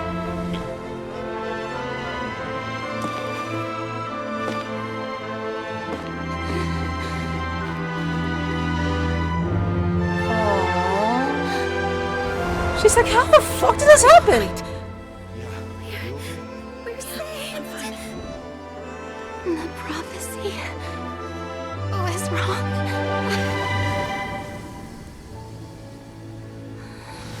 Yes, it was. No way! Like, it did happen, but in the end, it went back down. So people could look at your mind. And then, that's how funny. And in the end, it's like, the water went down, everything's fine. Look at that! The soul renewed. The Spirit Rasula talks post-disaster rebuilding. I recently visited Poisson to meet with Miss Navia, spokesperson of the Spirit Rasula, and we spoke about Poisson's present and future. Old soil can still give birth to new bloom, Miss Navia stated. Hope is like seeing a small cookie when you're starving late at night. You just need a little of it. Skyship Winglet, lunar brain of the Fontaine Research Institute. The various disputes that have arisen on account of Mr. Edwin have suddenly become a shield over the Institute, with Jurier turning out to be a once-overlooked hidden gem. People always call the first researcher mad, but few know what to call the second. And should that latter person achieve a miracle, they would find it all the harder to find a word with which to classify him and his team. Hi, Charlie! Wow! Paimon barely recognizes the people in the reports. Are those really Jurier and Navia? They sound like real big shots. They might have been a real big shot from the start. What do you think? Pretty enthralling, huh? The Steambird's idea was pretty simple. With the disaster just having passed, we would print a free edition packed to the margins with good news to calm people down. The value for these big scoops lies in their inevitable follow-ups. We'll publish further reports and go into the stories behind those people. Edwin's assistant, Jurier, created a true flying ship, while Navia is leading people in the reconstruction of their home. I'm sure that these stories could draw even your well-traveled eye. The articles do make me curious about how things will play out. Paimon's curious too! Wait a minute. Didn't we watch everything happen from start to finish? What's there to be curious about? And that's exactly why I'd like you to come conduct interviews with me. You're the best incubators of news, if you haven't noticed.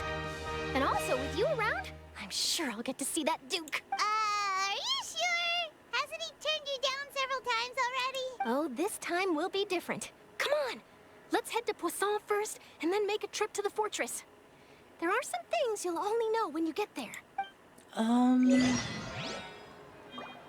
Where the... You know, this has to be... After we do these pies, this better be it. Jesus Christ.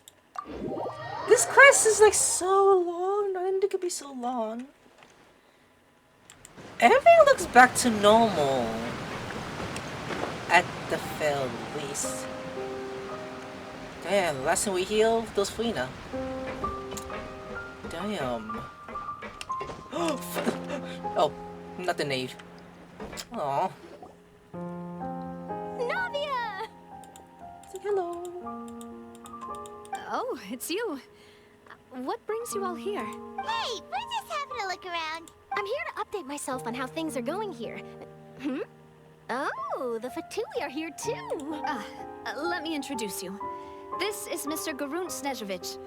He represented the Knave in sending us a large amount of supplies, and is helping with our work. Our residents are hard at work as well. Thanks to everyone, work is progressing nicely. We've lost a lot of people, but we're moving forward. That will have to be enough. Hello, Miss Charlotte. I'm a big fan of yours. I especially like that article you wrote last year about Fontaine's stray cats. But if you don't mind, Could you not emphasize our role too much in your report? It's not charity we're doing here. We just happen to share the same interests as the Spina. I get where you're coming from. I'll keep it as simple as possible. Or would you be willing to feature as friendly neighbors? That would be fine. Thanks. Oh, you're back too. We finished laying down the construction materials. It'll be another hour before the workers are able to go over there. Huh? You're here too, Clarion? Well, her reputation's greatly risen after that whole duel business with Miss Furina. So she's here in Poisson to wait out the heat. All right. She really came here to help me out. There's too much to consider in the reconstruction of Poisson. The Spina has need of more decision-makers. And, well, I do already happen to be connected to Mr. Callis. Oh, wait just a moment. Do you mind me asking a few questions? You know, about how you felt before the duel, about what it was like facing down a god. There's lots of exciting material there, I bet. Forget it. I'm sure you can find a better theme than that, Miss Charlotte. I see you're the same as always. Couldn't you do me a favor, for Navia's sake? Well, if we're talking about doing things for my sake, you might as well just take a few more photos of me. Or of the Traveler. It's better than wasting time persuading Chlorand at any rate. Of course I will. I'm not gonna let him off that easy. All right, then everyone who wants to be in the photo, gather up. And smile. Glenn!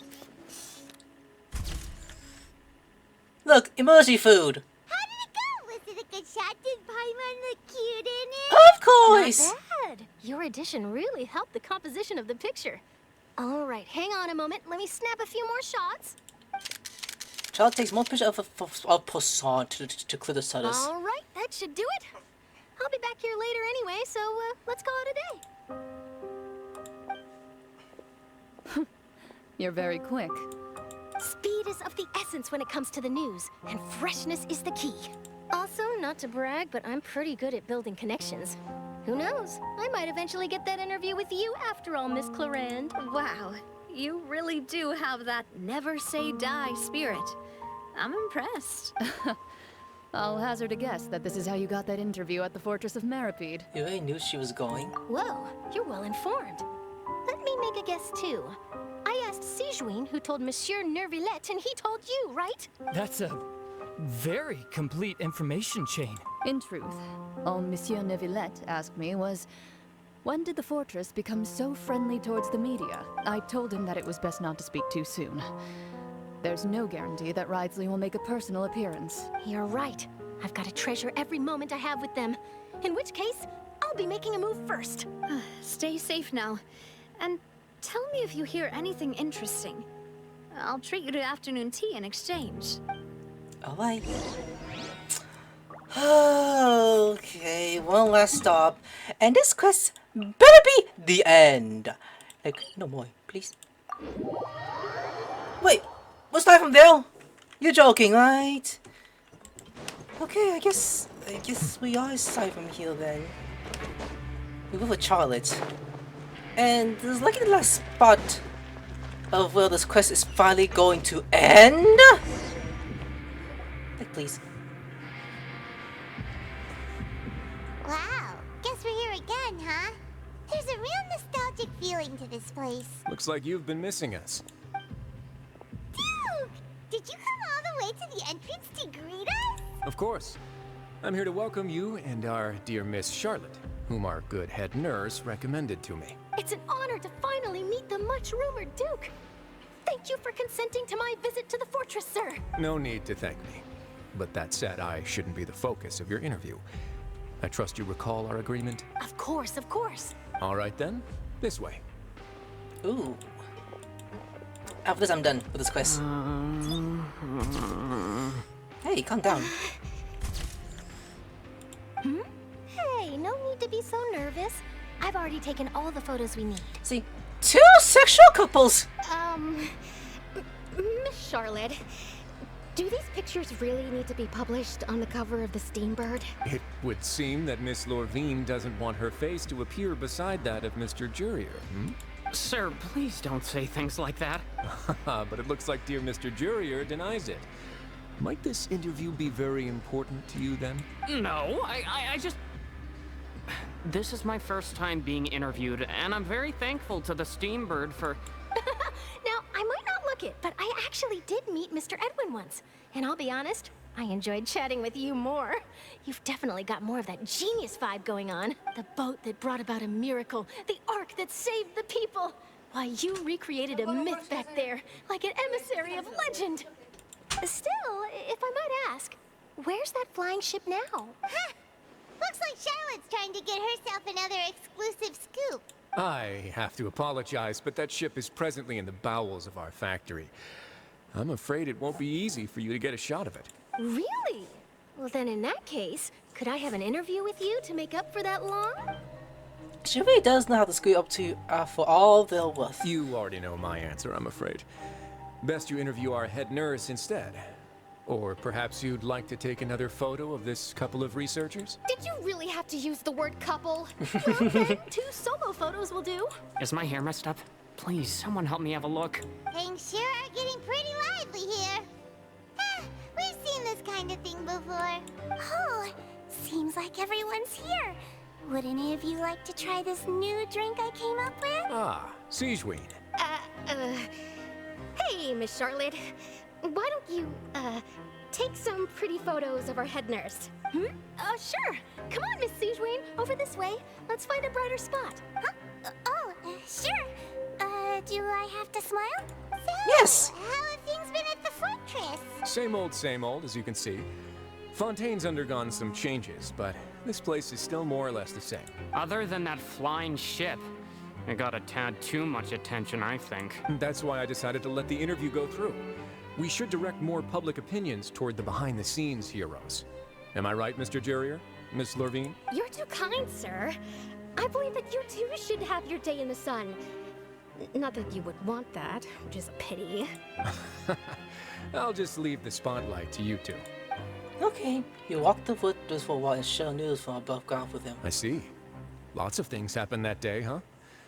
Anyway, regarding that Harbinger, I'm not sure you remember, but his 3 young followers are still waiting for his return. He sure did win them over, huh? I'll tell them that there's good news and bad news. The good being that their boss seems fine, and the bad being that they must face extended sentences for abetting his escape. Oh, actually, what about you? Are things gonna change for you too? What change can there be? The fortress will keep chugging along, and so will my duties. As to what Miss Furina's departure will mean for the nation, and if our laws and governance will be transformed, we'll leave those to the folks in the overworld. Hey everyone, the photo shoot's done. Good. Good. In that case, let's call it a day here. Thanks for your cooperation. Come on, Traveler, let's go. Till next time, everyone. There'll be a next time? Maybe. Who knows? I might write a story about the underwater factory next time. Until then. He's like, All right. Last stop, the docks. The docks, huh?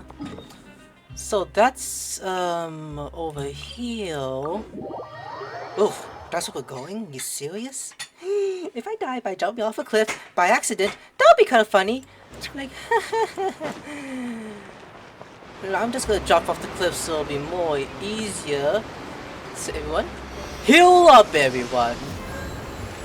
Head to this way. Oh my god, that is so far away! I'm gonna fly. Carefully. There's Lynette and Firmly and Lenny. Oh, look at them. Hey, old friends.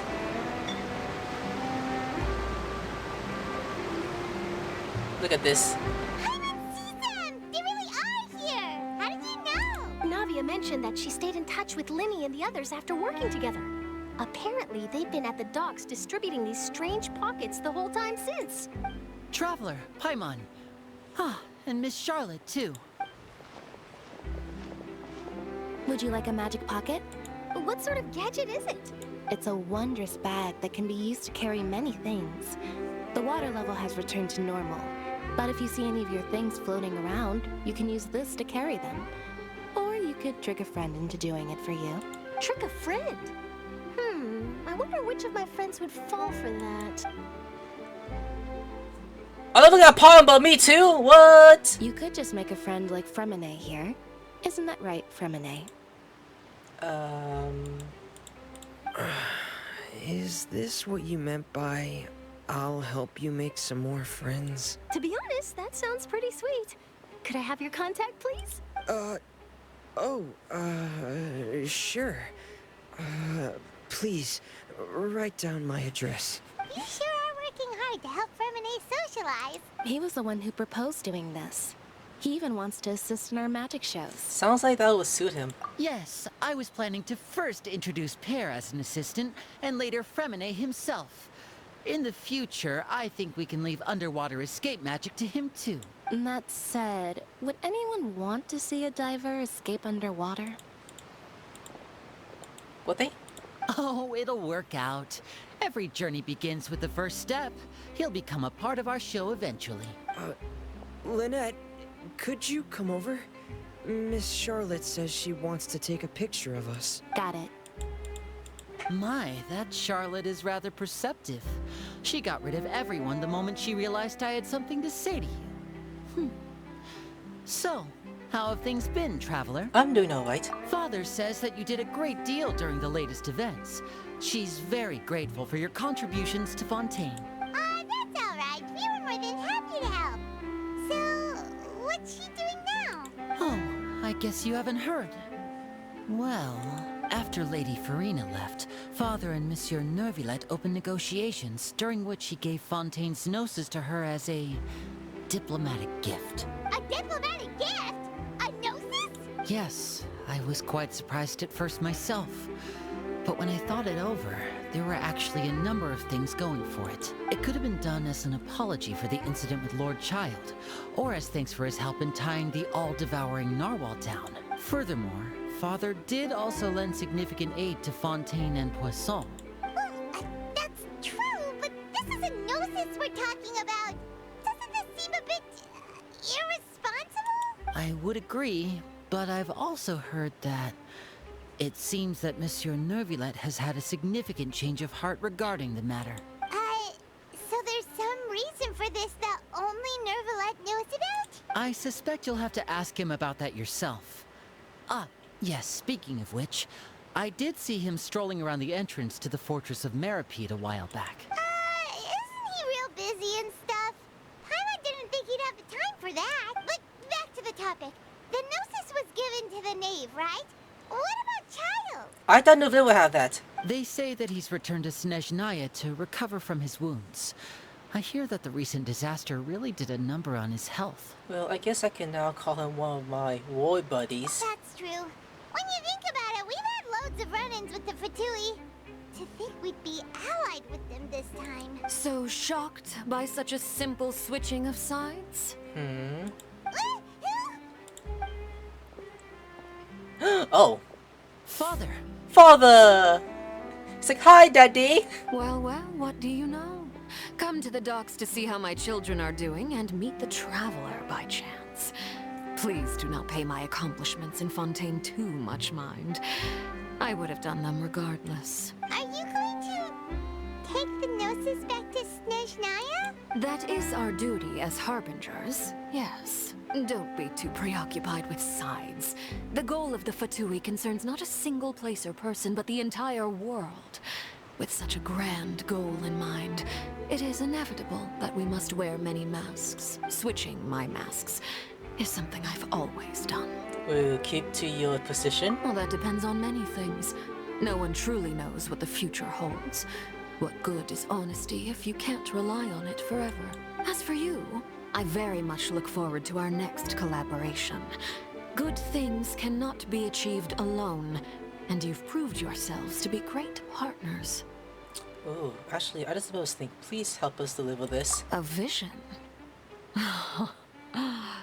All right. I'll remember to return it. Thank you for keeping it safe for him this entire time. Yay.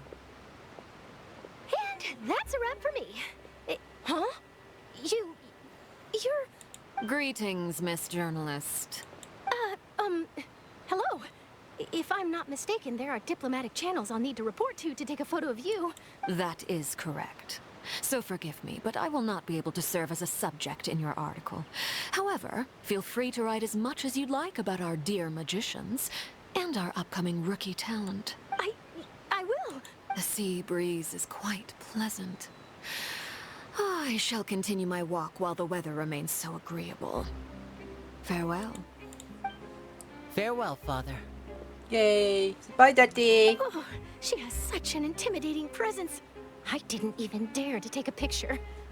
Thankfully, I've already wrapped up all my pre-scheduled interviews. Thank you all. This'll be more than enough for me to write about, I'm sure. Don't be too nervous. Why don't you take a magic pocket before you go? Here, Traveler, Paimon, you take one too. To move things about? That's right. Funny. I was giving out magic pockets when we first met too.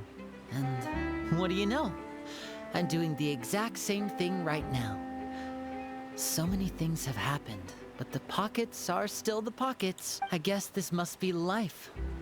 We will all follow our own paths, and serendipity will lead you to your fated friends. All right then. We'll be handing out pockets in some other districts later, so we'll get going now. Have a good day, you two. Aw, give them all a hug. Guess we said Charlotte, huh? Shall we go see what Neverlette's doing? As long as he's not so busy that he doesn't have time to chat anyway. Oh, come on! I've been seeing for so. Oh, he's way over there. Oh boy. The entrance to the fortress. Ooh, he really is there. Yeah, why is he over? Wait, is he thinking about the Promodaly Sea thing again? That pet could have killed us, actually. You know one about that. So,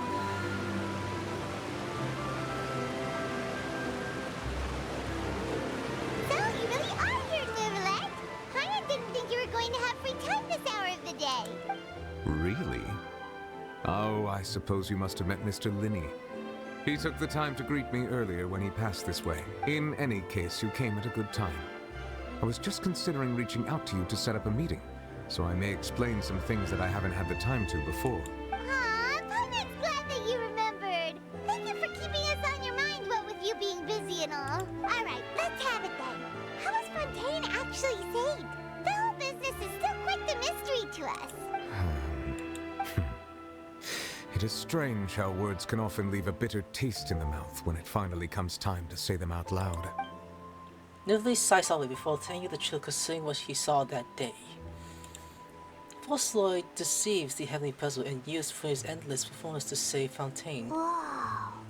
So that's what happened? I only saw Furina's part myself. Fauchelevent destroyed the divine throne of the Hydro Archon and restored your power to you, transforming you into a fully fledged elemental dragon sovereign. But Paimon still doesn't quite get what you did to save the Fontainians from dissolving. For me, the authority of the ancient dragons refers to absolute control over the hydro element. Fontainians were incomplete humans born of Egeria's use of the power of the primordial sea, with constitutions similar to that of mimics. But so long as those primordial energies remain within them, I could use the ancient dragon's authority to grant them true blood, after the fashion in which life was first brought into being on this planet. In other words, when I gave my verdict, Fontainians became true humans, and thus would naturally no longer be dissolved by water from the primordial sea. Fauchelevent must have counted on you to make that decision as well. Your verdict was the key to making the prophecy appear to have come true while saving everyone. That the Fontaines were finally truly born. Yeah, and in a manner of speaking, Fauchelevent finally managed to fulfill the original Hydro Archon's wish to turn Oceanids into real people too. It seems from your expressions that you still have more things you wish to ask. Ask away. I will tell you the truth as I know it. Top to bottom, and I'm done with this. About the incident as we pass on, Childe. I have investigated his case along many avenues, and I have learned that he once fell into an unknown chasm when he was young. There, by chance, he awakened the all-devouring narwhal. But whether it be by sentiment or reason, that should not have been enough to consider him the root cause of the disaster. At most, he would have had tangential liability. As for the judgment passed by the oratrice during the trial, whether it was due to that liability by association, or Fauchelevent deliberately using him to buy time for us on the assumption that he would be able to hold the creature off, I cannot say. Guess Fauchelevent had Fontainians in mind the whole time. In the end, it was thanks to her that they finally became real humans.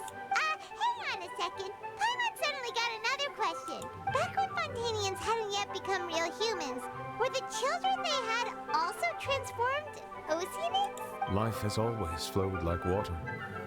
Do you recall how Fontainians would often come to the Fountain of Lucine to pray for children? Yeah, Lynette said the fountain is where all the waters in Fontaine converge. In truth, even those couples did not know that such prayers were no mere custom, but instead a form of ritual. Those Oceanids who were blessed within the spring water would later descend as new humans in the coming months. Paimon sorta gets it now. Either way, it seems like this ritual won't be of any further use, but it'll probably live on as a local custom. Ask away. I will tell you the truth as I know it. Next question about Fontaine's future. Yeah, about that. Risley said Furina has already left. What's that all about? Ah, Lady Furina. The people are only aware that her death sentence has not been carried out. She abdicated the post of Hydro Archon and left affairs related to that title to me, before leaving the Opera House. I related Focalor's words to her faithfully and completely. After hearing them, she seemed neither saddened nor comforted. She simply said that she was tired and needed to rest. Having said that, she then packed her things and moved out of the Opera House, not unlike how an ordinary person might. But she's still got a place to stay, right? You need not worry. I will make arrangements to ensure that she will not want for food, clothing, board, or travel. In truth, I am somewhat happy for her. The wear and tear on her spirit will, of course, take time to heal, but now that she no longer has to play the role of Focalor the Hydro Archon, she can finally lay down her burdens and lead a normal life. What about you then? What are your plans now that you've regained your full powers as the Hydro Dragon? After Focalor passed on, the Oratrice also ceased to function. This matter will directly affect our trials. After much careful consideration, I've decided to take over its role in our courts. From now on, I shall hear cases and pass verdicts by myself. Looks like you're still considering stuff from the perspective of the Udex, huh? As an elemental dragon, there are indeed many things that I must do. But this power and this duty, in a manner of speaking, you could say that both were granted to me. As such, before I attend to my other responsibilities, I must first and foremost continue to serve Fontaine as its highest judge. The duty of the Hydro Sovereign and the duty of the Udex shall coexist within my person. Additionally, the Hydro Archon's departure has brought about another problem, which is that the Opera House shall no longer produce indemnitium. That's true. That power was derived from the people's faith in the Hydro Archon, wasn't it? Wait, but the various mechs and machines in the city are all still okay. Where are they getting their energy from? As I am now, I have full command over New Musia, and it can serve as a complete substitute. Another reason why I cannot quite leave Fontaine immediately. Wow. This ancient dragon's authority stuff is really quite useful, huh? Ask away.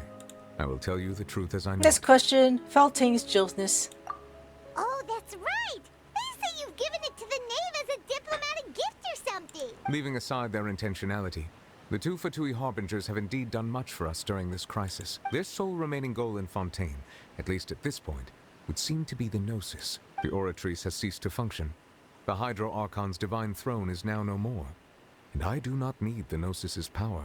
As such, it has lost all meaning for Fontaine.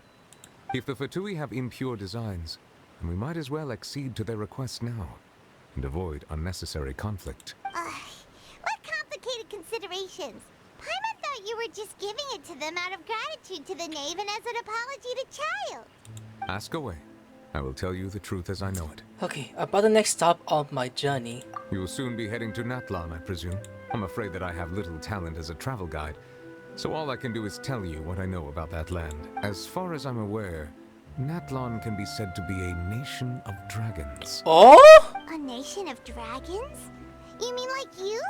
No, I suspect that I would not find myself welcome there. Unlike ancient dragons such as myself, the dragons of Natlan have undergone long years of development and evolution. Large numbers of them have entered a form of coexistence with humanity. Natlan is also the nation of war. War ravages those lands like an undying flame.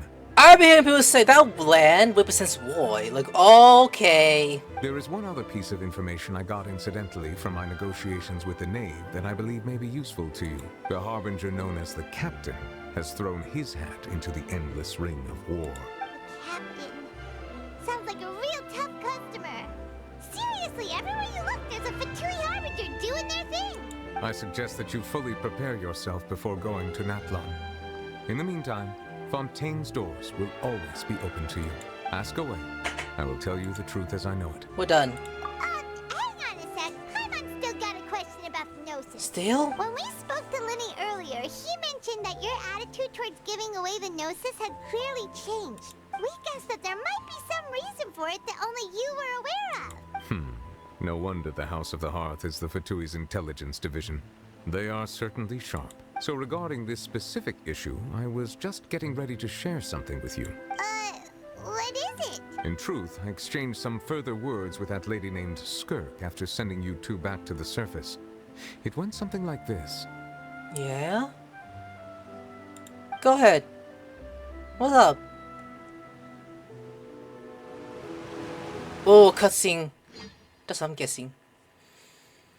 Like, is this about Furina or something else? Well, we're going to head topside to see what's going on. You hurry over soon as well, alright, Nervalet? What next? The all-devouring narwhal isn't here, so I'm no longer getting any interference. I can finally catch the scent of your power. What it's made of. It is the authority of the planet's primordial dragons, but with something very similar to a god's curse mixed in. It's quite a novel blend. I'm sure I've encountered something like this before. What was it again? I do not know what you speak of.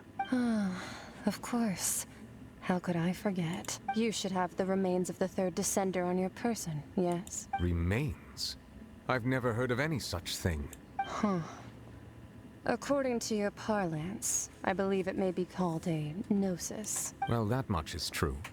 After Focalor's divinity faded, she handed her gnosis to me, but I fear I have never heard of it described in the manner that you just did.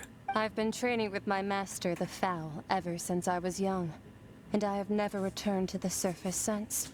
So most of the information I possess, I got from him. It is only natural for those who are greater than humanity to possess a different sort of common sense, which is why there are so many problems in our attempts to communicate with humans. Regardless, you should probably get rid of objects of misfortune to prevent any disasters from befalling you. To live in itself is a blessing. But once a person dies, the bonds he once had with this world shall all turn to curses. What do you mean by that? No need to fret. These are just my personal thoughts. And my reason for no longer wishing to return to the surface. This third descender you refer to, who are they? And when did they die? Master never mentioned them to me. Perhaps it just wasn't that important for me to know. If you're interested, though, I could ask him. I'll be sure to pass the answer on to you next time. Next time? You believe we will meet again? I do. Wait. I have a disciple of my own, don't I? He can be the messenger then. Childe. Talk about Childe. Okay. Okay then. So you talked to Childe? That's what she told me. Whether it would prove useful or not, I wanted to pass that information on to you. The remains of the third descender? So that's what the Gnosis actually are.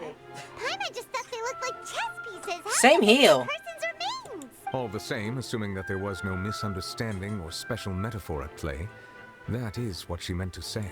And she said that it would bring misfortune and that you should check it, which is why you gave it to the Fatui. If she speaks the truth, then I would simply be putting Fontaine at unnecessary risk by keeping it here.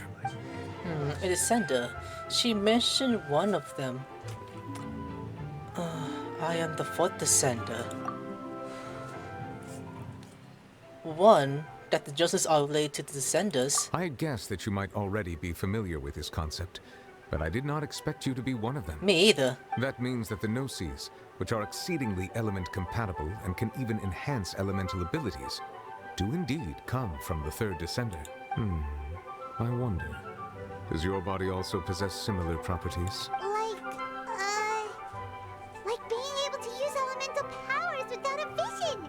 That does sort of count as special compatibility, right? No, let's not think about this stuff right now.